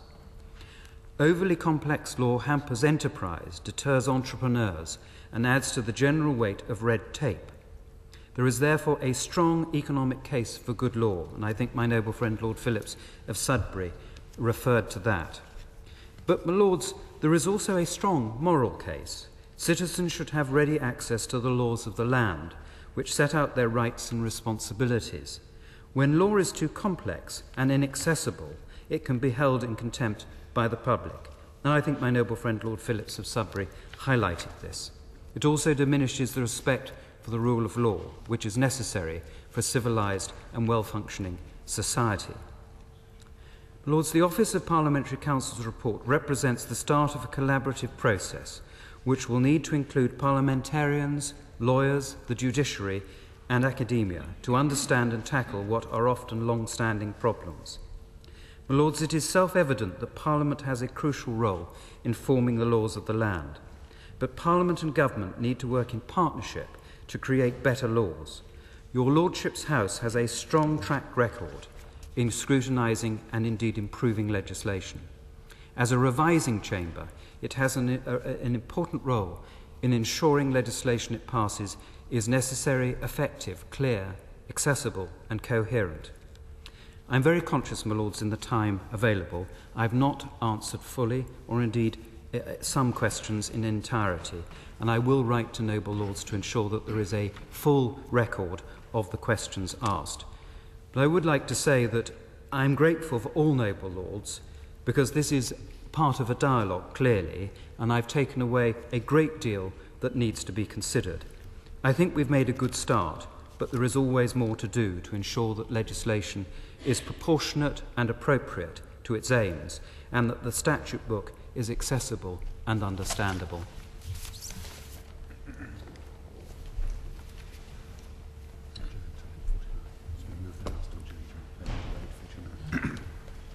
My Lords, I beg to move the House be adjourned for pleasure until 2049.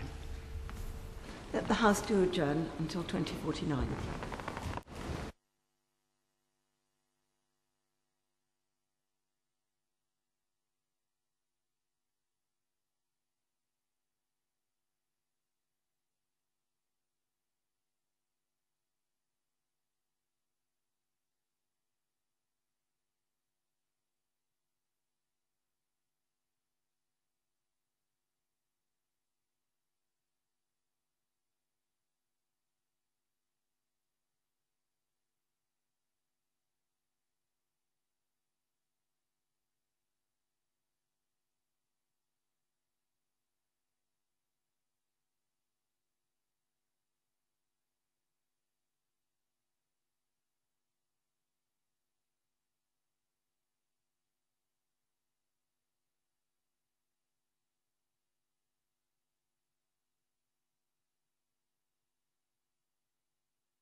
House again to be in committee on the Marriage Same-Sex Couples Bill. Baroness Stoll-Beast. My Lords, I beg to move that the House do now again resolve itself into a committee on the bill. The question is that the House do now again resolve itself into a committee upon the bill. As many as of those of that opinion will say content. The contrary not to content, the contents have it.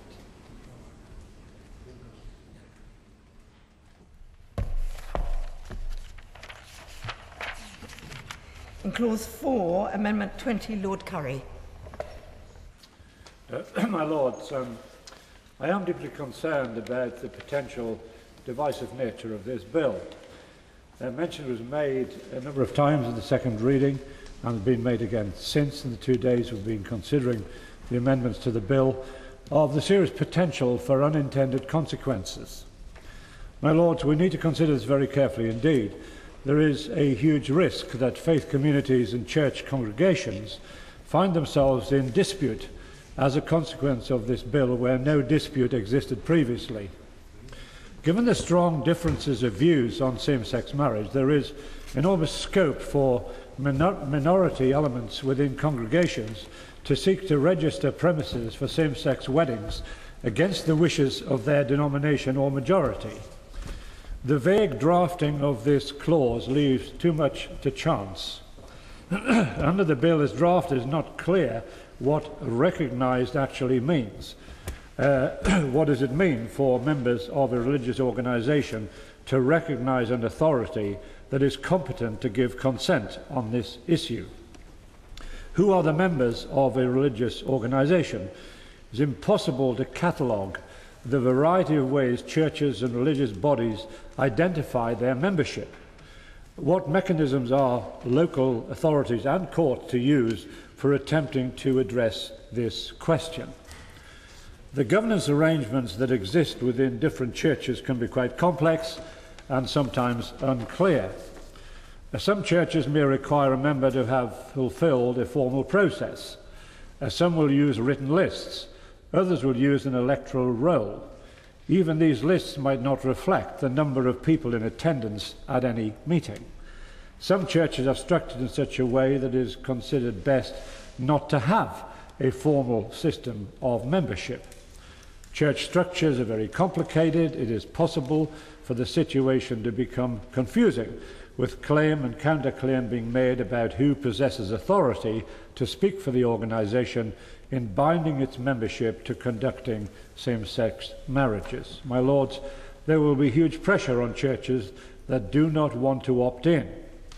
Local authorities may themselves be strong advocates of same-sex marriage and may happily take the consent of a liberal faction as being binding on the whole organisation. It is necessary to set out clear statutory principles to handle the inevitable disputes. Local authorities must hold the tools to assess or reject applications to register a building for same-sex marriages, but the local registry office that receives the application has no legal basis on which to determine an application. It could be very easy to register the church for same-sex marriages just by the proprietor making an application accompanied by something that seems to show consent. Consent may be given by a wing, a faction, a subcommittee of a denomination, but that does not mean they are representative or legally and morally competent to give the consent. It's not clear what constitutes evidence of consent. Under the bill, a letter is sufficient. But given the internal complexities involved, has the government considered any additional requirements to verify the issue of consent? Is there any guidance on the consequences of a local authority wrongly approving an application? It is unrealistic to expect that all local authorities will have a grasp of the internal politics and structures of every religious body. Without a clear framework, they will not have the ability to ascertain who exercises the proper legal responsibility for such decisions within each of a wide range of churches with their innumerable variations of governance, locations, interests, hierarchies and systems. The purpose of Amendment 20 is to define recognised and members and the consent that would apply to issues on registering buildings filling gaps in the bill and reducing the potential for problems down the line. It promotes consistency across the boundaries of different local authorities. It provides mechanisms for achieving clarity when there are opposing claims about who is legally able to speak on behalf of a particular church or faith organisation. The amendment makes clearer whether applications are in line with the respective church's typical decision-making methods. Because of the sensitivities involved, in the event of an unresolved dispute, Amendment 20 would require the Secretary of State to become involved and therefore establish a uniformed approach across central and local government. The government has created the problem by its drafting, so it should take ultimate responsibility for solving individual problems that may arise. If it is evident proper processes have been ignored or deliberately manipulated, the Secretary of State should have the power to order a ballot of church members as set out under the amendment. In such a ballot, a majority vote of 2/3 would be required to authorise the religious body either to opt in or opt out of the same-sex marriage registration system. This, of course, may come down to its own complications, which is why it is so crucial to attempt to define in statute what constitutes membership. My Lords, there are two words that have been repeated again and again in debate on this bill. They are divisive and discriminatory. It is possible that, despite reassurances, if this bill is introduced, it will create more discrimination than it seeks to solve and cause divisions where none existed before. My noble Lord the Minister has proposed a helpful amendment in Amendment 21, but I think it needs to go even further. I do hope my noble Lord the Minister will give this amendment very serious consideration. Amendment proposed, page 5, line 33. At the end, insert the words as printed on the marshalled list. My Lords, I don't know if the Amendment 22, I think, is also in this group. I don't know if the noble Lord Singh wishes to mention it before I reply. My Lords, I rise to speak in favour of Amendment 22 in my name. Very detailed consideration has been given to the impact of this legislation on the Christian and Jewish religions. No consideration whatsoever has been given to the difficulties that may arise for other faiths. I'd like the noble minister to enlighten the House as to why other faiths, each more numerous than the Jews, are being treated as if they did not exist. Was this omission inadvertent, or was it thought that newer faiths in this country were less important? Either way, the less than favourable treatment of other faiths, including my own, appears to contravene both the Equality Act and human rights legislation. It seems that some minorities are more equal than others. My Lords, coming to the substance of my amendment, it's best understood by a little story, a true story. An opinion pollster knocked on the door of a house in Birmingham and asked, "Do you belong to an organized religion?" The man in the turban responded, "No, I'm a Sikh." My Lords, Sikhs do not easily submit to authority, and the day-to-day management of each Gurdwara is by democratically elected committees. There's no hierarchy of authority in the Sikh community other than the democratically elected Sri Gurdwara Prabandhak Committee in Amritsar, which after years of deliberation in the middle of the last century produced what we call the Rat Maryada, which is the Sikh code of conduct that gives definitive and universally accepted guidance on the Sikh marriage as defined by the union of a man with a woman. My Lords, I head the network of Sikh organisations UK, the NSO, the largest umbrella body of Sikhs in the UK, with over 130 affiliated members. Its purpose is to facilitate cooperation between Gurdwaras in promoting Sikh values and living true to Sikh teachings. But neither it nor any other organisation in the UK has any authority to vary the Sikh Rat Maryada. Amendment 22 is necessary to make this position absolutely clear and to the relevant authorities. Thank you. Lords, I've been listening with great care to many of the arguments which the Noble Lord Singh has made during this debate, but not least because his is a voice which has not been heard for very long in this House.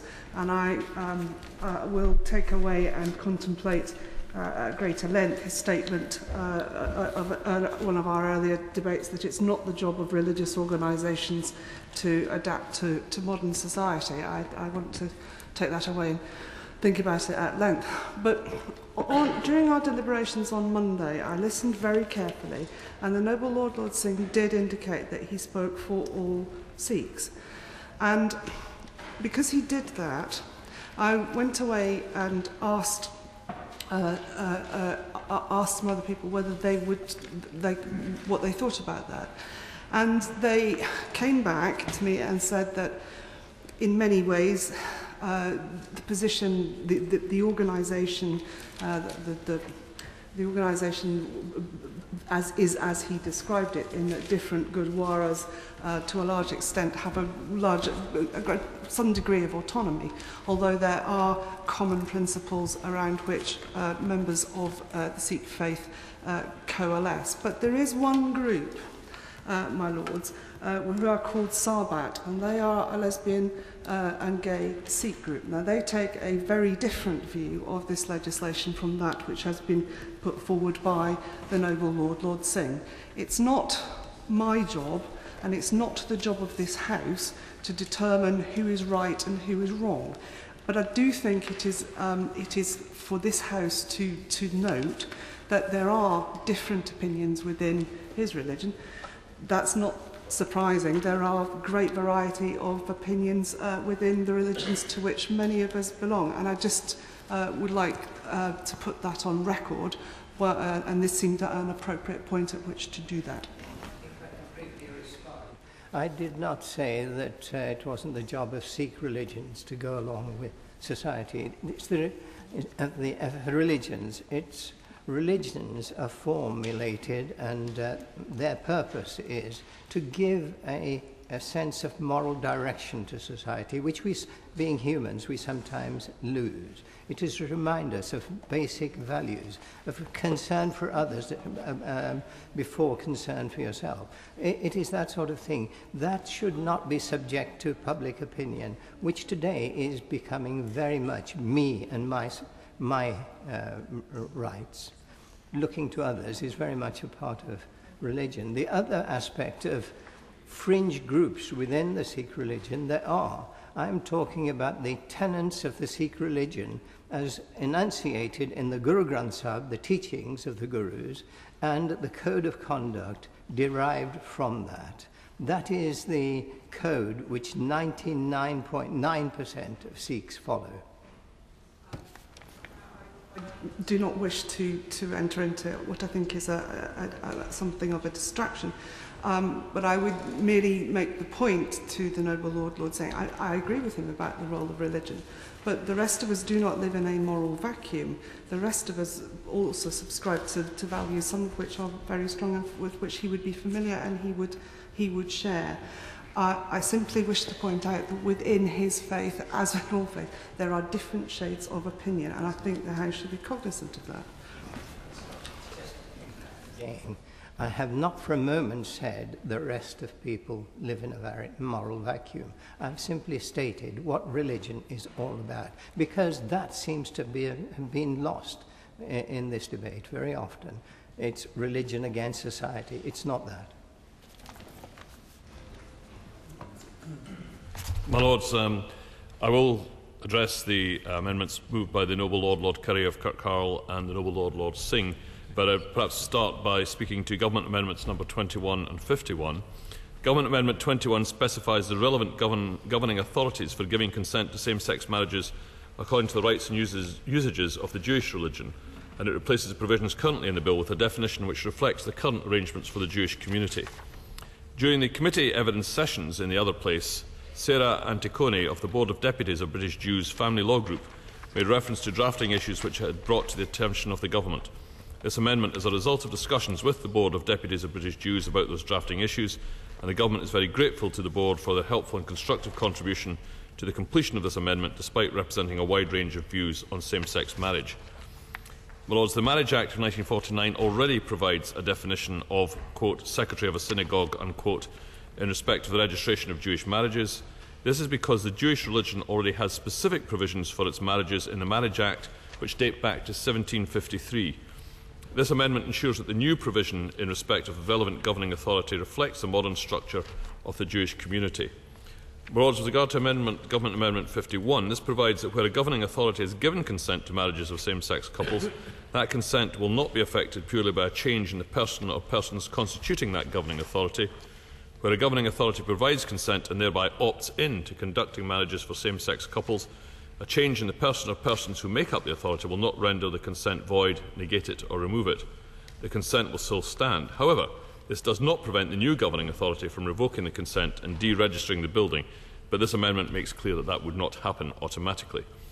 And while it's perhaps useful, having indicated the provisions of Government Amendment 21, to address the amendment moved by spoken to by the Noble Lord Singh, Amendment 22, because he provides a specific reference to the governing authority of the Sikh religion in relation to opting into same-sex marriage. Can I assure the Noble Lord that there is no disrespect for the Sikh religion, or indeed any other denomination or faith that is not specifically mentioned in the bill, and reassure him too that this amendment is not needed. A general reference to the... Oh, sorry. Thank you for giving way. It may be that no disrespect is intended, but disrespect has been taken and many people are extremely upset about it. And I still don't know why the omission was there. Was it inadvertent or was it deliberate? Explain, you might, and I certainly would apologise if any disrespect has been taken. I certainly would apologise for that. It's certainly not the intention. The general reference to the governing authorities of religious organisations other than the Church of England, those of Jewish religion and the Quakers, is already included in the bill, not by specific reference, but it is covered by the bill. The governing authority of the Sikh religion will be covered by this and will enable the members of the Sikh religion to determine who would be their relevant governing authority for the purpose of consenting to same-sex marriage. Nor does the government think it desirable to specify in legislation who is the governing authority for any particular religious organisation. That issue is properly a matter for the members of the religious organisation themselves, and for the government to seek to prescribe this, I believe, would be an inappropriate interference in the internal governance and autonomy of religious organisations, who should be free to decide and indeed change their decision-making arrangements for themselves. And I think it was reflected in what the Noble Lord said, that he's trying to replicate the specific reference that the governing authorities of the Jewish religion and Society of Friends, the Quakers, have within the bill. But, my Lords, I think it's perhaps already been indicated, they are both in a different position, given that already they have particular treatment under the Marriage Act of 1949, and that in turn arises from arrangements that were put in place hundreds of years ago to reflect their particular circumstances at the time. They have long had different arrangements in terms of marriage law, and as part of this, their governing authorities are already specifically referred to in the Marriage Act. So in line with that treatment, specific reference must be made to the governing authorities in this bill. That is not required for other religious organisations, where the relevant governing authority should be determined by the members of each organisation. Indeed, I could say that my own religious denomination, the Church of Scotland, which does have places of worship in England, is not referred to in this bill for the very good reason that there is no historic reason as to why it should be.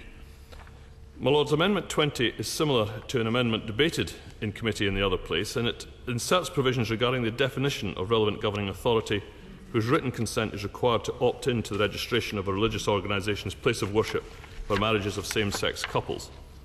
The amendment provides that where there is a dispute over the recognition of the governing authority, the Secretary of State would be required to consult members of the religious organisation and, if necessary, hold a ballot in which at least 66% of members cast their votes, and members are defined as people who have been on a formal membership roll for 12 months who have attended the majority of services held over a 12-month period. As I've already indicated, my Lords, the Government does not believe that it is right for the State to restrict or interfere in the independence of religious organisations and interfere with their internal governance in this way. Quite properly, that is a matter for each religious body to determine for itself. And we believe that the bill as it stands gives adequate clarity about what is required regarding the consent of the governing authority of a religious group to marriages of same-sex couples, since the question of who the governing body is will be a matter of fact in each case. My Lords, if there is a dispute over the identity of the relevant governing authority, then that is a matter for the religious organisation to deal with internally, and we do not wish to create additional burdens for religious organisations, nor indeed do we wish the Secretary of State and the State itself to become involved in internal disputes within a religious organisation. And indeed, if I can just reflect on what the noble Lord Singh said, because he explained and gave us a very helpful explanation as to why he moved this particular amendment with reference to that authority, which is the authority in his Sikh religion. And I think it is very helpful to have that information about the structure of the Sikh religion, because it exactly illustrates why it would not be proper for the government to intervene in a religion's organisation and its internal workings. It would be quite wrong for the government to determine which part of the Sikh community should prevail. And I think it would be near impossibility for the government to go around every, or to even identify or know of every religious organisation in the country and make the kind of provision that he would make. Undoubtedly, someone will be left off, and that has its own implications. I can assure the noble Lord Singh that the references to the Jewish faith and to Quakers are for long-standing historic reasons, and to the noble Lord Currie, I would invite him to reflect on the fact that it is not appropriate really for the State and for the Secretary of State to intervene in such a way with the internal workings of a religious organisation, and on the basis of that would invite him to withdraw his amendment. Thank you for that. I'm grateful for what has been said. It doesn't really explain the concerns at all. If there had been any sort of research into the Sikh religion, the government would have had precise answers as to the state of play in the Sikh religion, what and who is the authority. No research whatsoever has been done. It has been considered unimportant. And that is what really upsets. The concern is very similar to my noble friend Lord Currie's concern, that any fringe group can say that we are in charge of this or that. Now, if the government does not wish to take note of someone speaking on behalf of the largest organisation in this country and talking about the largest and the only relevant authority in India, that is up to them. But this is aiding a sort of divide and rule culture, which is unhelpful and will not be welcome in the community. I mean, on the tail of that, just to say, this echoes precisely what I was saying at second reading. It's a very good example of what is wrong with this whole process. We started off with one unhappy minority, and we're going to finish up with 15 or 20 who have not been consulted in the process to the extent the others have. Well, Lords, I think if I just respond, because I appreciate the point that the noble Lord Singh is making, but I would ask him just to reflect that, in fact, the exceptions are exceptions for historic reasons of the Church of England and the Church in Wales, where there is a common law duty with regard to priests in relation to people within their parish, and with regard to the Quakers and the Jewish faith for reasons which go back centuries. Every other religion and faith in England and Wales is treated in the same way. As even my own denomination, the Church of Scotland, is treated in exactly the same way as the Sikh faith is treated, by the provisions that are in this bill for the religion or religious organisation itself to determine what its appropriate religious authority is. And it's quite clear from what the noble Lord has said that there is no doubt within his faith as to where that authority lies. Just as in my own denomination, that the General Assembly of the Church of Scotland would be the obvious authority in relation to my own faith in the Church of Scotland, and it is for these reasons that the others are mentioned. And every other denomination of faith is treated in exactly the same way, and the fact that he has been able to make very clear where that authority would lie, I think just shows the importance of it being determined by the religion itself. And I also just asked him to reflect that it would really be an impossible task, because if we included his amendment, every other faith and denomination would have to be included as well. And I think that would be an impossible task for government, and would actually take government into having to make decisions as to which is the proper authority in respect of some religions. And I don't believe that is where the state should go. If the state were to conduct such an exercise and purport to decide for religious bodies who is the proper religious authority, difficult questions would arise under Article 9 of the European Convention on Human Rights. Can I, having heard that, I do withdraw the amendment with the proviso that this, what I have suggested, should be taken as a strong advisory note in any further development of this legislation, because the reason given is that this is too complex is not really a reason. If you embark on this sort of contentious legislation, you should be prepared for the consequences. It is there, through and through. It is an unhelpful legislation that is set to divide not only the country as it is divided, but communities between themselves. Thank you. But I do withdraw the amendment. Can I reinforce that? The bill itself, as I said in my comments and has been said numerous times, is divisive. And for some churches where there is no clearly defined governing body, and I know many myself who would fall into that category, they're going to find it exceedingly difficult if minorities decide to pursue this. So it has the potential to divide church congregations, church communities, and I think that is deeply regrettable. So I withdraw the amendment, my Lords and Minister, but I would like you to reflect on this, because I do think faith communities do need some way of appealing if they believe decisions have been taken against their best interests. I assume the noble Lord would like to withdraw his amendment. The question is that this amendment be withdrawn. As many as are of that opinion will say content. The contrary, not content. The contents have it. The question is that Clause 4 stand part of the bill. As many as are of that opinion will say content. The contrary, not content. The contents have it. The question is that Schedule 1 be the first schedule to the bill. As many as are of that opinion will say content. The contrary, not content. The contents have it. Amendment 21, the Lord Wallace of Tankernes move formally. The question is that Amendment 21 be agreed to. As many as are of that opinion will say content. The contrary, not content. The contents have it. Amendment 22, Lord Singh of Wimbledon, not moved. Not moved. The question is that Clause 5 as amended stand part of the bill. As many as are of that opinion will say content. The contrary, not content. The contents have it. After Clause 5, Amendment 22A, Lord Harrison, not moved. The question is that clauses 6 and 7 stand part of the bill. As many as are of that opinion will say content. The contrary, not content. The contents have it. After clause 7, Amendment 23, the Lord Dear. I see that Amendment 23 and 24 are grouped together. And I had earlier had discussions with the front bench to indicate that it would be better, in my opinion, to have split these and discuss them separately. The only common ground in these two amendments, which will become clear very quickly, is the classroom.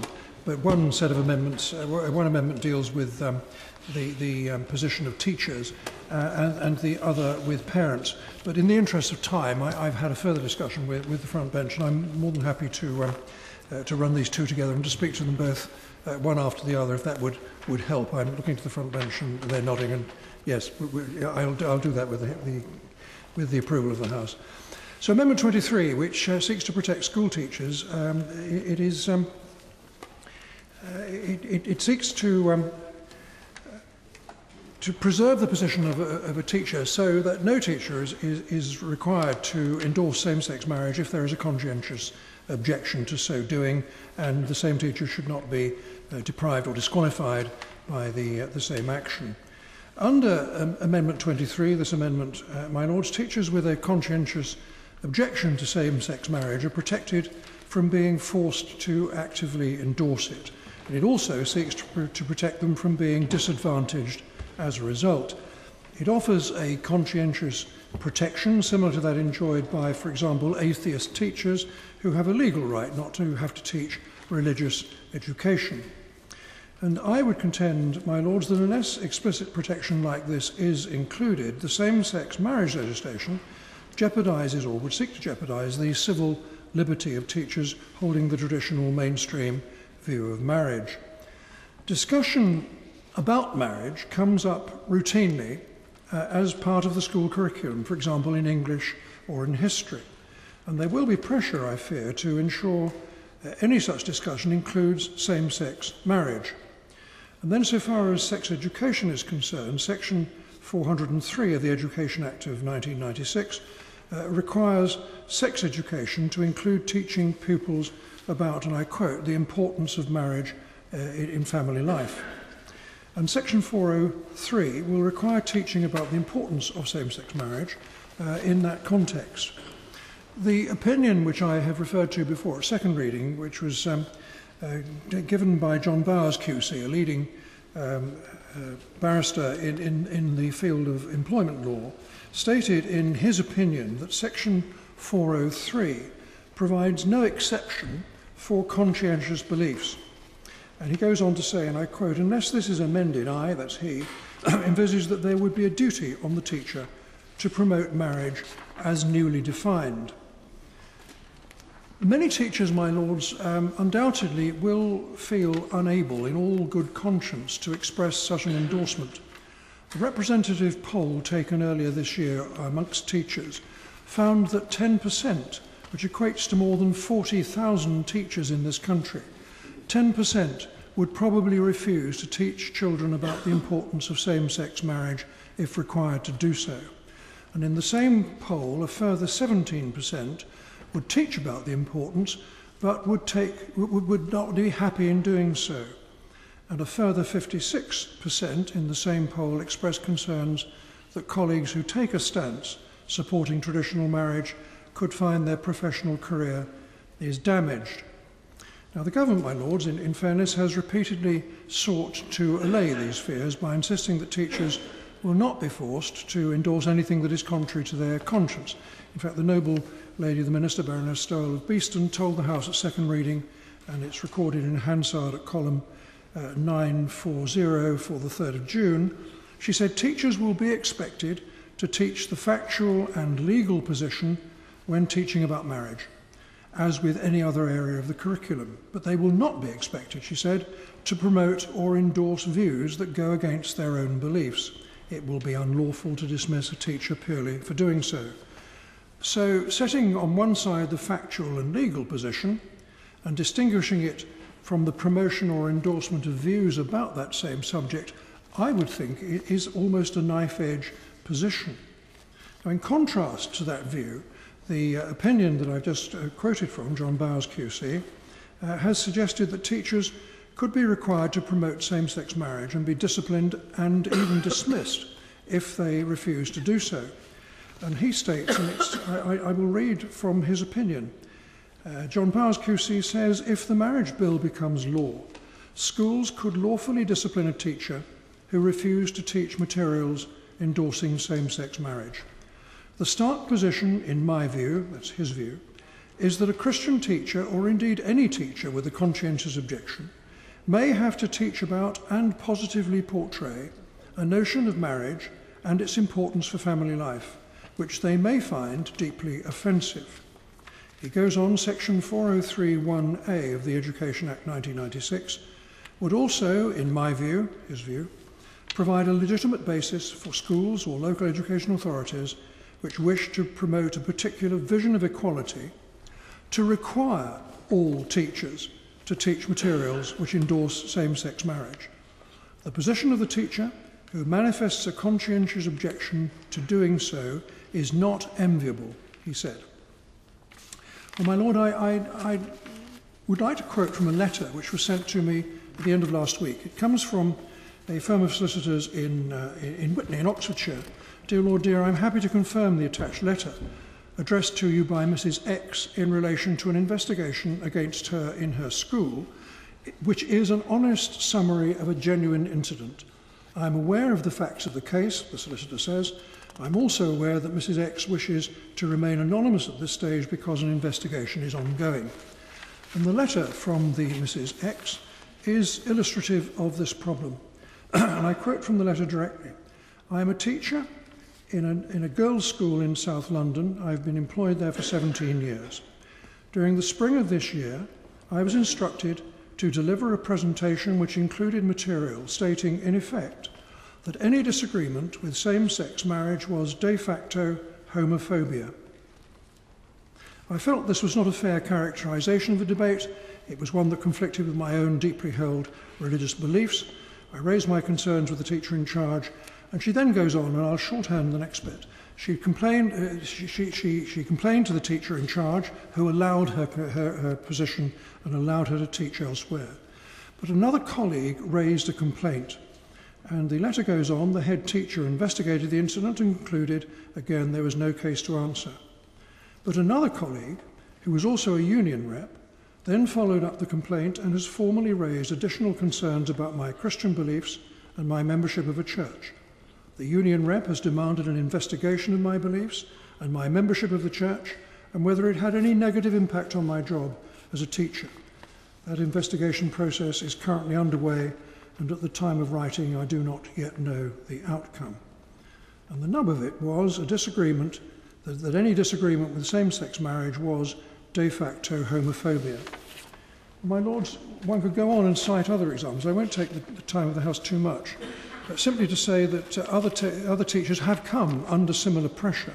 There's one situation involved a primary school teacher who stopped reading a book called And Tango Makes Three to her class because it endorsed same-sex relationships in a way that conflicted with her beliefs. And when the head teacher discovered that, the teacher was restricted from having her own class because school policy required teachers to promote homosexuality in the classroom. And in Scotland, a secondary school teacher was told that he would have to teach a relationships course promoting same-sex marriage without exceptions or safeguards, those words in quotes, despite it contradicting his beliefs. Well, so we have a tangle. We have leading counsel on one side saying that the law is not going to protect teachers. We have the view from the front bench, very obviously and earnestly and faithfully put forward, that the factual and legal position can be distinguished from the promotion and endorsement of views. And we turn to the Joint Committee on Human Rights, who themselves were as divided on this as they were on other matters that we've heard of earlier tonight in connection with another amendment. But looking at this particular issue, the Joint Committee said this: we have heard significant arguments about whether existing employment and equality law provisions provide sufficient protection for employees who may wish to manifest their belief about same-sex marriage in the workplace. And we note with particular concern the position of teachers and civil registrars. We welcome the government's commitment to review the protections that may be required in relation to the teaching of sex and relationship education. And in particular, we encourage the government to consider whether specific protections are required for faith schools and for individual teachers who hold a religious belief about same-sex marriage. That really sums up the reasoning behind this particular amendment, my lords, and I beg to move. 7. Insert the new clause as printed on the marshal's list. My lords, the noble Lord Dear brought to the attention of the House certain remarks made by my noble friend in her speech at second reading. Can I just remind you of some of those words? She said in particular, teachers will be expected to teach the factual and legal position when teaching about marriage, but they will not be expected to promote or endorse views that go against their own beliefs. That surely means that the teacher must teach the new definition of marriage and must explain the significance of the change. and that may be very difficult for some teachers. He or she, the minister says, does not have to endorse the new definition, and by that I think she means accept it as right. Thank you for giving way. But teachers in any context, I would argue, need to teach the legal position. And is the Noble Lord suggesting that they shouldn't teach the legal position, whatever the House decides, that the law in terms of marriage is the law? That is a fact. Surely they must have to teach the law. The Noble Lord has to say, and he'll be able to say it in his speech, but I wish he'll just hear me out on this little piece of the action. He surely must agree. This begs the question as whether it is anything which we should complain about. He surely must agree that the teacher must teach the new definition of marriage and must explain the significance of the change, and that, whether he likes it or not, the Noble Lord must concede may be found offensive to some teachers. Those teachers, the minister, well, it's no good the Noble Lord shaking his head.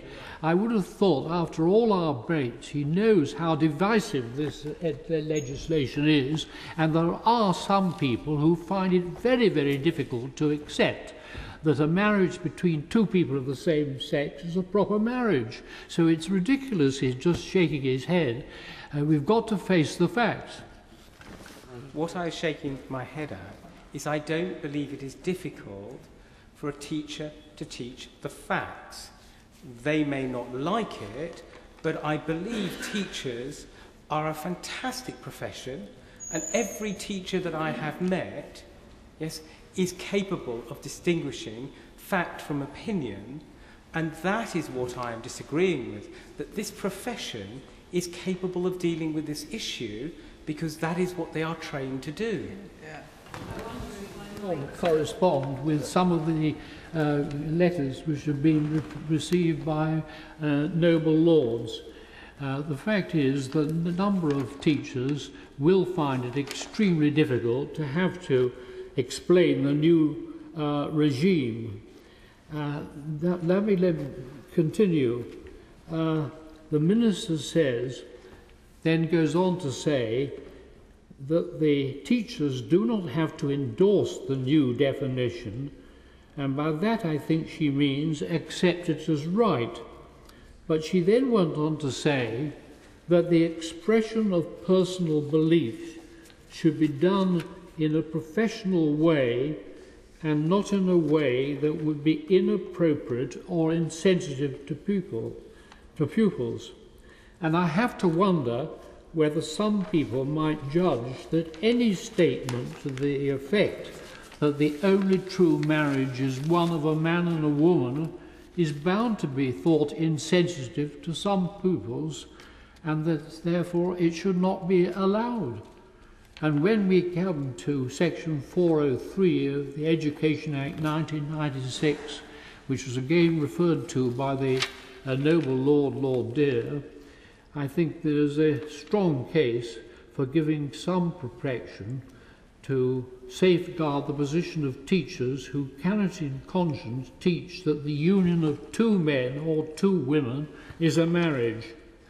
As to conscientious objection, there was a debate about that the other night, and there was one thing which wasn't mentioned in that debate, and that is that the Equality and Human Rights Commission was reported on the 12th of July 2011 as saying that the court should have done more to protect Christians affected by equality laws, and that in the case then pending before the ECHR, the Commission was going to call on the European Court of Human Rights to back the principle that employers should do more to reasonably accommodate employees with religious beliefs just like they do with disabled staff. There I'm quoting from the Commission. Later, for quite unexplained reasons, the Commission beat a hasty retreat, but we can take some comfort that for a short time it looked as if we were going to get somewhere. Surely, if in the dark days of the war we could give people who had a conscientious objection to fighting the right to opt out of military service, we could do something similar here. There have been so many cases where the demands of equality have been allowed to trump the right of people to observe the dictates of their faith. There may be a case for protection in every enactment for those who would find observance difficult on grounds of conscience, and I raised that matter in a question in the House on the 8th of July 2010. Unfortunately, I got the usual expressions of sympathy, followed by the statement that the government hadn't the slightest intention of doing anything. But I did note the words of my noble friend Lord Demon in an earlier debate this afternoon, and he talked about tolerance. And I don't see much tolerance about this place tonight, not on that side of the chamber. And the government would be practicing tolerance if it gave protection to teachers who find it difficult to teach the significance of a new law on marriage. Lord, so I understand I do, in the spirit of courtesy, rather resent a reference to this side of the chamber, because this debate is the basis of a subject that is unwhipped. And what I'm going to say is based on my experience as somebody who was a mother, went to school myself, obviously, had 10 years chairing the Education Committee in Lancashire with a bevy of bishops, because Lancashire has a beneficence, I think would be a more appropriate word, and has in the past, and I think still does, have the largest number of faith schools. And may I place on record, I think this is the last week of the Right Reverend Prelate, the Bishop of Liverpool, being in your Lordship's house, and he has contributed very wisely to our debates. So my experience of the education system is that of a parent, somebody who is an unqualified teacher, and I do have to say that I think the current government's use of unqualified teachers serves the children ill on the basis of my experience. But I want to relate to this issue and the concerns raised by the noble Lord Dear.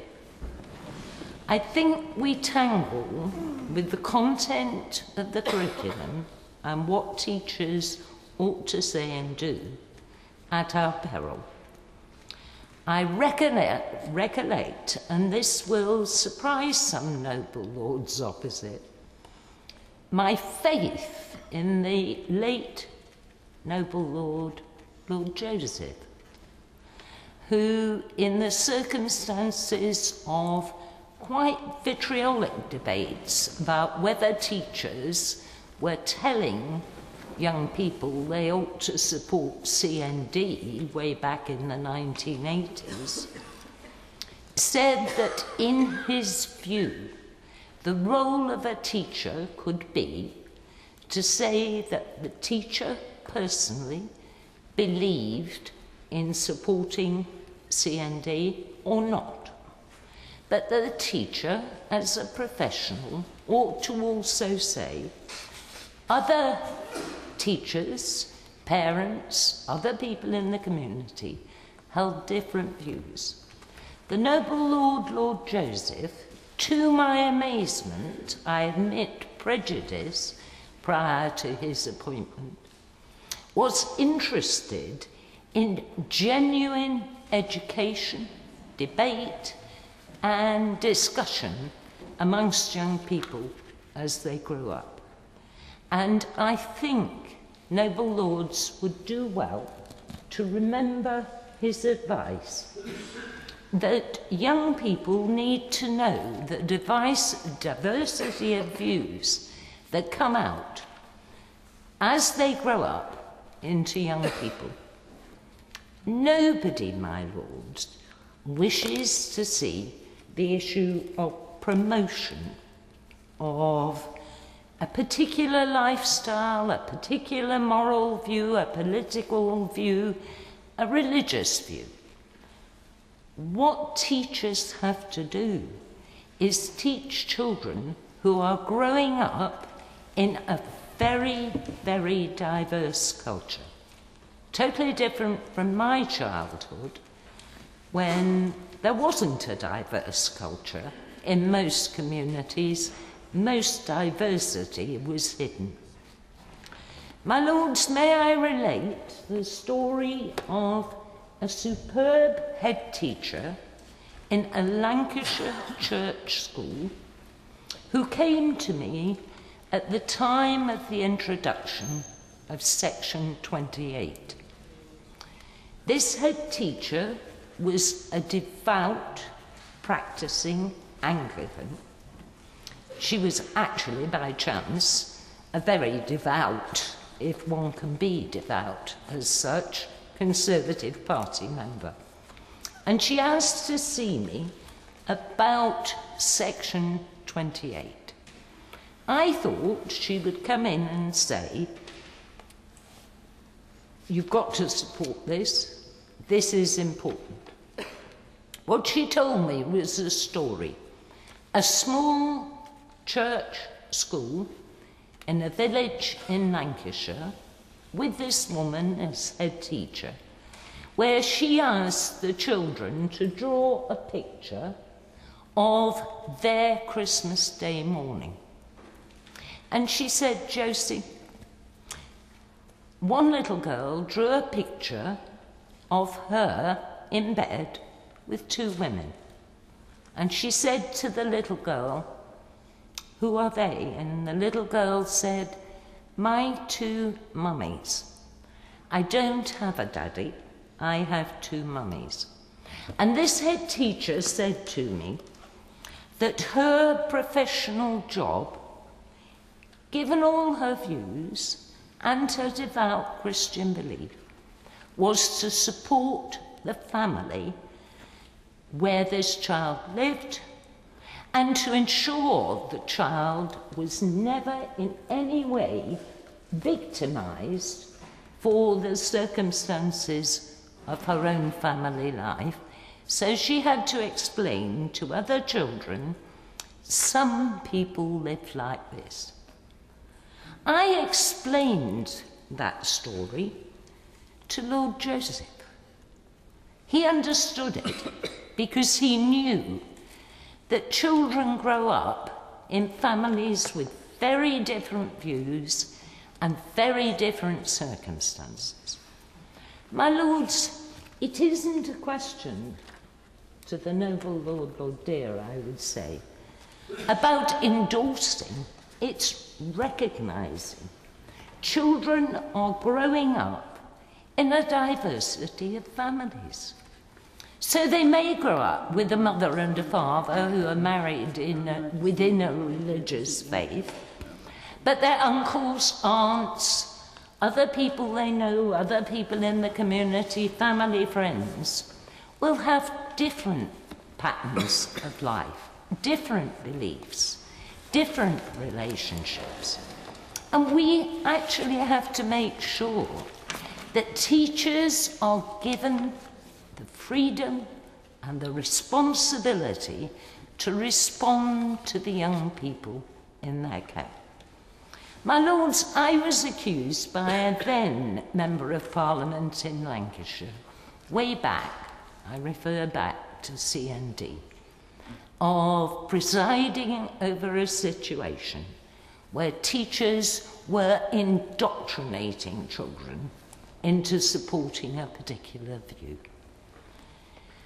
I never actually got proof of the indoctrination, but I had the wholehearted support across the political groups on Lancashire County Council for ensuring that teachers were able to teach children to grow up in the real world that those children are growing up with.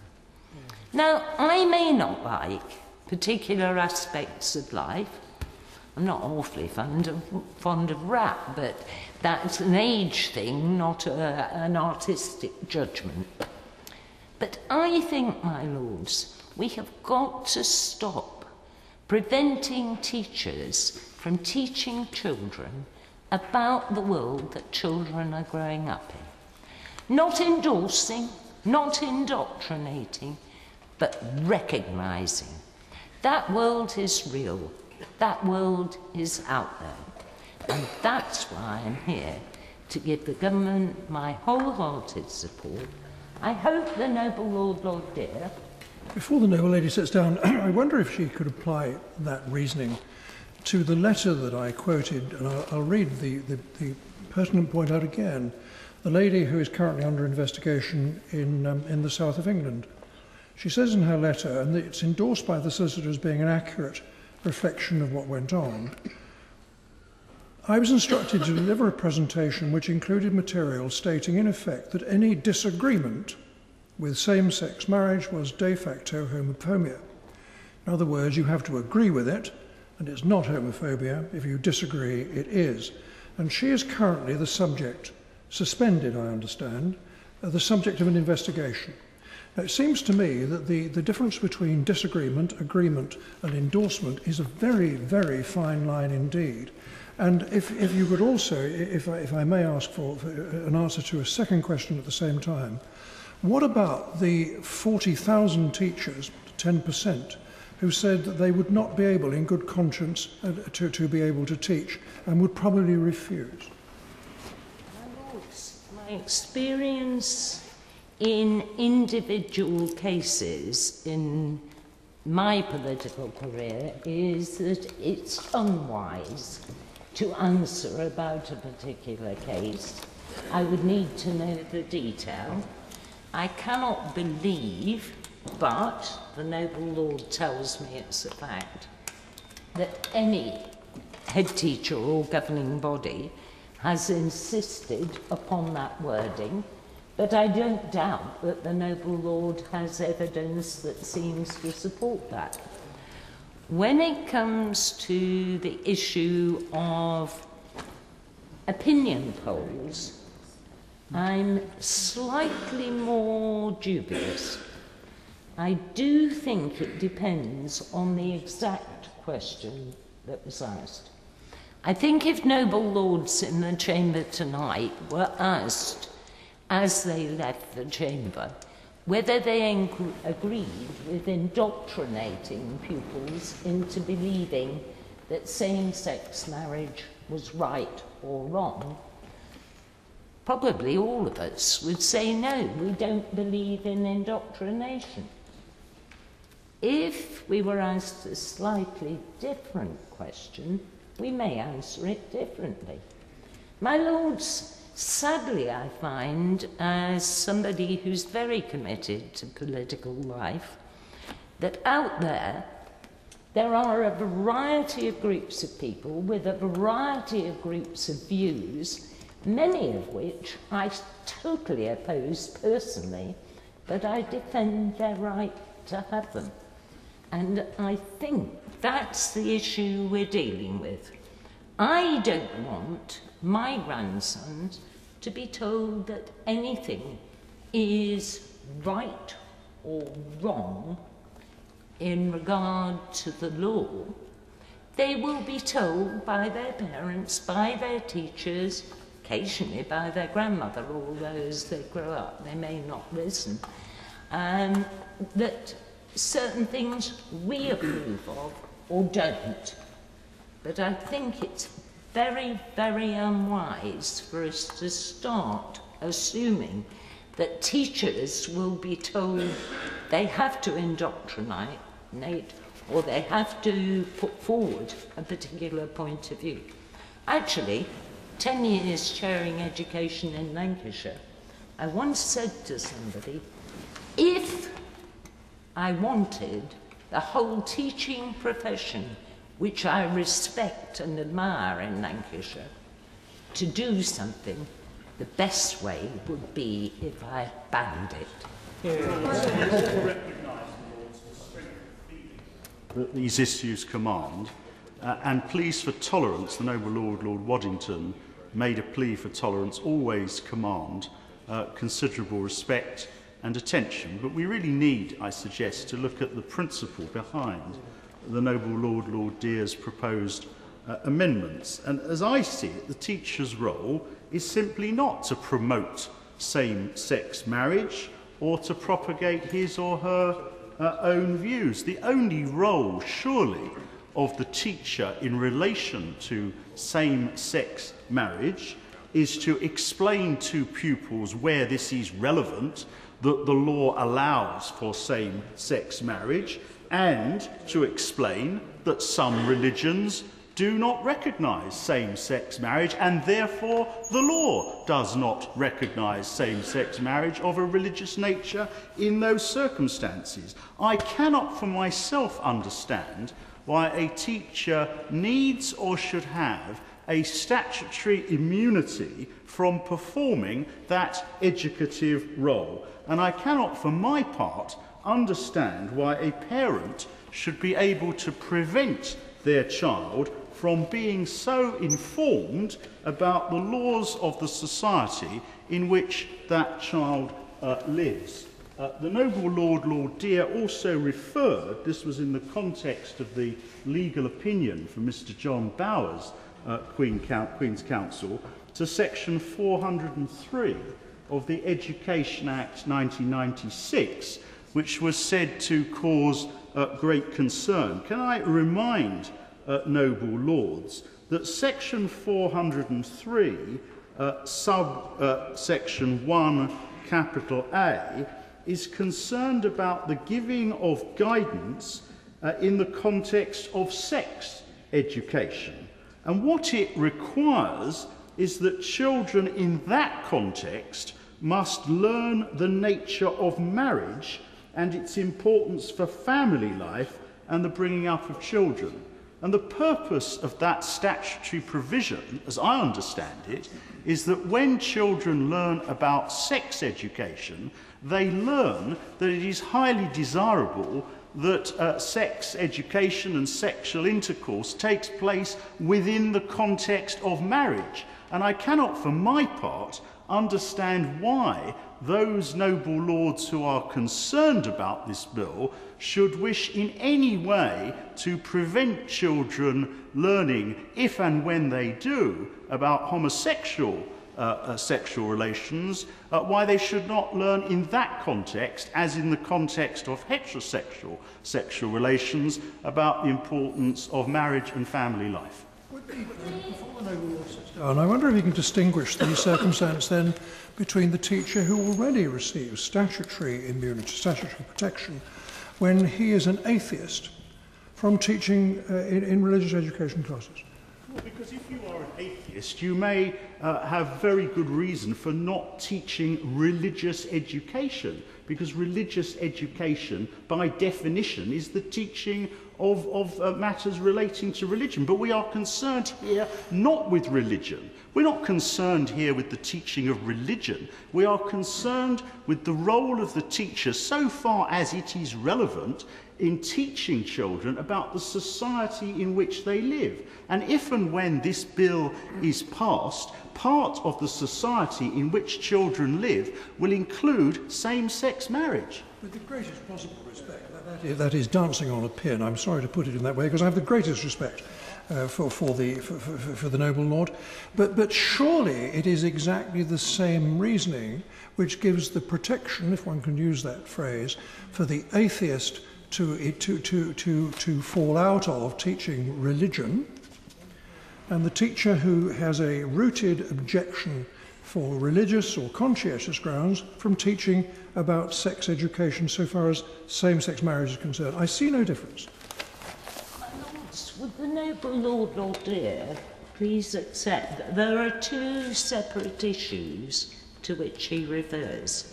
One is teaching religious education, which maybe in some schools is taught as fact and taught by people who believe, particularly in church schools.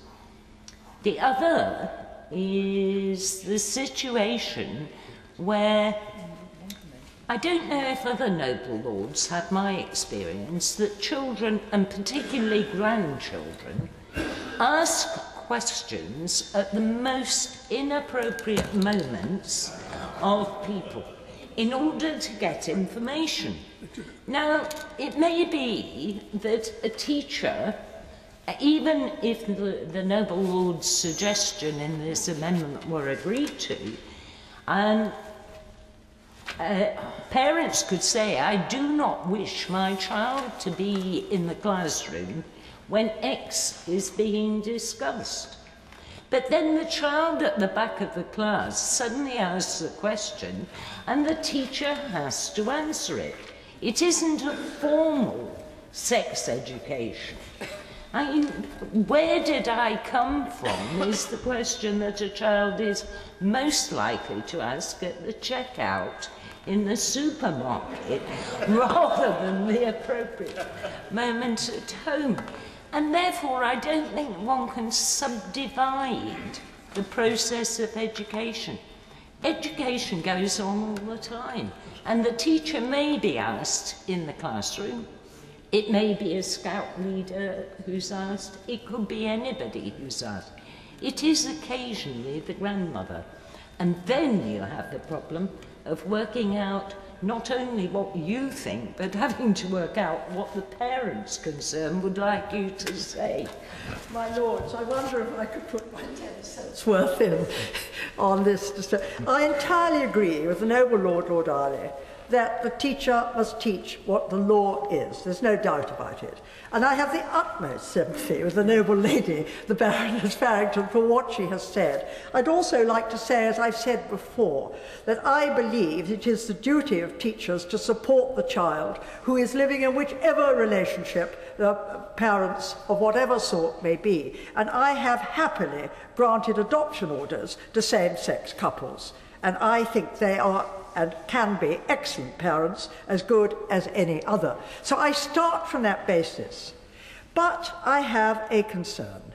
And it's really what the noble Lady Farrington has said about being a grandparent. I am a grandparent and my grandchildren ask awkward questions. But it's when the question's asked of the teacher. And there is the teacher trying very hard to give a neutral account of what is the present law of marriage. And then the child asks an awkward question, and the teacher answers honestly, such as, well, what do you think about it, miss? And the teacher says, well, I have to say, I am a member of the Church of England, and my view is I don't actually believe in same-sex marriage. And the child goes off and tells the mother, and the mother comes and complains to the school because a member of that family is in a same-sex relationship. And that is what worries me. It is the perception, it is the interpretation, it is not the, and that which has gone beyond the ordinary, perfectly proper teaching of the teacher. And it is for that reason that I believe what the noble Lord Dear is asking for is a necessary protection for teachers. I don't support the noble Lord Dear on his second one. I think children should actually learn everything. And when I was a judge, I can remember a father of a Roman Catholic family, very devout Roman Catholic, who was telling me that I was to make an order that in the Anglican school to which he had sent his children, they shouldn't attend religious education because it was to be Anglican education and not Roman Catholic. And I basically told him to get lost. That if they chose to send the child to that school, it was right the child should learn what the school was teaching. And I actually believe that children should be learning everything, and they will then distinguish between it. But the first of the two amendments of the noble Lord Dear should not be dismissed out of hand. There is a problem here, and I think it has to be recognised. The I wonder if the noble and learned lady has seen the Secretary of State's speech, second reading speech in the other place, and also what the minister said in the other place. And I think it might be helpful if I quote it. The minister said, "No teacher is under any duty to promote or endorse a particular view of marriage, and neither would they be as a result of any revised guidance in the future." If there is a loophole, I completely accept, and I've said this to Noble Lord Dear, we should try and close it if it exists. But it does seem to me that the loophole is not there. Well, I very much hope it's true. It may be that this is not necessary in primary legislation. That, indeed, I can see. But I think there is a potential problem of perception and interpretation. And I think there will be some teachers who will be at risk, perhaps in areas where they don't read what the Secretary of State said or what the Minister said in Parliament, and have their own views and take the view that the teacher has gone outside what he or she should say in having answered the question of the child or whatever it may be. So I raise the question and my concern in moderate terms, because I just think we ought not to dismiss this. That's the point I'm making to the House. Would the noble and learned lady accept that I failed to convey the message of the now much missed noble Lord Joseph, which was that good professional teachers will answer that question, will point out that parents and other teachers and their local clergymen or whatever may hold a totally different view, but that what is important is for the child to know about the range of views. And I think that is the safeguard of the teacher. Well, I entirely agree with the noble lady, and I don't want to get up and down, but I entirely agree with the noble lady. But since she asks me, it isn't in fact what the teacher is teaching in the class that's worrying me. It's what is said, probably to the head teacher, about what the child has said and what has gone home and so on. And although I've never been a teacher, I have had experience in different ways of what is said and what is misunderstood, and the way in which teachers are placed in very difficult positions when the head teacher is being given the information by a parent, by another teacher, or by somebody else. And it's that perception, that interpretation, is what worries me. Which have not yet been touched on. My Lords, I've waited very patiently, I think, and tried about 5 times to get in, because this part of the bill, I think, is enormously important. And I would have said to the noble Lord Ali, when he quite rightly said, if and when it becomes law, teachers will have to teach the law.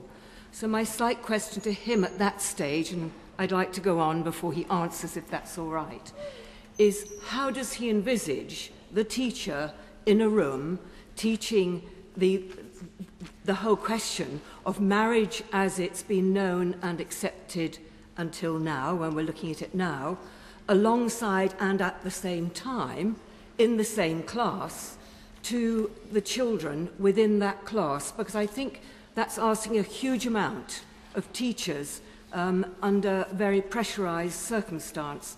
That's one. Could I park that for a moment? Because I hope I can perhaps help a little bit more. The second thing I'd like to turn to, and I'm grateful for Lady Farrington's contribution to it. She and I share many things, and we disagree on many things, but I was very grateful for her input. I have to say that I do have real concerns and actually welcome the Amendment 23 moved by Lord Dear. He's given us instances of cases that are actually in being at the moment. And I am very worried that there will be pressures put on teachers, or teachers may find they don't get promotion, or teachers may find themselves in a difficult situation. And I think this particular amendment, Amendment 23, deserves greater support. perhaps, and at the moment, because we've been dealing very much on intricacies of it, than perhaps it has so far received. I don't find it objectionable. The question I perhaps might again put to Lord Dear is that in his 6A teaching about marriage, he's got this section applies to maintain school. And I wondered perhaps whether that you might explain a little bit more on that. But to me, if somebody really does have a conscientious objection, they shouldn't be jeopardised at the end of the day if they find it very difficult to try and do what Lord Ali, I think, wants them to do within a lesson. It's not easy, is all I'm saying, and I'm sorry that I couldn't be here on Monday, or I would have participated in this debate earlier. It has only been today I've been able to be here, and really only sort of late afternoon. But I think it's a hugely important part. I think there are real practical issues that need addressing. I don't think that what Lord Ali is wanting to do is something that I would want to do and have in being, so he knows where I stand on that. But it is really, how are we going to take it forward and how will it work that's not been addressed at all? I know the House wants to make progress, and there seems quite a lot to be done. I think in exactly the same way as teachers currently deal with the issue of divorce, teachers in schools up and down the country who hold deeply religious views and do not agree with divorce are free to be able to express those views in the classroom. Nothing prevents them from doing so, but they are required to tell the pupils the truth about the world we live in, that divorce exists. I don't think that causes a problem, and I think that principle applies, and I think that read across to another set of issues too. I think teachers have a much better grasp on this than perhaps we're giving them credit for. There are a couple of things which I think we need to have in mind before this is resolved, which haven't been mentioned. The first thing relates to classroom teaching, and I must congratulate the noble Baroness Farrington of Ribbleton. I'm giving a perfect example of really proper professional conduct, and also perfect examples of how extremely awkward children can be. But your Lordship haven't actually grasped the fact that many teachers are required by their heads to teach to a particular program which has been produced by a publisher or by some think tank in the comprehensive or whatever, which will take a particular attitude to this, which to them will appear as though it is actually promoting a particular interpretation. They do need to have an ability not to have that forced on them. The other thing is that, of course, a lot of teachers' life is spent in the staff room. And if they hold the view that they are highly professional and do exactly as noble Baroness Farrington's teacher did under all circumstances, yet in the classroom, in the common room, the staff room, they express views contrary to the views that we are now going to be told are mandatory. If, as Lord Dear says, to express objection to same-sex marriage is tantamount to homophobia, if they have that sort of conversation in the staff room, particularly in a large school, there may well be people in the staff who regard that as making them unfit to teach, and they will then find themselves again under undesirable pressure. I think the Minister is no doubt going to take this away and think about it, and I think all these things will be useful. My Lord, I think it was the noble Lord Dear, who said that this is something of a knife-edge issue, or we are on a knife-edge indeed with it. And I sympathise with that observation. I found myself, I hope I don't embarrass her, in quite a lot of agreement with what the noble lady Baroness Farrington of Ribbleton said, but certainly a lot of sympathy with her whole approach to this subject. But I have one deeply held anxiety, and I want to express it very briefly in the hope that my anxiety will be laid in the answer by my noble friend the Minister. It is not the teaching that worries me. It is not the objectivity of teachers. It is not the way they will interpret the law or rehearse the law before their pupils or their class. That is my concern. I think on the whole, I have enormous respect for the teaching profession, having been associated with it for some time. I think that they will do their job admirably. That is not my worry. My worry is in what I think the noble Baroness Lady Farrington of Ribbleton said, and certainly others mentioned it, the difference between what I would call objective teaching or factual teaching, as the noble Lord earlier referred to the facts, and promotion. That is the knife edge, and it's done so easily. It's done by emphasis and by inference.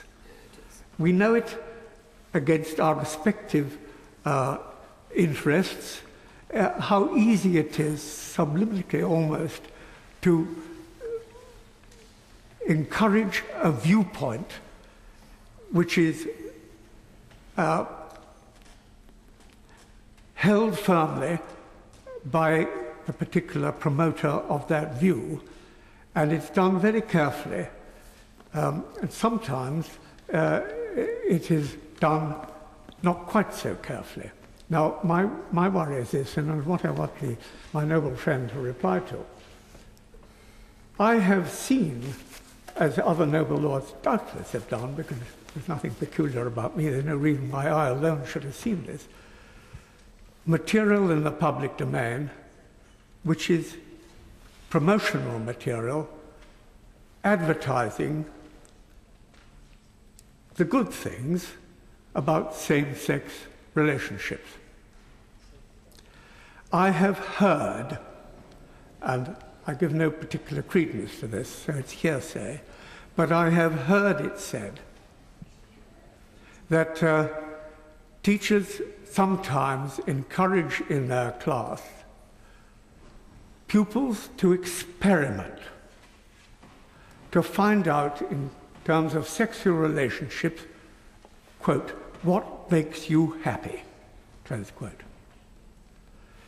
Now, this is what worries me. There is an undercurrent there of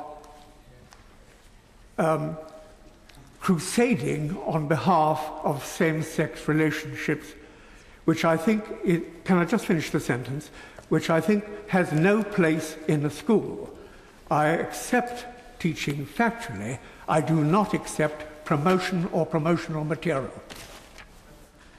In the spirit that the noble Lord Waddington asked for tolerance, will the noble Lord accept that for many of us, the use of the word promotion and the language that the noble Lord has just used, yes, is particularly a motive of Section 28?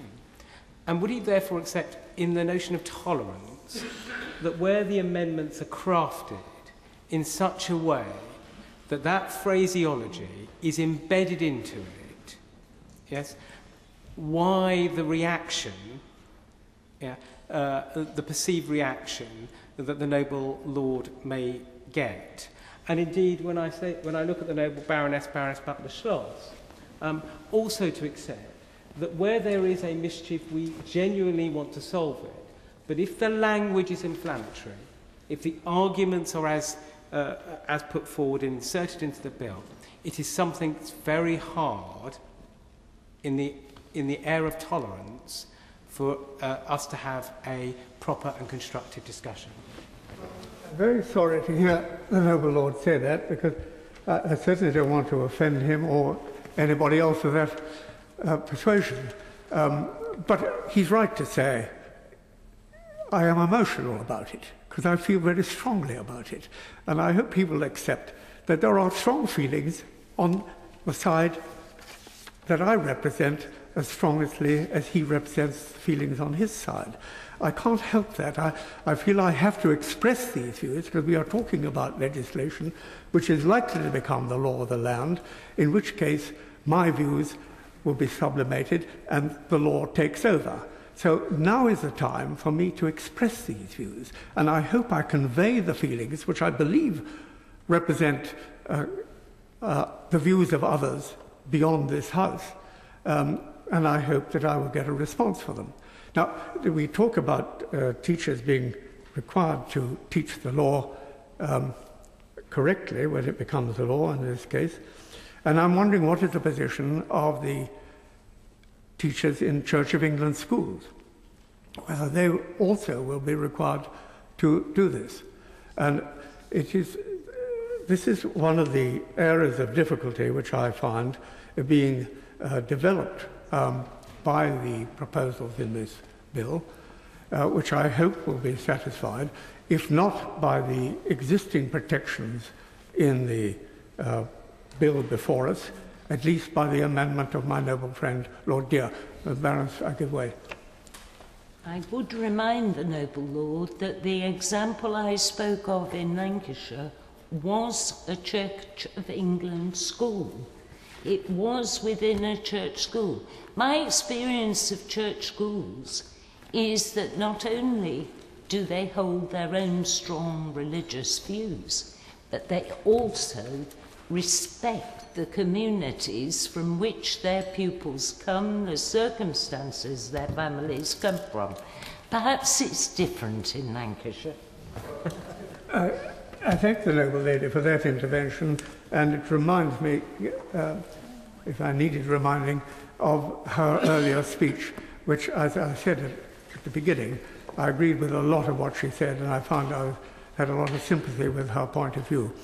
So I accept what she says, and I just hope that when my noble friend comes to reply to this debate, that there will be some comment about the nature of material which is made available to interpret the various different aspects of relationships in marriage. I think it comes back to a point which was made in a previous debate on an earlier amendment, the importance of guidance. What is in the guidance material is very significant. And if we can have some reassurances about the nature of the guidance that is going to be given, either from local authorities or from the centre to teaching profession, it will be very helpful on this issue.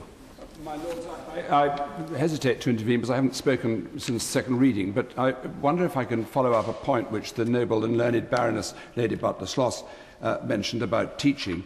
I have no experience of teaching, but it does seem to me that if a teacher is coping with a classroom of pupils and has to deal with an aspect in a particular way, should there need to be a more individual session with a pupil who raises very serious misunderstanding or lack of understanding about a particular issue, which has to be put over to that individual pupil in a different way than might have been easily expressed in a more public way, that might almost certainly draw the poor teacher concerned into expressing much more personal views than he or she might have done if it had been in a public classroom. So it seems to me that there is a genuine risk with this, which could imperil the teacher concerned, and so I do think it needs very, very careful thought.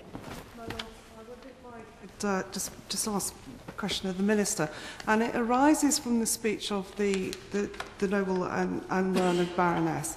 She made very, very strong points, but I wonder if she would accept that she didn't describe something new. The sorts of issues to which she referred have been around for a very, very long time. We have had guidance for many years about how such sensitive matters should be addressed in school. I do believe that the bishops and representatives of other faiths have, over many years, been called by successive governments to contribute to that guidance. The noble Lord Elton talked about promotional materials. There is guidance already, and therefore my question which I would like the noble Baroness to deal with in her summing up, which I'm sure she's delighted to be getting onto fairly soon, is, does anything in this bill change the guidance about teaching of sensitive matters, which we already have on the statute? My Lords, I think that final remark by the noble Baroness there was exactly The noble lord has not addressed his second amendment at all, as far as I know. Is he in fact taking it in this group? He spoke to both.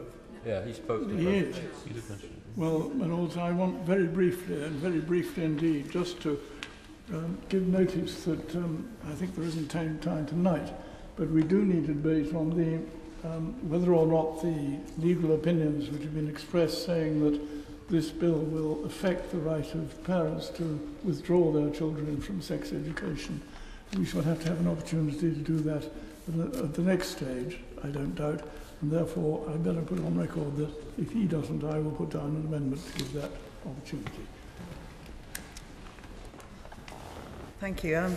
I will be addressing both amendments 23 and 24, since the noble Lord, Lord Dear, himself said that these... I'm so sorry.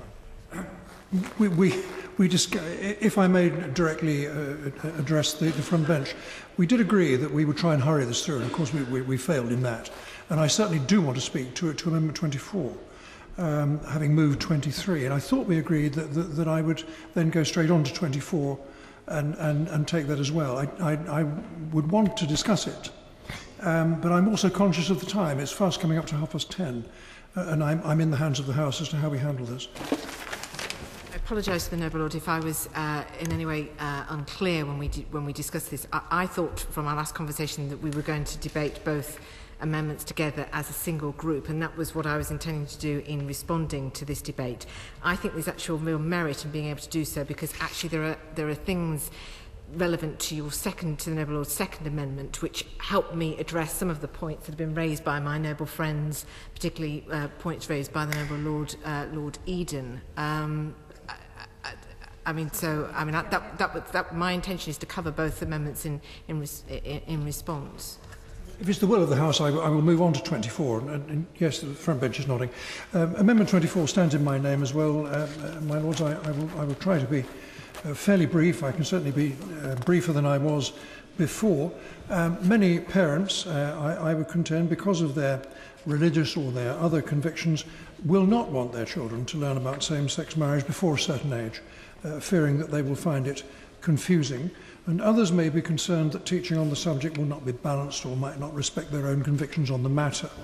Now, the parents, as we all know, I think, have the right to withdraw their children from sex education, but same-sex marriage could be included in a range of other subjects as well across the curriculum to which the right of withdrawal does not apply. There is no right of withdrawal, for example, from history lessons, for example, and there has been a growth of schools taking part in LGBT History Month lessons within the last few months.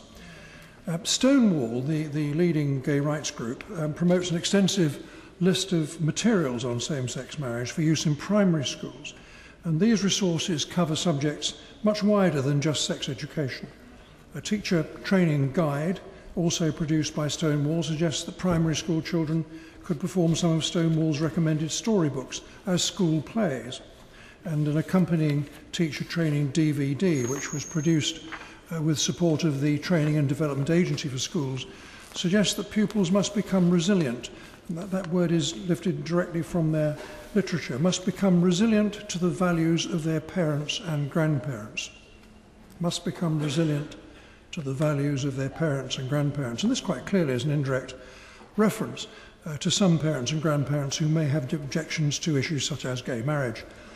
There is a danger, I think, my Lords, that without an extension of the right of withdrawal, the deeply held beliefs of parents will be undermined and their ability to have their children educated in accordance with their own convictions. And Article 2, as some of us know, of the first protocol of the European Convention on Human Rights will be weakened.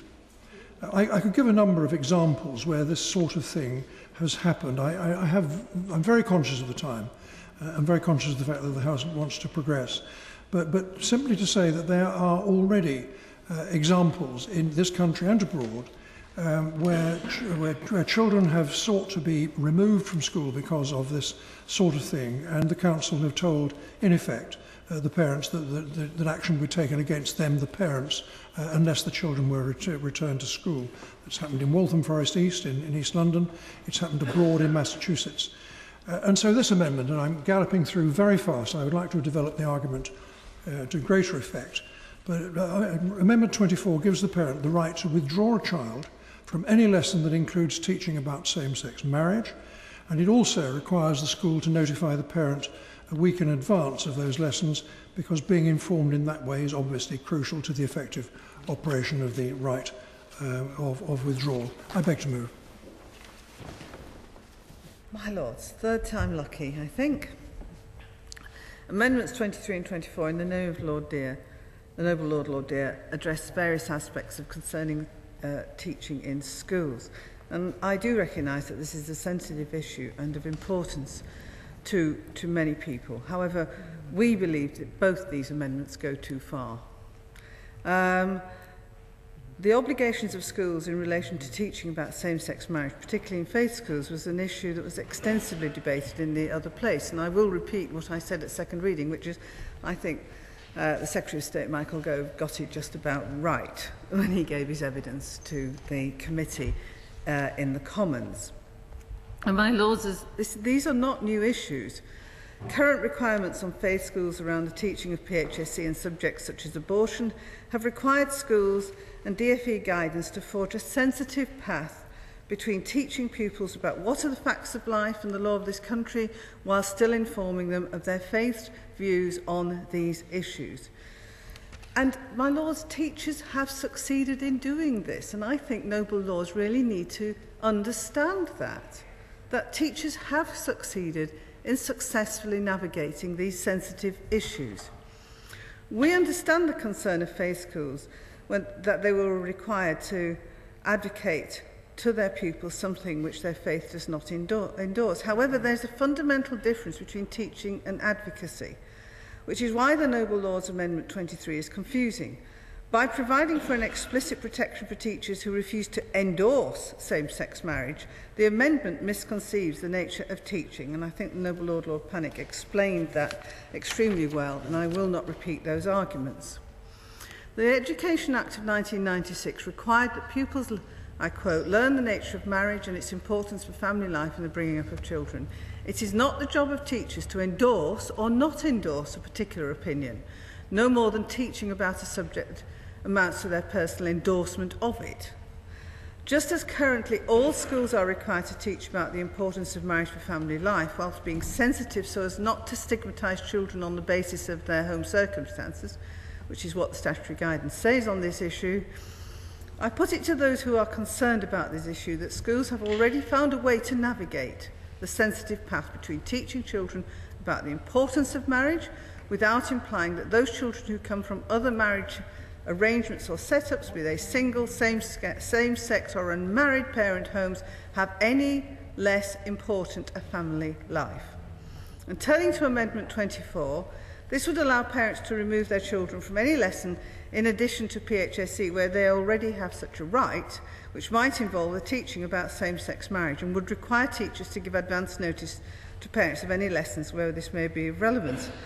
Well, my Lords, disregarding for a moment the complete impracticality of a teacher having to inform parents of before any likelihood of a discussion about same-sex marriage, and I think my noble friend Baroness Farrington's made that point completely clear. You cannot predict when a teacher may be asked by an issue that's raised by a pupil in a class, for instance. What would the teacher be forced not to answer in that question? I would suggest that the amendment comes close to wishful thinking on the part of the Noble Lord Deer, in hoping that some individuals might go through their entire young lives without ever knowing that same-sex marriage was the law of this country, and that it would be wrong to go down such a path. My Lords, as I said to the Noble Lord Deer, I am grateful to be able to respond to both his amendments 23 and 24 together, because I do think that some of the issues arising from his second amendment will help me address some of the concerns that have been expressed in this debate that my noble friends have raised. The Noble Lord Deer and my noble friend Lord Waddington quoted from me quite extensively in terms of in terms of what I said at second reading, and I mean, I'm not going to repeat. Clearly, I'm not going to repeat and quote myself, but I mean, I will be relying on the same facts that I relied on at second reading, because they are they are the facts as they are in responding to these amendments. But in doing that, I want to be clear from the start that I do recognise the concern there is out there and amongst some of the noble lords who have spoken here this evening. And I feel the passion that was expressed by my noble friend Lord Eden. I recognise that that's a real concern, and therefore there is a responsibility on me to be able to respond from the dispatch box and acknowledge that concern. So I'm grateful for the opportunity to do so. My noble friend Baroness Barker asked me a direct question about whether this bill changes anything in respect of the guidance that currently exists for teachers on how they teach sensitive issues under the heading of sex and relationship education.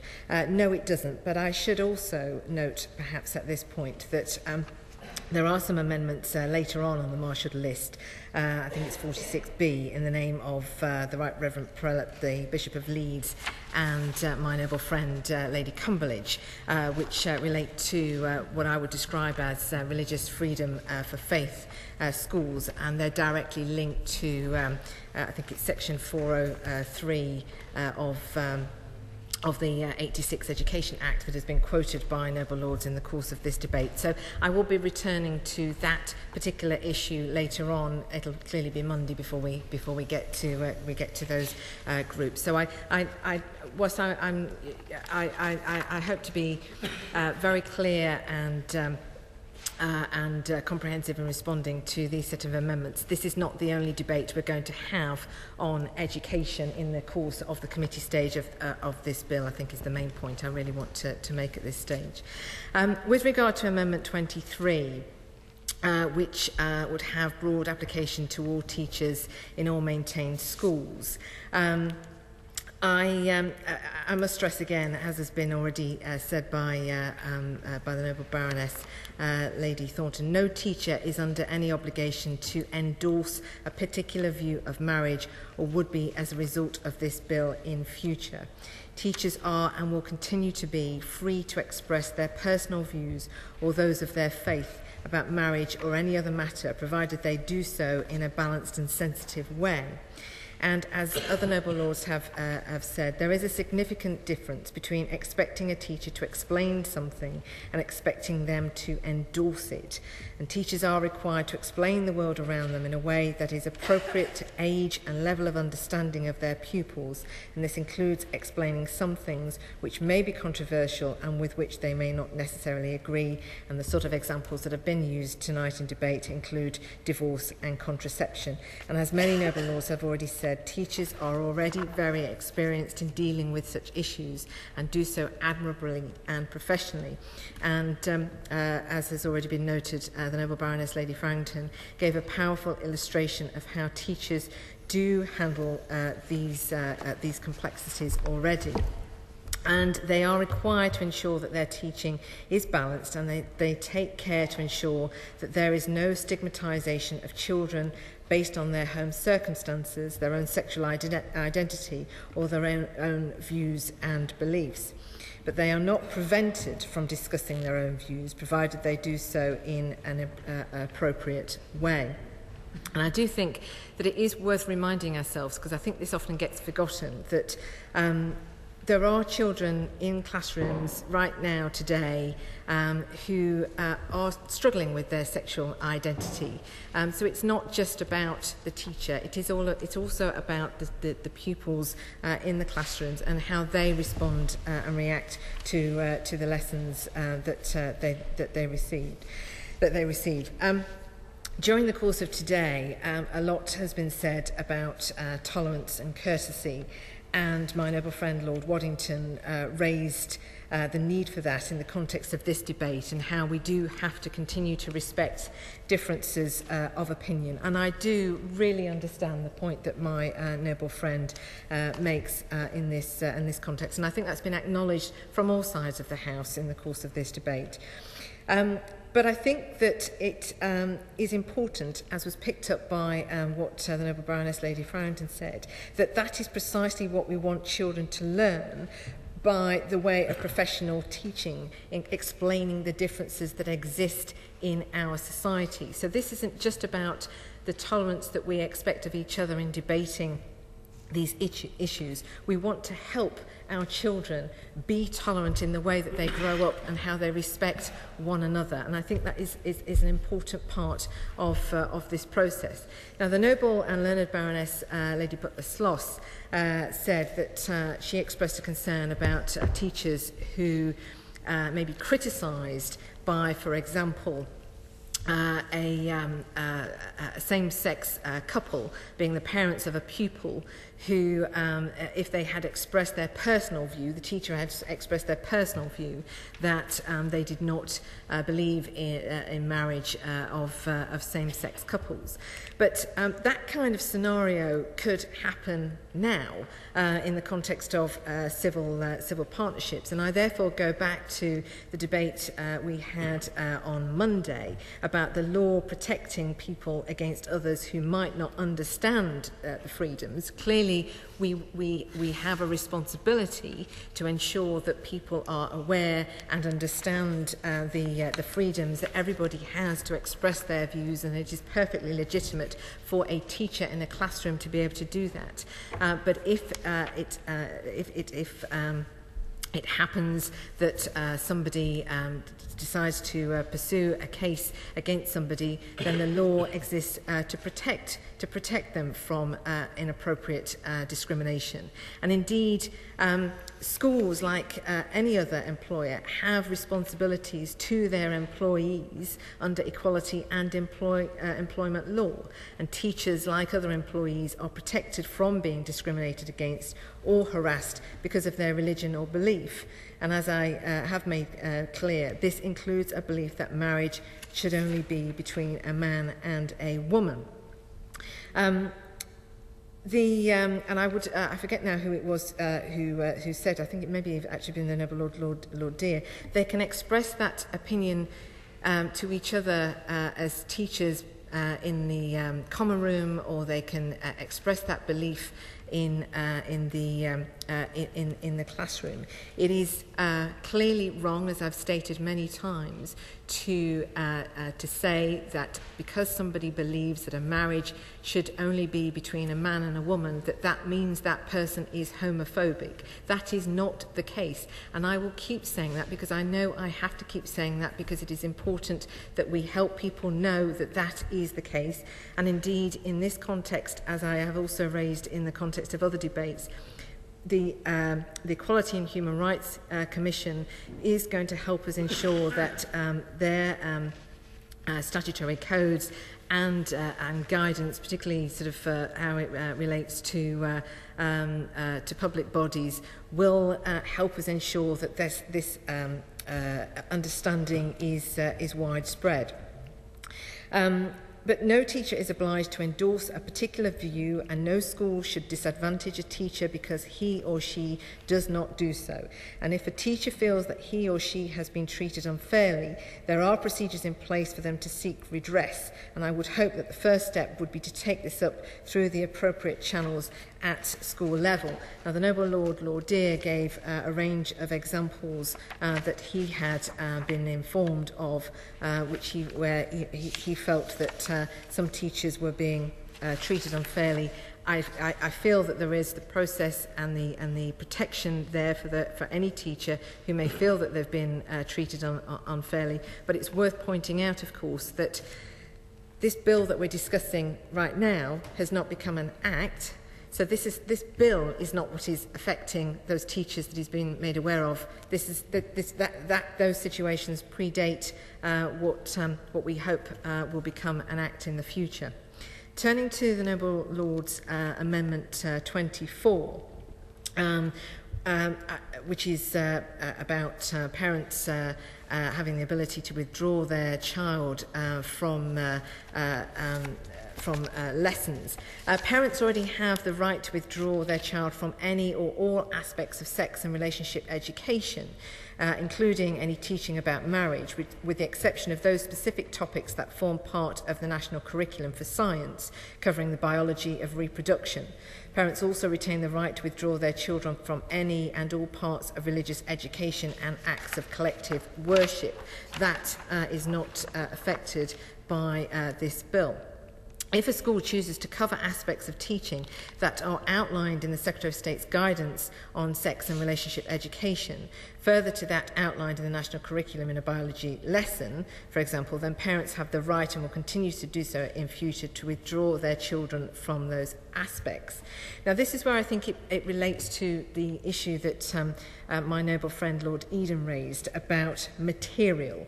And I think it's important to remind the House that parents should be fully consulted about the school's approach on sex and relationship education to ensure they are comfortable with what is being taught, and this should include both the content of lessons but also the context in which it will be presented.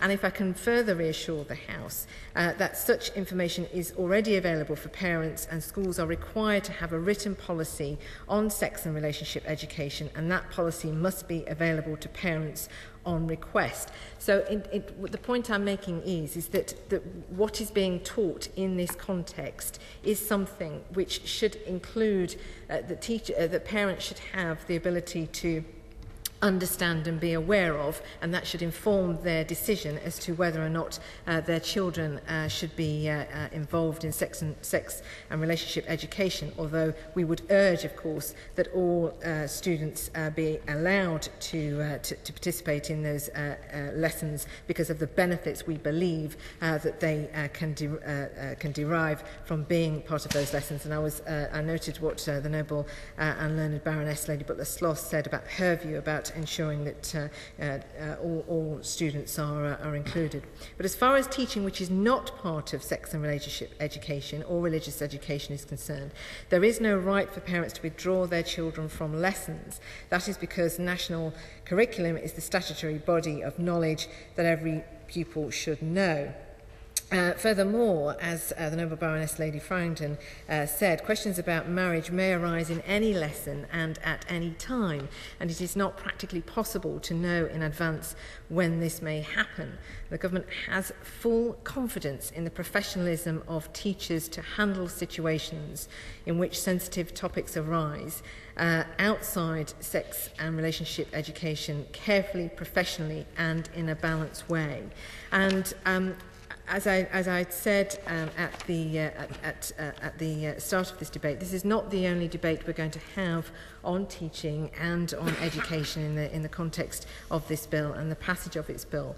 But I think it is really important for me to be as clear as I can be that teachers are not required to endorse any belief that they do not have. They are required to explain the law as it stands. They are free to express their own personal view as long as they do so sensitively and take into account the context of their lesson. And clearly what we hope to achieve is very much the kind of situation that the Noble Baroness Lady Farrington said that the Noble and late Lord Joseph talked about in terms of what we hope all our children will be able to achieve from the kinds of lessons that are available to them now. I hope the Noble Lord feels able to withdraw. Parents are not now allowed to withdraw their children from sex education. I'm so sorry. Did I understand my noble friend to say that parents are not now allowed to withdraw their children from specifically sex education? No, I'm happy to confirm to my noble friend that no, parents are allowed to withdraw their children from sex and relationship education. They can do so now, and they will be able to do so in future if that is what they decide. I'm very grateful to the noble lady, the minister, for the way in which she summed up and the way in which she's handled these difficult issues. I only really want to really cover three or 4 points. But before I do that, can I thank all noble lords who've taken part in this debate? I think it's been very illuminating. We've covered a lot of ground, and I do take the point that we should be covering educative issues later in this committee stage. Just four things very quickly. I think I would ask the Minister to take on board particularly the very considerable concern that the Comrades poll showed amongst teachers as one issue. I would ask her to reflect on her words, which were said, of course, in an effort to be helpful, and I accept that, when she was speaking at second reading, and distinguishing the factual and legal position on the one hand and promoting and endorsing views on the other. I still maintain that is a very, very fine balance in the classroom, and may be very difficult to disentangle. And in fact, the word endorse, which I unashamedly lifted from your words and put into the amendment, it may be we can find a different word, but the issue, I think, is still there, balanced, as I said, on something of a knife edge. I think one has to take into account the opinion of leading counsel on this, and that runs straight into the opinion of the Joint Committee on Human Rights, who said we encourage the government to consider whether specific protections are required, etc., etc.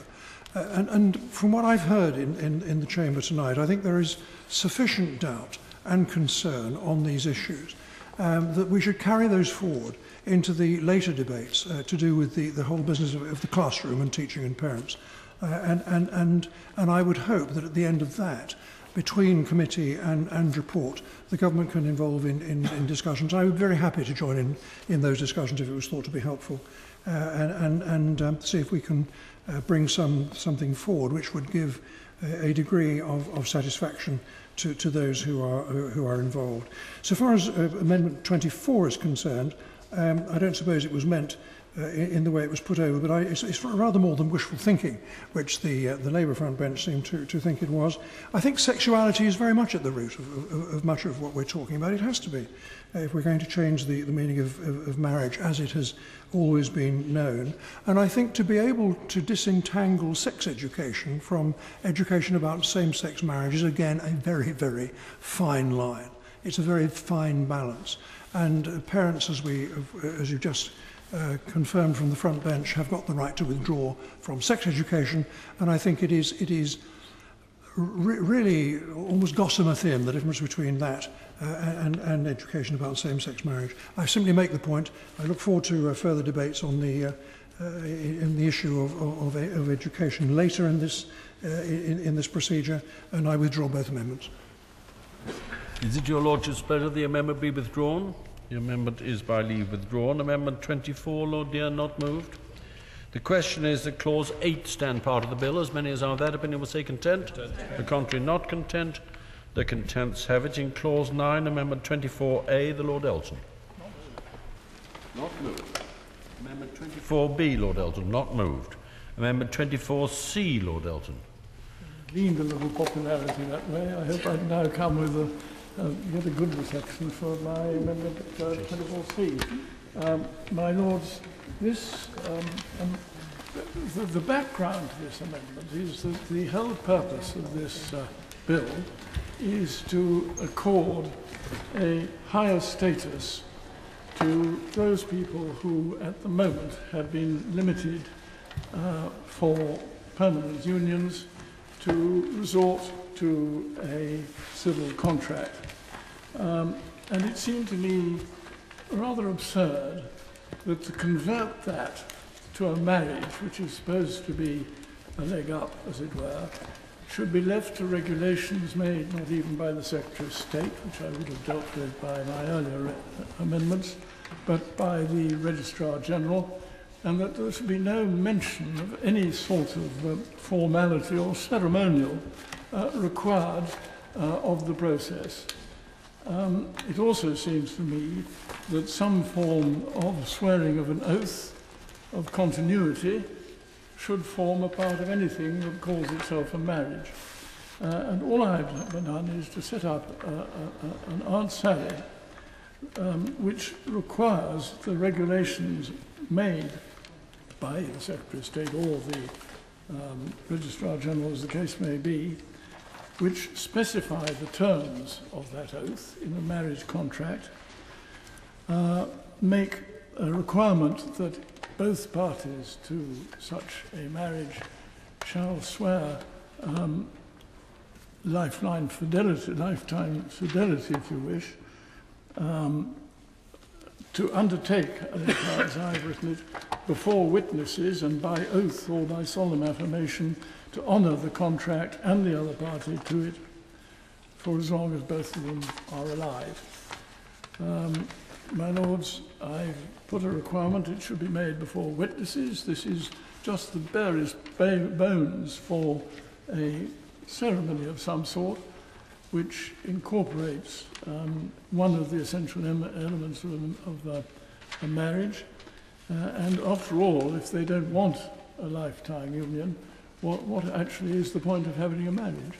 So it seems to me that this is a reasonable thing to do, but I'm actually doing it to try and enhance the status of what it is that noble lords of an opposite view are actually trying to achieve. And I hope it prospers, my Lord. At least it will give your Lordship something to think about between now and report. But with those few words, I commend it to your Lordship. I assume the noble lord would like to move his amendment? I thought commendation amounted to movement, but my Lords, I beg leave to move the amendment. Amendment proposed, page 9, line 23. At end, insert the words as printed on the marshalled list.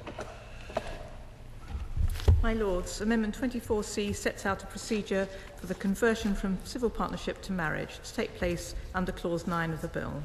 My noble friend proposes an oath or affirmation to be made before 3 witnesses. My Lords, we already have adequate powers in Clause 9 that would enable the making of provision for a ceremonial element to the conversion, which could consist of spoken statements and/or a requirement for the presence of witnesses. It would be premature to be more specific. We're still developing detailed proposals for how the conversion process would work. These are not straightforward issues. For example, the more elaborate the arrangement, the more costly this is likely to be for the couple, many of whom may wish to have a very simple, essentially administrative process, given that they may have incurred significant costs when registering their civil partnership. And let us not forget that many couples will be likely, if marriage had been an option, when they had contracted their civil partnership, they might have opted for marriage originally. And we'll consider that they do not need to jump additional hurdles or show more commitment. They've already done that. So it's important that we do everything we can not to force such couples down a costly route if they do not wish to do that. I acknowledge that some would like a requirement for some form of declaratory or contracting words to be spoken in a procedure as an integral part of the conversion, while others would want a minimalist approach. We will be consulting interested stakeholders as we shape the detailed policy for conversions so that the regulations are as inclusive as possible of affected couples' wishes. We shouldn't lose sight of the fact that a conversion is not and never has been intended to signify the beginning of a relationship. Rather, it is a change of status of an existing legal relationship. Conversion will be an administrative process, although we believe there should be a possibility of an optional ceremonial aspect for those who want it, and we will bring forward our proposals in good time so that we can get the process right. I appreciate my noble friend's recognition of the significance of marriage to couples who wish to convert their civil partnership. Nevertheless, as the methods of such conversion are very carefully considered, I hope my noble friend will bear with us and withdraw his amendment. My Lords, I was very interested in the terms in which my noble friend asked me to do that. I wonder if she's familiar with the 4th report of the Delegated Powers and Regulatory Reform Committee on this bill, which in paragraph 6 says, "We do not consider it appropriate to describe the powers conferred by clause 9 as being administrative in nature," which is what she's just done.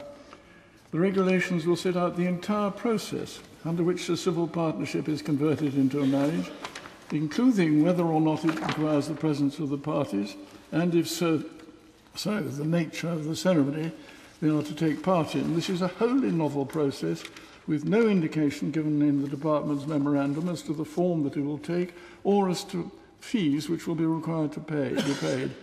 My Lords, it does seem that not enough thought has been given to this in advance. Accordingly, they put in bold type, we recommend that regulations under Clause 9 should be made by the Secretary of State, with the affirmative procedure applying to the first exercise of the powers, and of the regulations thereafter being subject to the negative procedure.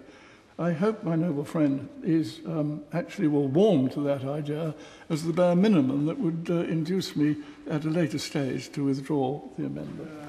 My noble friend has neatly rolled up his previous amendment as well. And indeed, I am aware of the Delegated Powers report. We've just received that, and we will be studying this carefully, considering all its recommendations, and I note what he says. And I would ask my noble friend to await our response to the recommendations of the committee. Lord, that said, and anxiously awaiting developments, which I hope will be ahead of report stage so that I can digest them, and maybe even have the honour of discussing them with the Minister before report stage, I beg leave to withdraw my amendment. Is your Lordship's pleasure the amendment be withdrawn? The amendment is by leave withdrawn. Amendments 25 and 26 have been withdrawn. The question is, to Clause 9 stand part of the bill?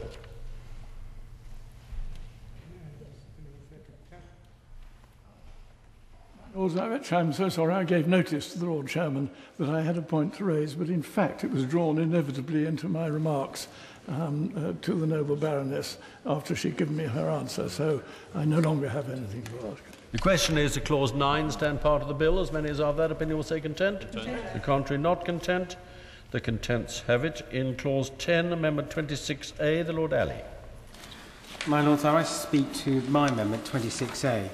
The effect of this amendment is to remove the schedule that converts same-sex marriages from a marriage to a civil partnership in Northern Ireland and Scotland. The bill makes legal same-sex marriages in England and Wales. Let me state from the outset that this amendment does not alter the laws of Scotland or Northern Ireland in relation to conducting same-sex marriage. These are prescribed matters and therefore matters for the Parliament in Scotland and the Assembly in Northern Ireland.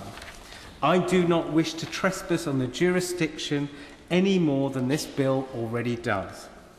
And my intention is not to try and amend legislation in Northern Ireland or Scotland by the back door. The effect of this schedule is to state, even though a couple is lawfully married in England and Wales, that that couple should be deemed not to be married in Scotland and Northern Ireland. The government's view seems to be that a couple lawfully married in England should not be treated as such elsewhere in the Union where such marriages are not performed. In particular, a couple married in England and Wales of the same sex should not be recognised as married, but rather treated as a civil partner, even if they have not agreed to any such civil partnership. So if I were to get married in London, move to Belfast, I'm sure Honourable Waddington would be very pleased with that, this bill would in effect be converting my civil marriage into a civil partnership. I'm not persuaded that the government's right about this. As the Union develops, with increased devolution of the nations and regions, we are all to a certain extent fumbling our way forward together. Our absence of a written constitution has the advantage that there is flexibility, but there is not always certainty, which would be helpful. There will be times when one of the regions or nations passes a law that does not sit comfortably with the laws of the other parts of the Union. The question is, how should we resolve that, and are there any precedents that might be helpful? I don't believe there are, as far as I am aware. The government are in danger of creating an unhelpful precedent. In the absence of past guidance, I think it would be helpful to look at basic principles. A first principle must be that our devolved union develops. It's very important that it does so on the basis of what we've talked about this evening, mutual respect.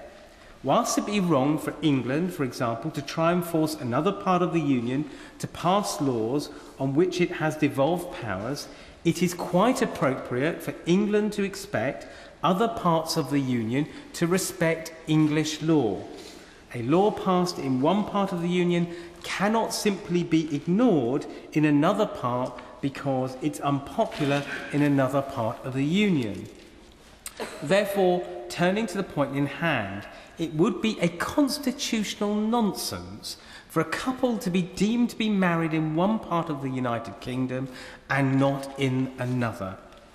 If that were the case, it would be really difficult to understand exactly what the Union is for. I would argue that it's up to the Secretary of State for Scotland and Northern Ireland and the Scottish and Northern Irish ministers to ensure that a couple married in England and Wales are treated as married couples in Scotland and Northern Ireland. It's not for us to presume to convert England and Welsh marriages into Scottish and Northern Ireland civil partnerships. I hope the noble lady or lord, the noble lord, the minister, will agree with me and accept these amendments. My lords, I beg to move. Amendment proposed, page 11, line 1, leave out subsection 3. My lords, if in fact... Those of Lord Ali, if I may just come in, and the reason is, of course, that if his amendment is carried, then the schedule to which my amendments attach will be removed. My lords, I thought the noble Lord Ali, in his usual bold capacity for initiative, was going to tangle with the whole question of devolved legislation and what can be done with between the Scottish Parliament and the English Parliament, but he has in some ways managed to work around that, though in fact he has to recognise the fact that certainly between Scotland and England there are separate laws, and they have to be, the various situations have to respond to the law in the country on which it occurs. But I think at this time of night I shall just move rapidly on to my own amendments rather than trying to unravel some of his proposals. I found a number of Scottish lawyers who have questions as to the outcome of what the government proposed in Schedule 2.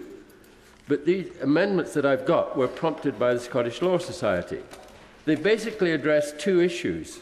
First, Schedule 2, Para 1, Subpara 1, says that once the Secretary of State, by order, has ruled that the marriage of same-sex partners in England and Wales was to be treated as a civil partnership, this would apply to all same-sex marriages, and in some ways that is the point that Lord Ali was making, that some people might feel this was unjust, and there would be room for only limited exceptions for any for whom this was not agreeable.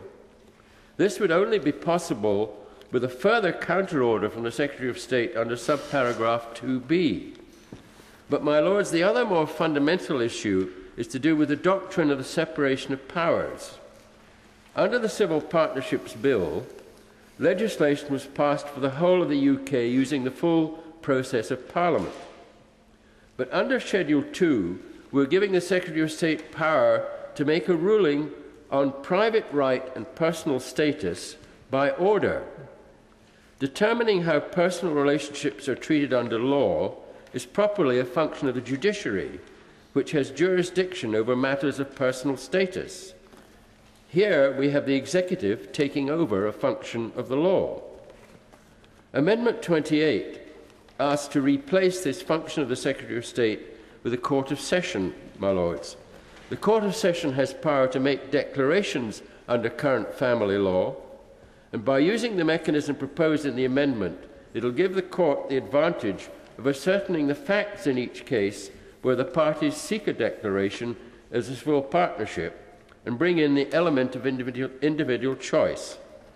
If the government wished to continue with the mechanism that they propose, it would be helpful if they would explain three questions. One, what process will be used to produce the orders under Schedule 2, and what safeguards will be put in place to address the separation of powers issue?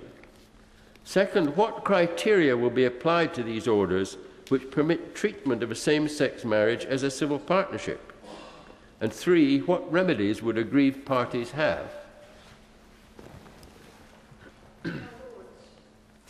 I find these this part of this bill quite extraordinary.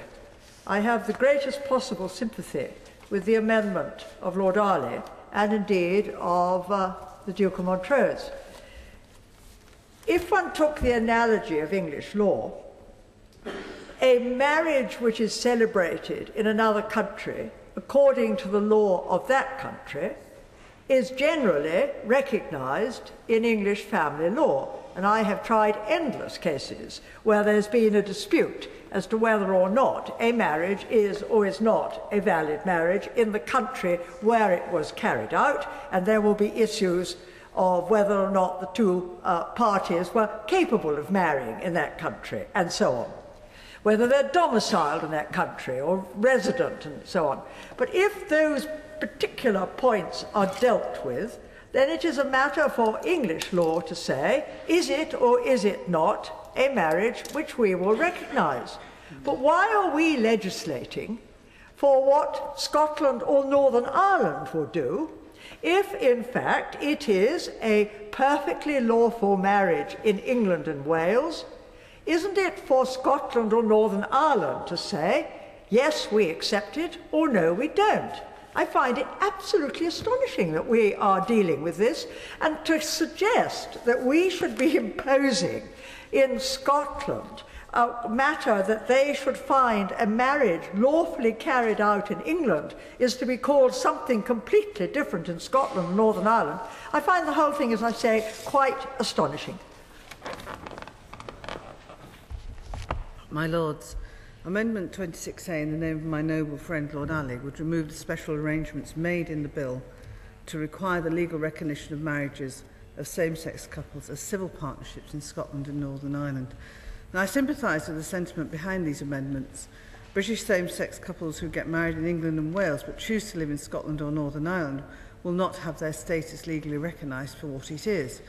However, the nature of devolution is that we cannot impose the will of Westminster on devolved authority administrations in areas where it has ceded authority. Marriage law is devolved to both Northern Ireland and Scotland, meaning that any desire by Westminster to legislate in this area for the whole of the UK requires the consent of these administrations.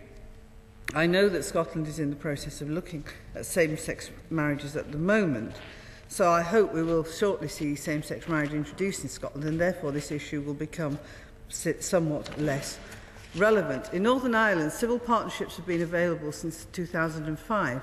However, Northern Ireland has chosen not to consider extending marriage to same-sex couples at this time. The motion calling for the Northern Ireland Executive to legislate to allow for same-sex marriage was narrowly defeated in its assembly last month. I recognise my noble friend's frustration at this. But what I'd like to ask the noble Lord the Minister is, what are the implications if the legislative consent motion is not agreed to by the Northern Ireland Assembly? Does it mean that married couples of the same sex living in Northern Ireland may be left in a worse position, having no legal recognition of their status whatsoever? And what might be the implications for either for children and for pensions? I'm concerned, however, about the legal implications of such disparity of recognition, and hope the noble Lord the Minister will be able to answer the questions that I have around this issue. Currently, couples living in a civil partnership are prohibited from adopting children in Northern Ireland, a situation currently being challenged in the High Courts. But for those couples who have been married and adopted children in England and Wales and moved to Northern Ireland, what will be the status of their adopted children? Will the couple be recognised as the legal parents where they are living? And secondly, in relation to pension rights and accrued survivor benefits, if the married same-sex couple have been living in England for 10 years and then move to Northern Ireland, will they lose the right for those accrued benefits, or will they be carried over into their civil partnership status? My Lords, I welcome this opportunity to clarify how the bill, which makes provision for marriage of same-sex couples under the law of England and Wales, affects Scotland and Northern Ireland. I can assure your Lordship's House that the Government has had lengthy and considered discussions with Scotland and Northern Ireland ministers and officials to ensure that where the bill does touch on devolved matters, it does so appropriately. I can say to the noble Lord Alley, I understand where he's coming from this, but it's not possible for us to accept his amendment nor indeed the amendments moved by my noble friend, the Duke of Montrose, which would cut across the approach we've been discussing with the devolved administrations. Indeed, the effect of Lord Ali's amendment would be to remove Schedule 2, as relevant part of Schedule 2, to the bill. And perhaps, therefore, be helpful if I explained the effect and the importance of Schedule 2. Because without the provisions contained in Schedule 2, if a same-sex couple married in England or Wales, their relationship would not have legal status if they subsequently travelled or moved to Belfast or Glasgow. So it's not as if that their marriage in England and Wales would become a civil partnership. It would have no status whatsoever under the law of Scotland or Northern Ireland. But it doesn't have a legal status in Northern Ireland and Scotland because it's a marriage in England and Wales. What the bill is proposing is for this government and this Parliament, yes, to request, because that is all we can do, for the devolved administration in Northern Ireland and the Scottish Parliament to accord it a lower status in those territories. Well, Lord's position is that as things stand at the moment, there is no provision in either Scotland or Northern Ireland for same-sex marriage. And therefore, a couple who are married, same-sex couple who are married in England and Wales, if they were to move to Scotland and Ireland, or Northern Ireland, their relationship would not have a legal status of marriage in Scotland or Northern Ireland because the position doesn't exist. There is no such thing in Scotland or Northern Ireland at the moment as same-sex marriage. Now, if I can perhaps, the Noble Lord, just bear with me. Schedule 20 to the Civil Partnership Act 2004 lists the overseas same-sex relationships which are treated as civil partnerships in the United Kingdom. I think this partly answers the question raised by the noble and learned Lady Butler-Sloss. Because at the moment, overseas same-sex marriages are not recognised as marriages in England, Wales, Scotland or Northern Ireland. They are recognised and treated as civil partnerships in the United Kingdom. And Section 213 of the Civil Partnership Act of 2004, under which Schedule 20 has effect, also sets out the general conditions which must be met for such relationships to be recognised in the United Kingdom. And if the noble Lord Ali's amendment was to be carried, we would have the slightly anomalous situation where if a couple moved to Belfast or Glasgow, they would be in a worse position than a same-sex couple who married in Portugal or elsewhere overseas where same-sex marriage is permitted, and they would be in a worse position than someone married in Portugal who goes to live in Scotland or Northern Ireland, because under the law as it currently stands, under the 2004 Act, these marriages, same-sex marriages contracted, for example, in Portugal, would be treated as a civil partnership under the provisions of the 2004 Act. I'm sure we do not wish to see a situation where a couple married in England, if this bill becomes an act, a same-sex couple married in England would have a lesser legal status in Scotland or Northern Ireland than a same-sex couple who would be married in Portugal. And it is for that reason that Schedule 2 exists. Marriage, as the noble Lord indicated, and civil partnerships are devolved matters. And the noble Lord said, why can't the Secretaries of State for Scotland and Northern Ireland get together with Scottish ministers and make them marriages? Well, my Lords, that's not how devolution works. It would have to be legislation passed by the Scottish Parliament or the Northern Ireland Assembly. Now, I think, as has been anticipated, certainly anticipated in this bill, I think was referred to by the noble Lady Baroness Thornton, the Scottish Government has indicated that it is going to bring legislation before the Scottish Parliament to give effect to bring about same-sex marriage as a status, a legal status in Scotland. And that is why, if you look carefully at the provisions which are made in Schedule 2 for Scotland, that the order-making power wouldn't have effect if the Scottish Parliament does pass legislation for same-sex marriage. And in many respects, what is there is deliberately framed, recognising that the likelihood that same-sex marriage legislation is to be brought forward in Scotland in the relatively near future. I think it's probably also fair to say that there doesn't look to be much that same-sex marriage legislation does not appear to be on the horizon in Northern Ireland, and that is why, in fact, in regard to Northern Ireland, the position is not an order-making power, which in Scotland will lapse when the law of Scotland changes, or if the law in Scotland changes, but rather one which actually in primary legislation sets out the same position for same-sex marriages contracted in England and Wales in Northern Ireland, as is the case for same-sex marriages contracted in other countries such as Portugal, as the people there would have the same position in Northern Ireland as they would have at present. My Lords, the position also is that the Scottish Parliament has passed a legislative consent motion. It did so last week to the provisions in this bill which impinge and deal with devolved matters as it affects Scotland. And the question was asked, what would happen if we couldn't get a legislative consent motion from Northern Ireland? Well, as our concern would be that this would risk leaving couples with no legal status in a part of the United Kingdom. And I think that could have important European Convention of Human Rights implications, and we would need to consider that very carefully if this situation arose, whether amendments to the bill would be needed to deal with this. And I hope that does. I know it's not what the noble Lord Ladali wishes to see, but given the devolution settlement, this Parliament is not, and I don't think anyone's argued that this Parliament should be legislating for same-sex marriages in Scotland or Northern Ireland. But in the absence of legislation there, it's important that we do give couples who have contracted a same-sex marriage in England and Wales a legal status in Scotland and Northern Ireland. Without that, without this schedule, they would have no legal status, but what we're doing is putting them on a par with couples who are married in other countries which have passed legislation on same-sex marriage. With regard, my Lords, to the amendment moved by my noble friend, the Duke of Montrose, the concern that we have there is that he seems to suggest that in some way it is the Secretary of State. I got the impression he was thinking that the Secretary of State would be making an order in respect of every couple who wish to contract who had contracted a same-sex marriage in Scotland to convert it into same-sex marriage in England and Wales to make it into a civil partnership in Scotland. The position, however, is that Schedule 2 provides a power enabling the Secretary of State, with the consent of, and it's important, with the consent of Scottish ministers, to make general provision that England and Wales same-sex marriages are to be treated as civil partnerships in Scotland, and to modify that treatment where the approach gives a result which would not be desirable by the parties.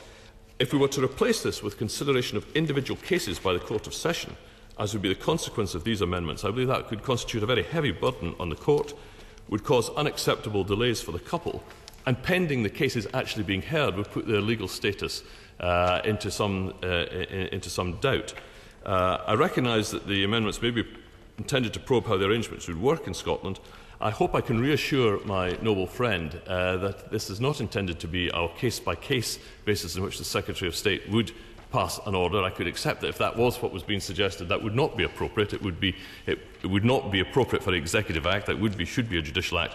But rather, it is to ensure that that as a general position, that same-sex marriages in England and Wales will be treated as civil partnerships in Scotland. And of course, if the Scottish legislation does happen to come into law before this particular provision comes into law, then this order-making power would not be necessary. And indeed, if the timetable which one would expect the Scottish Parliament to pursue is such that the difference in timing will only be a few matter of months, it may be that the impact of this particular order-making power will be very limited indeed. Lords, I hope I have... For a second, I always understood that the first question of an order was a blanket order which would cover all situations. The thing I think that's left from the questions I asked is, what process does he expect to use for the implementation of the order, and what account does it take of this question of the separation of powers? I think you're saying that the Scottish Parliament has agreed that you can cross-mix the powers. Yeah. Well, Lords, the Scottish Parliament has agreed a legislative consent motion to the provisions in this bill that relate to Scotland, which is very much the provisions we're currently talking about. The procedure is that the order-making power would be subject to the negative procedure. I'm aware that the delegated... I forget the complete name of the committee. Anyway, the Delegated Powers Committee has suggested looking at it as being an affirmative power. We obviously will give consideration to that, but it also requires the consent of Scottish ministers. So in terms of the process, That is what will happen. There will be consent required from Scottish ministers, and that there will be a negative power and a negative procedure in this Parliament, but of course subject to us considering the recommendations of the Delegated Powers Committee. With regard to the separation of powers, my Lords, I think I did try to indicate that this is a general position. It is not an individual question of the Secretary of State by order determining the legal status of each couple. It is a general power that is being given, and therefore I think it is appropriate that is a matter for the legislature to give that power to the Secretary of State, and for the Secretary of State then to exercise that power. I do not think that is appropriate for the courts, because the courts obviously can't do it on a general basis. They would have to do it on a case-by-case basis, and as I've indicated, that obviously could actually lead to a considerable burden on the courts. But also, it would also mean that those who have moved to Scotland and were petitioning the Scottish courts for recognition or for that status, during that period, would probably have no legal status at all, and I don't believe that's a very satisfactory position to put these couples into. With regard to the questions asked by the noble lady Baroness Thornton, can I write to her about what she indicated about the accrued pension? It may be, and I just say this, that there is provision, as she notes, in the orders to make some variation of them, and maybe that is the kind of situation where that would be relevant, but I will write to her and confirm that position. Well, just before my noble and learned friend sits down, is the position not that it requires a statutory provision in Scotland to make this work? And therefore, it's not a matter for the courts of Scotland, it's a matter for the Secretary of State and the ministers in Scotland to make that statutory order which makes the rule part of the statutory law of Scotland in this matter. As ever, my noble and learned friend expresses it far more concisely than I did. I thank the noble Lord the Minister for that reply. But I, as he probably recognises, am not happy with that reply. I would expect, if I got married in England or Wales, for my marriage to be recognised in Scotland and Northern Ireland. I do think it's the essence of the Union. I also think for us to have found a mechanism in this bill to have converted those marriages into civil partnerships, yes, feels like it was too difficult to convert them to marriages politically, rather than it was too difficult, rather than civil partnerships. It is clearly, for me, a nonsense for couples to be married in England and Wales, that they should be treated differently in Northern Ireland and Scotland. For us in this Parliament to determine that a marriage in England and Wales should not be treated as a marriage in Scotland and Northern Ireland, without putting the question, as the noble and learned Lord Mackay of Clashfern just indicated, without putting the question to the Secretary of State for Scotland and indeed those Scottish ministers for that order, or indeed the Northern Ireland Secretary and the Northern Ireland ministers, is for us to be complicit in perpetuating an inequality.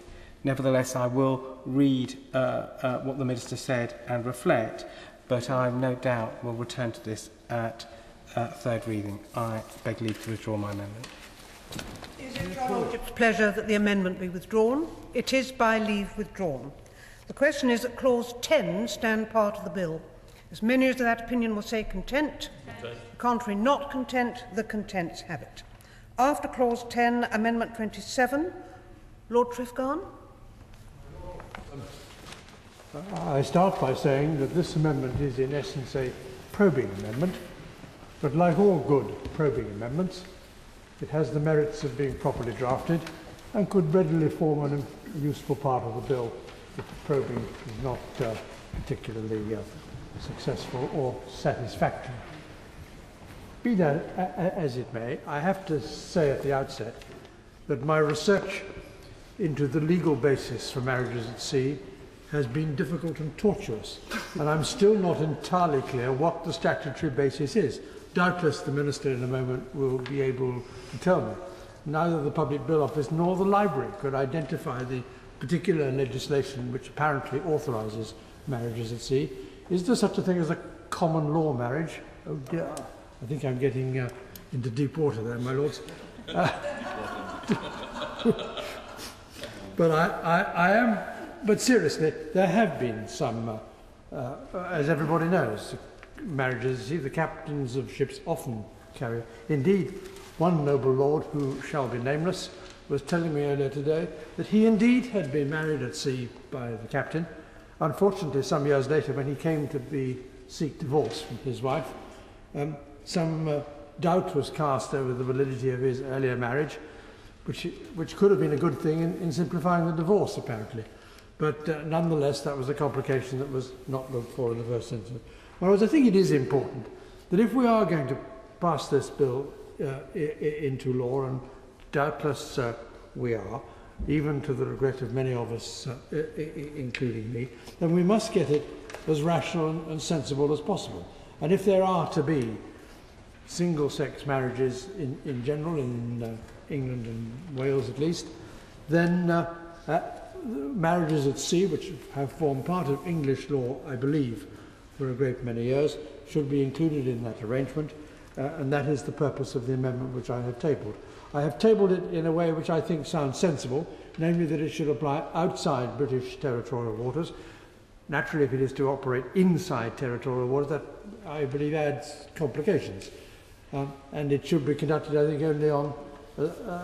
we can only extend our legislation, I suggest, to British registered ships. I may be wrong about that, but that seems to me sensible and appropriate. And on that basis, I beg leave to move my amendment.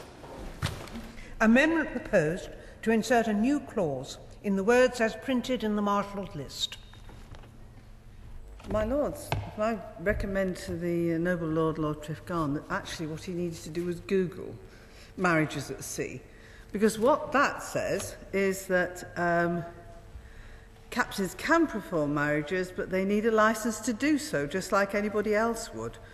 There are no laws automatically that grant captains the right, though you wouldn't know that obviously from watching the television. And apparently this possibly originates from the days of sail, when Europeans would have to travel by ship for months at a time to reach far-flung colonies, and a couple might meet, court and marry while en route to their destination, I am told.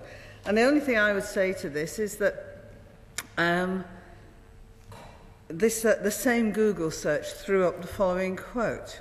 I am a great fan of Star Trek and the Starship Enterprise, and apparently Captain James T. Kirk said, since the days of the first wooden vessels, all shipmasters have had one happy privilege, that of uniting two people in the bonds of matrimony.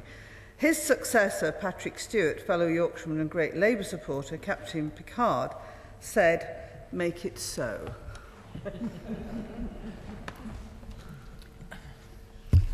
My Lords, my noble friend's amendment would enable marriages of same-sex couples to be conducted by the master of a British registered vessel on the authority of a superintendent registrar's certificate outside the territorial waters of England and Wales. However, this is not a right possessed by opposite-sex couples, so this would in fact be out of line. And I'm absolutely delighted to fill in my noble friend on marriage at sea, and I've learned a great deal as well. At present, the validity of a marriage on board a British merchant vessel is governed by the law of the country in which that vessel is registered. In the law of England and Wales, the Marriage Act 1949 does not provide for marriages to take place on board UK registered vessels at sea, and the Foreign Marriage Act 1892 only applies to marriages outside the UK jurisdiction. Neither is it clear that the common law of England and Wales provides authority for the validity of marriages that are celebrated on merchant vessels at sea, although there are historic authorities which suggest that a marriage could be formed under the common law only if it is not possible to wait until the ship had reached port. It is unclear whether those authorities still apply, given that there is now statutory marriage law covering both domestic and foreign marriages, but in any event, such a scenario is extremely unlikely to arise in current times. Therefore, at present, we do not believe that it is possible for a heterosexual couple to have their marriage formally solemnised by a master of a British ship. Now, I can fill the Noble Lord in on some additional material, but probably not tonight. The purpose of this bill is to enable same-sex couples in England and Wales to marry in a civil ceremony or in a religious ceremony if the religious organisation opts in. It's not intended that marriage for opposite-sex couples should be altered, even if everybody does want them to get married at sea, or that the bill should bring about wider changes to marriage law. I would therefore hope that, no doubt disappointed, my noble friend will be happy to withdraw his amendment, and I will supply him with more information than either Google or his own investigations produced. I have to be honest and say that I'm more mystified than disappointed, to be honest. Listening to the Noble Baroness Lady Thornton there talking about the Starship Enterprise and all that, I'm tempted to ask whether captains of aircraft have this right, or maybe granted the right. But perhaps that will be pressing the extent of the amendment just a little bit too far. My Lords, I'm grateful to the Noble Baroness for what she said. I beg leave to withdraw my amendment. Is it your Lordship's pleasure that the amendment be withdrawn? It is by leave withdrawn. Before Schedule 2, Amendment 27A, in the name of Lord Harrison. No. Not moved. Thank you. We then come to Schedule 2, Amendment 28 in the name of the Duke of Montrose. Not moved. 29, 30, 31, 32, none of them moved. The question is that Schedule 2 be the second schedule to the bill. As many as that opinion will say content. The contrary not content, the contents have it. In Clause 11, Amendment 33, Lord Mackay of Clashford. My Lords, this is an extremely simple point, but possibly of some importance. Clause 11 of the bill, Provision 1, Subclause 1, says, in the law of England and Wales, marriage has the same effect in relation to same-sex couples as it has in relation to opposite-sex couples. Now, that is not correct as it stands, because there are all these provisions later of the schedules, and therefore the accurate enunciation of the law is subject to the later provisions of this Act, and I beg to move. Amendment proposed, page 11, line 4, insert the words as printed on the marshalled list. My Lords, I'm grateful to my noble and learned friend, and as is clear from today's list, this amendment was debated as part of a group yesterday, but my noble and learned friend gave me notice that he wanted to ask a question following on from the debate. I've been given an answer to his question, which I could read out, but I know I wouldn't understand what it is I'm reading out, and I know we are keen to make progress. So what I think is probably the most sensible course of action is for me to ask Parliamentary Council to reflect on the points that my noble and learned friend has made, and then I will ensure that I write to him as soon as possible, and I put a copy of that letter in the library. I'm very grateful, and I'm happy to withdraw the amendment on that assurance that Parliamentary Council will look at this. Is it your Lordship's pleasure the amendment be withdrawn? The amendment is by leave withdrawn. Amendment 33A, the Lord Stevenson. No, not. My Lords, I rise to move Amendment 33A in the name of my noble friend, Lord Stevenson of Balmacara, which is a probing amendment. Our interest in this issue is to draw attention to people born with an intersex condition, individuals whose anatomy or physiology differ from contemporary cultural stereotypes of what constitutes male and female. Being intersex is not a disease, it is not a disorder, it is a perfectly normal and actually quite common variation within human development. And the need to use the term is made necessary by society's insistence on maintaining a rigid classification of all human beings being as male or female. In many ways, those with an intersex condition can be termed non-gendered.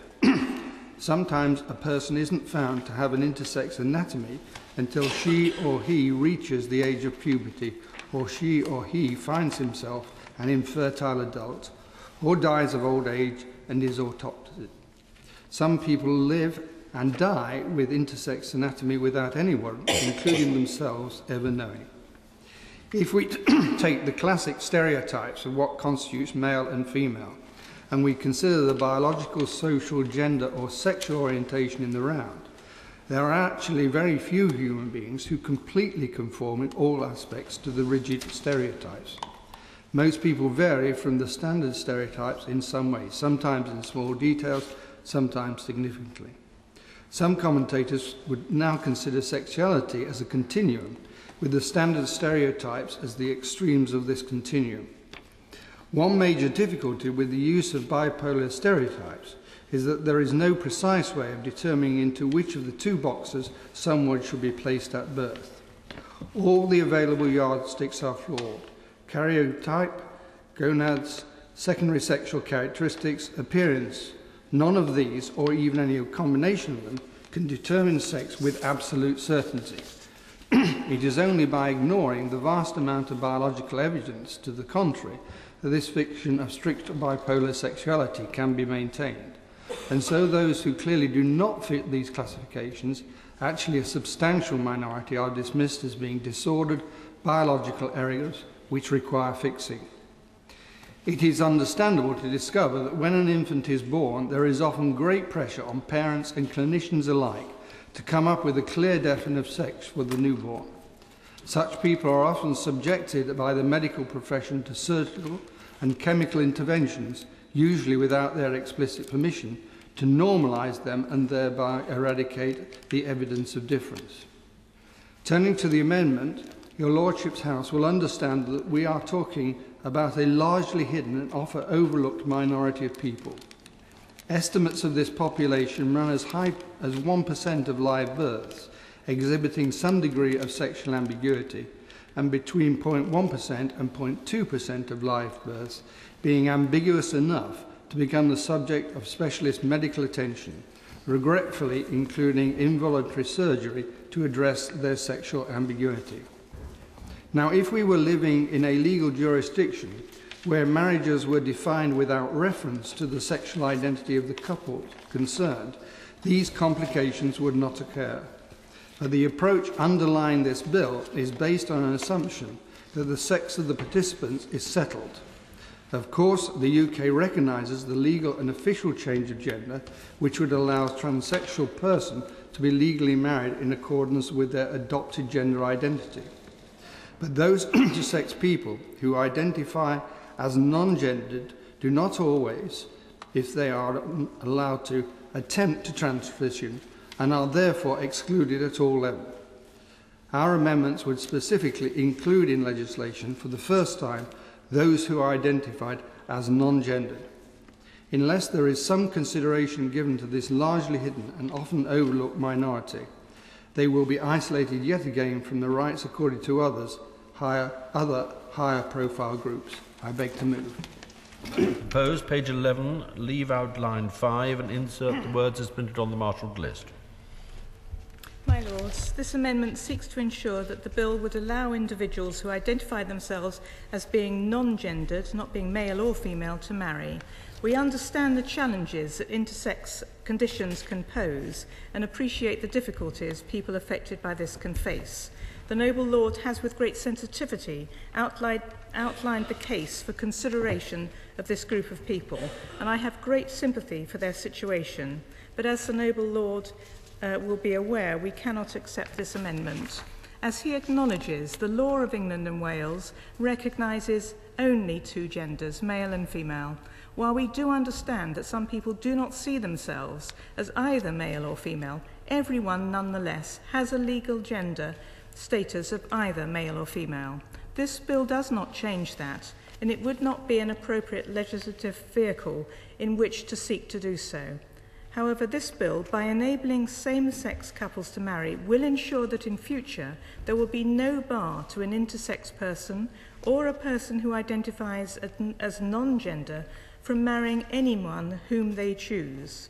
The effect of the bill will be that people will be able to get married and remain married, regardless of their legal gender. The issue raised by this amendment goes well beyond marriage.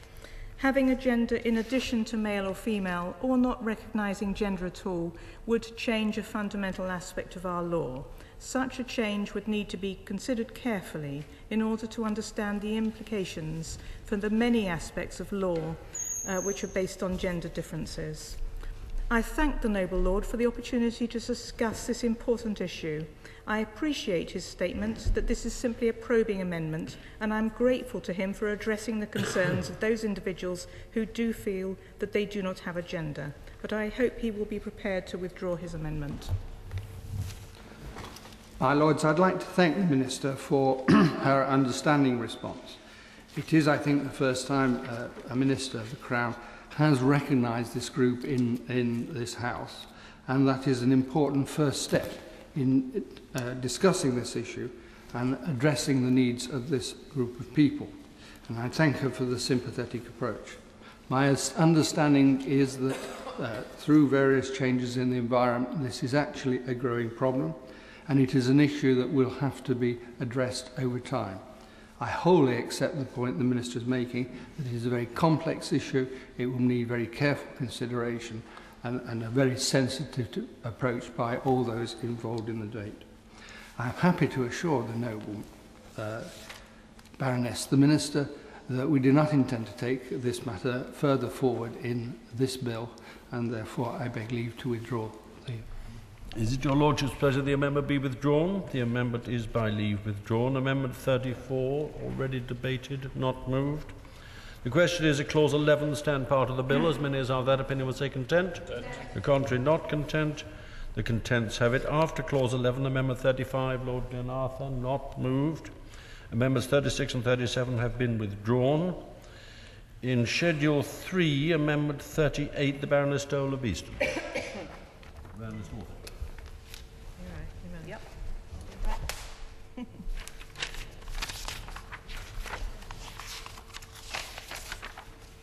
My Lords, I beg to move a group of government amendments.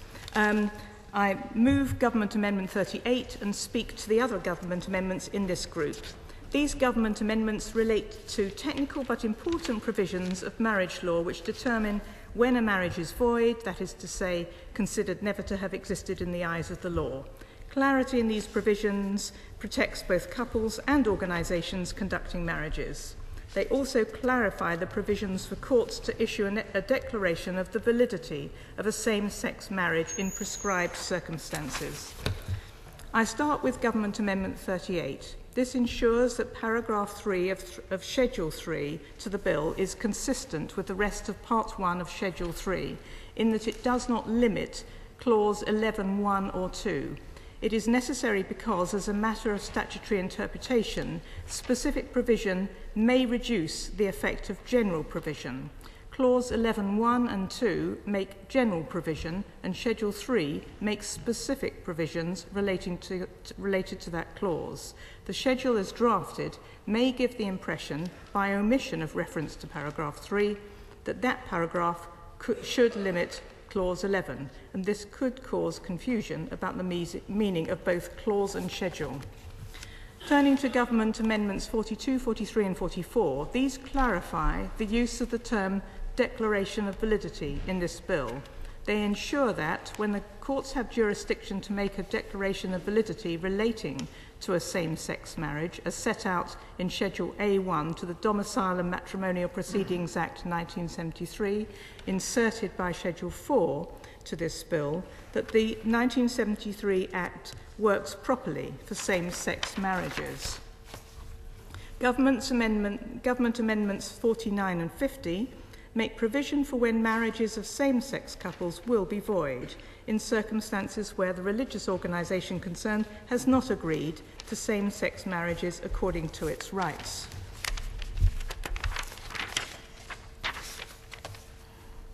In relation to the Church of England and Church in Wales, Amendment 49 provides protection to couples to prevent their marriage from being considered to be a non-marriage. If it was held to be a non-marriage, this would mean that the court could not exercise its powers in respect of financial relief, which they can do if the marriage is held to be a void marriage. This amendment also provides clarity for the Church of England and Church in Wales, and I can say that this issue was in fact raised with us by the Church of England, whom we have consulted on the drafting of this amendment. In the case of other religious organisations, Amendment 50 provides that where a couple is unaware that the religious organisation has not opted in to marrying same-sex couples, the marriage will be valid. However, if the couple took part in the marriage knowing that the religious organisation had not opted in, then the marriage will be void. If the couple marry in good faith, believing the person who solemnised their marriage was representing the religious organisation and that the organisation had opted in, they may live as a married couple for many years before the mistake comes to light. It is not right that they should be penalised for the mistake of the person who solemnised their marriage.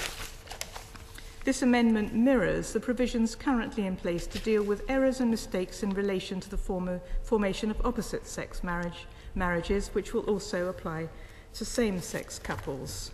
Government Amendment 52 provides the same clarity about the status of same-sex deathbed marriage under the Marriage Registrar General's Licence Act 1970, which has been conducted by a member of a religious organisation which has not opted in to conducting marriages of same-sex couples.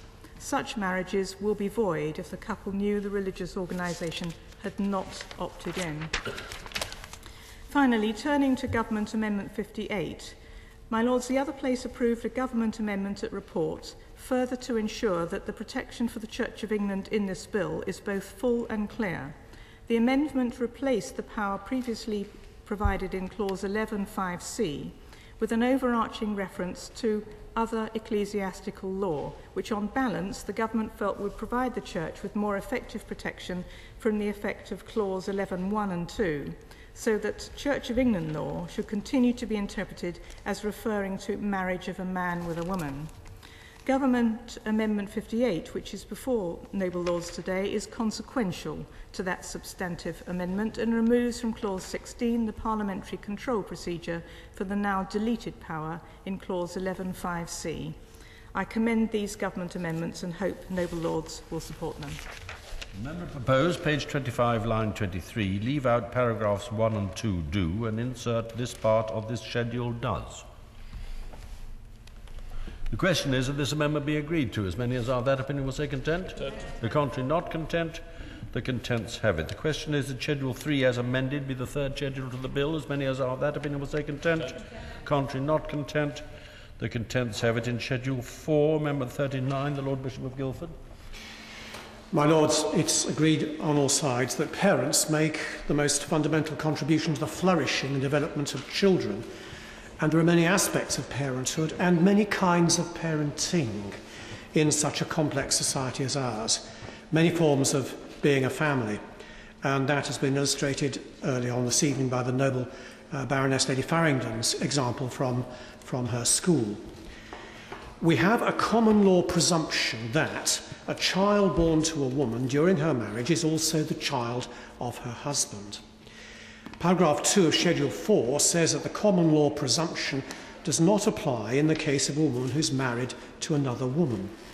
The reason why the presumption cannot apply in such a case is, of course, obvious. However, the question is, and this is a probing amendment, the question is whether simply leaving matters there is sufficient. And I argue it's not, because in all the debates on the bill, here and in another place, and during the consultation process, there has not perhaps been enough concentration on the issue of children. Tonight, I want to, as briefly as I possibly can, stress a more child-centred approach to the question of children in marriage, all kinds of marriage, and especially in same-sex marriage.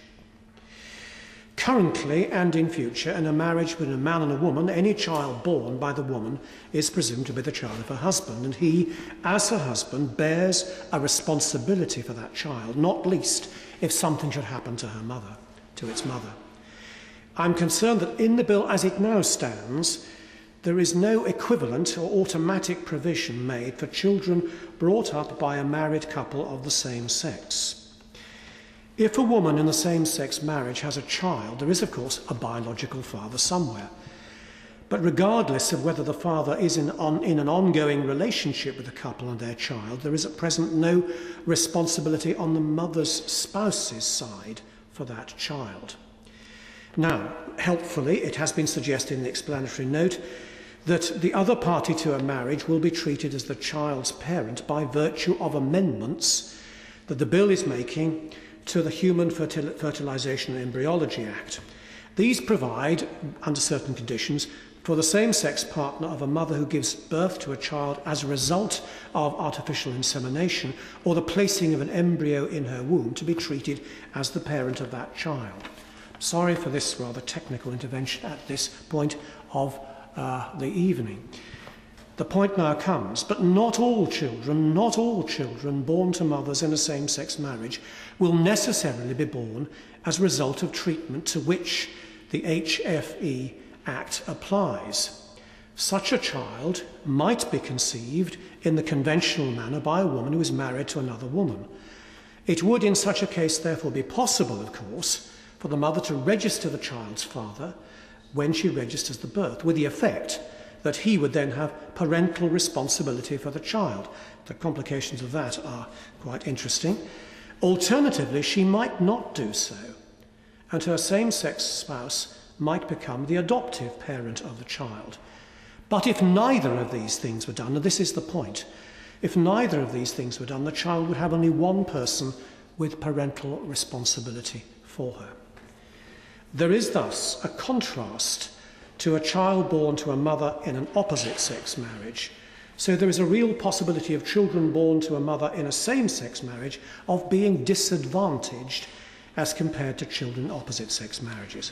This is not to say, my lords, that it is necessary that children always have to have two parents. That is often, sadly, not possible. Or that sometimes a child brought up by a single parent, or by same-sex parents is actually better cared for and looked after than dysfunctional heterosexual parents.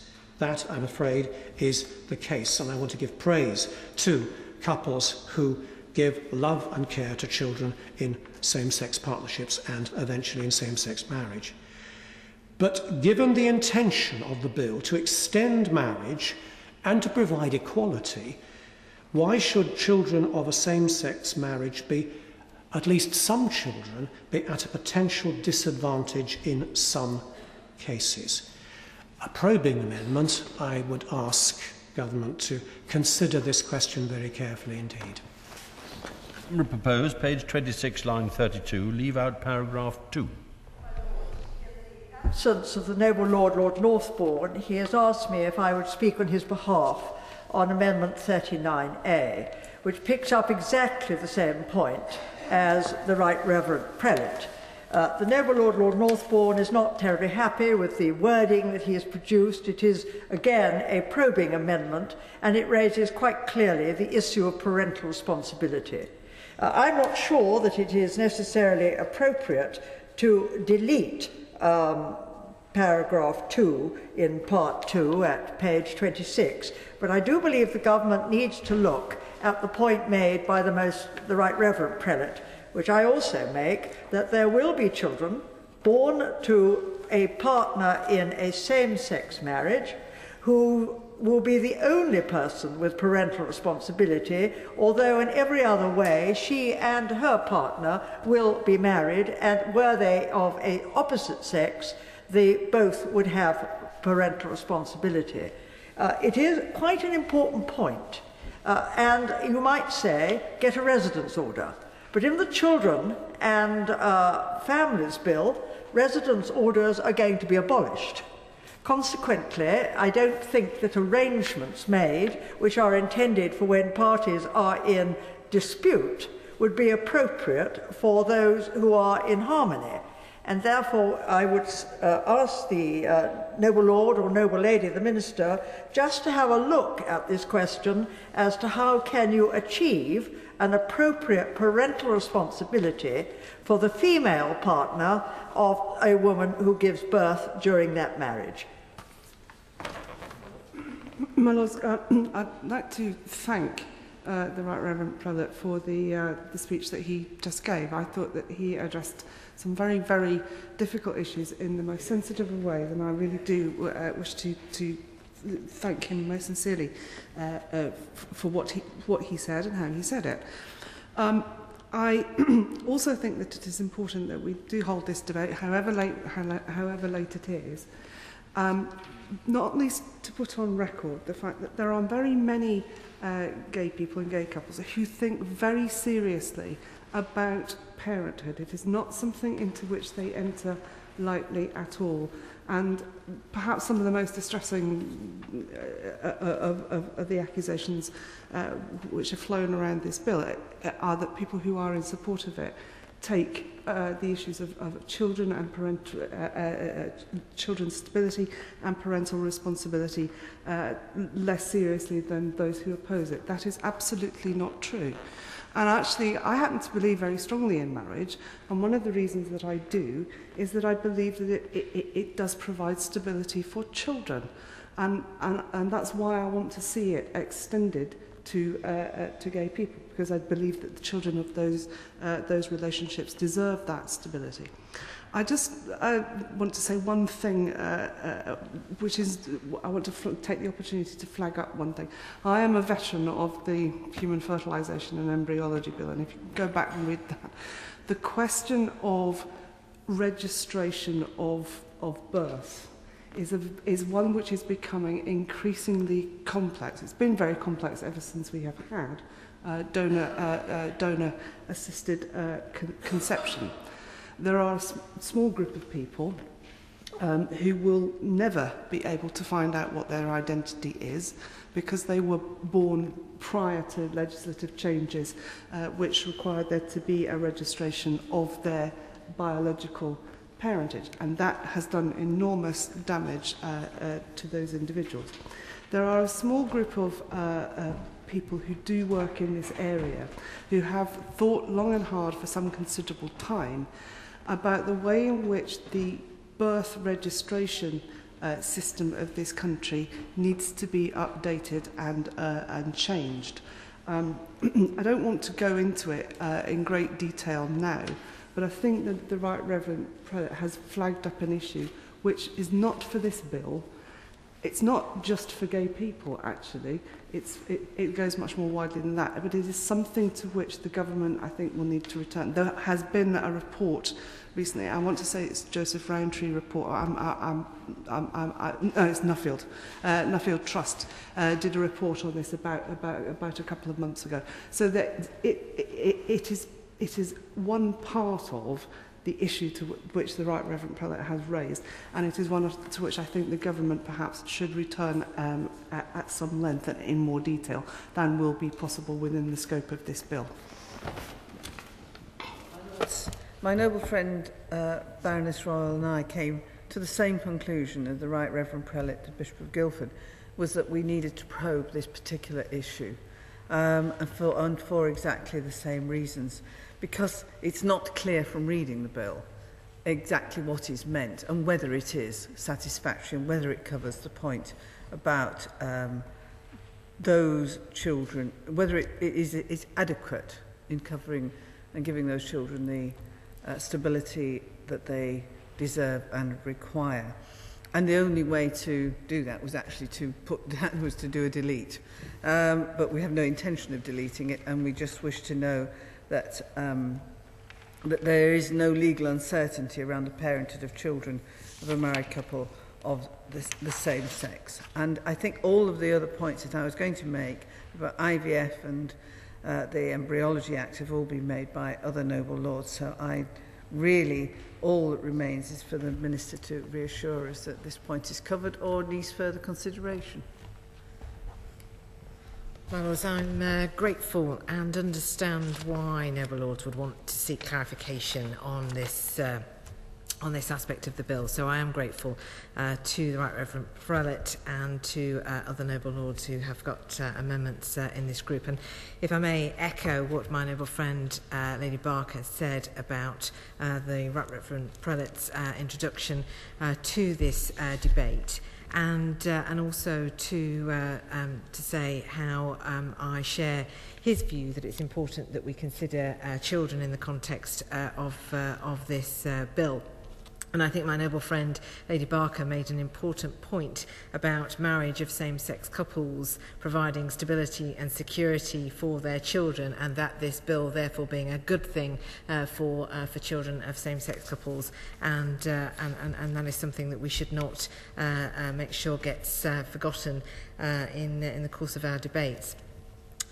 The Amendment 39, in the name of the Right Reverend Prelate, removes paragraph 2 of Schedule 4, which makes clear that the common law presumption, often referred to as the presumption of legitimacy, that a child born to a woman during her marriage is also the child of her husband, will not extend to same-sex marriages. And I think just for the clarity of our debate, it's probably worth me just reading out, it's not very long. What it says here in page 26 of the bill is that Section 11 does not extend the common law presumption that a child born to a woman during her marriage is also the child of her husband. Accordingly, where a child is born to a woman during her marriage to another woman, that presumption is of no relevance to the question of who the child's parents are. Now, what this means is that where two women are married to each other and one of the parties to that marriage gives birth to a child, the other party will not automatically be presumed to be the parent of that child. And this provision does not change the current situation. Instead, it clarifies what the legal position will be in terms of the common law presumption. The presumption is about fatherhood, and the bill does not change the law on fatherhood. The Noble Lord Northbourne's amendment, which the Noble and Learned Baroness Lady Butler-Slott spoke to, Amendment 39A, aims to ensure that both parties to a same-sex marriage have parental responsibility for children born to or adopted by that couple, and particularly focuses on the parental rights of the surviving spouse. And this is, I absolutely understand that objective, and I share that objective, and I do understand why we're having this debate and why this clarity is sought. However, we believe this amendment is unnecessary because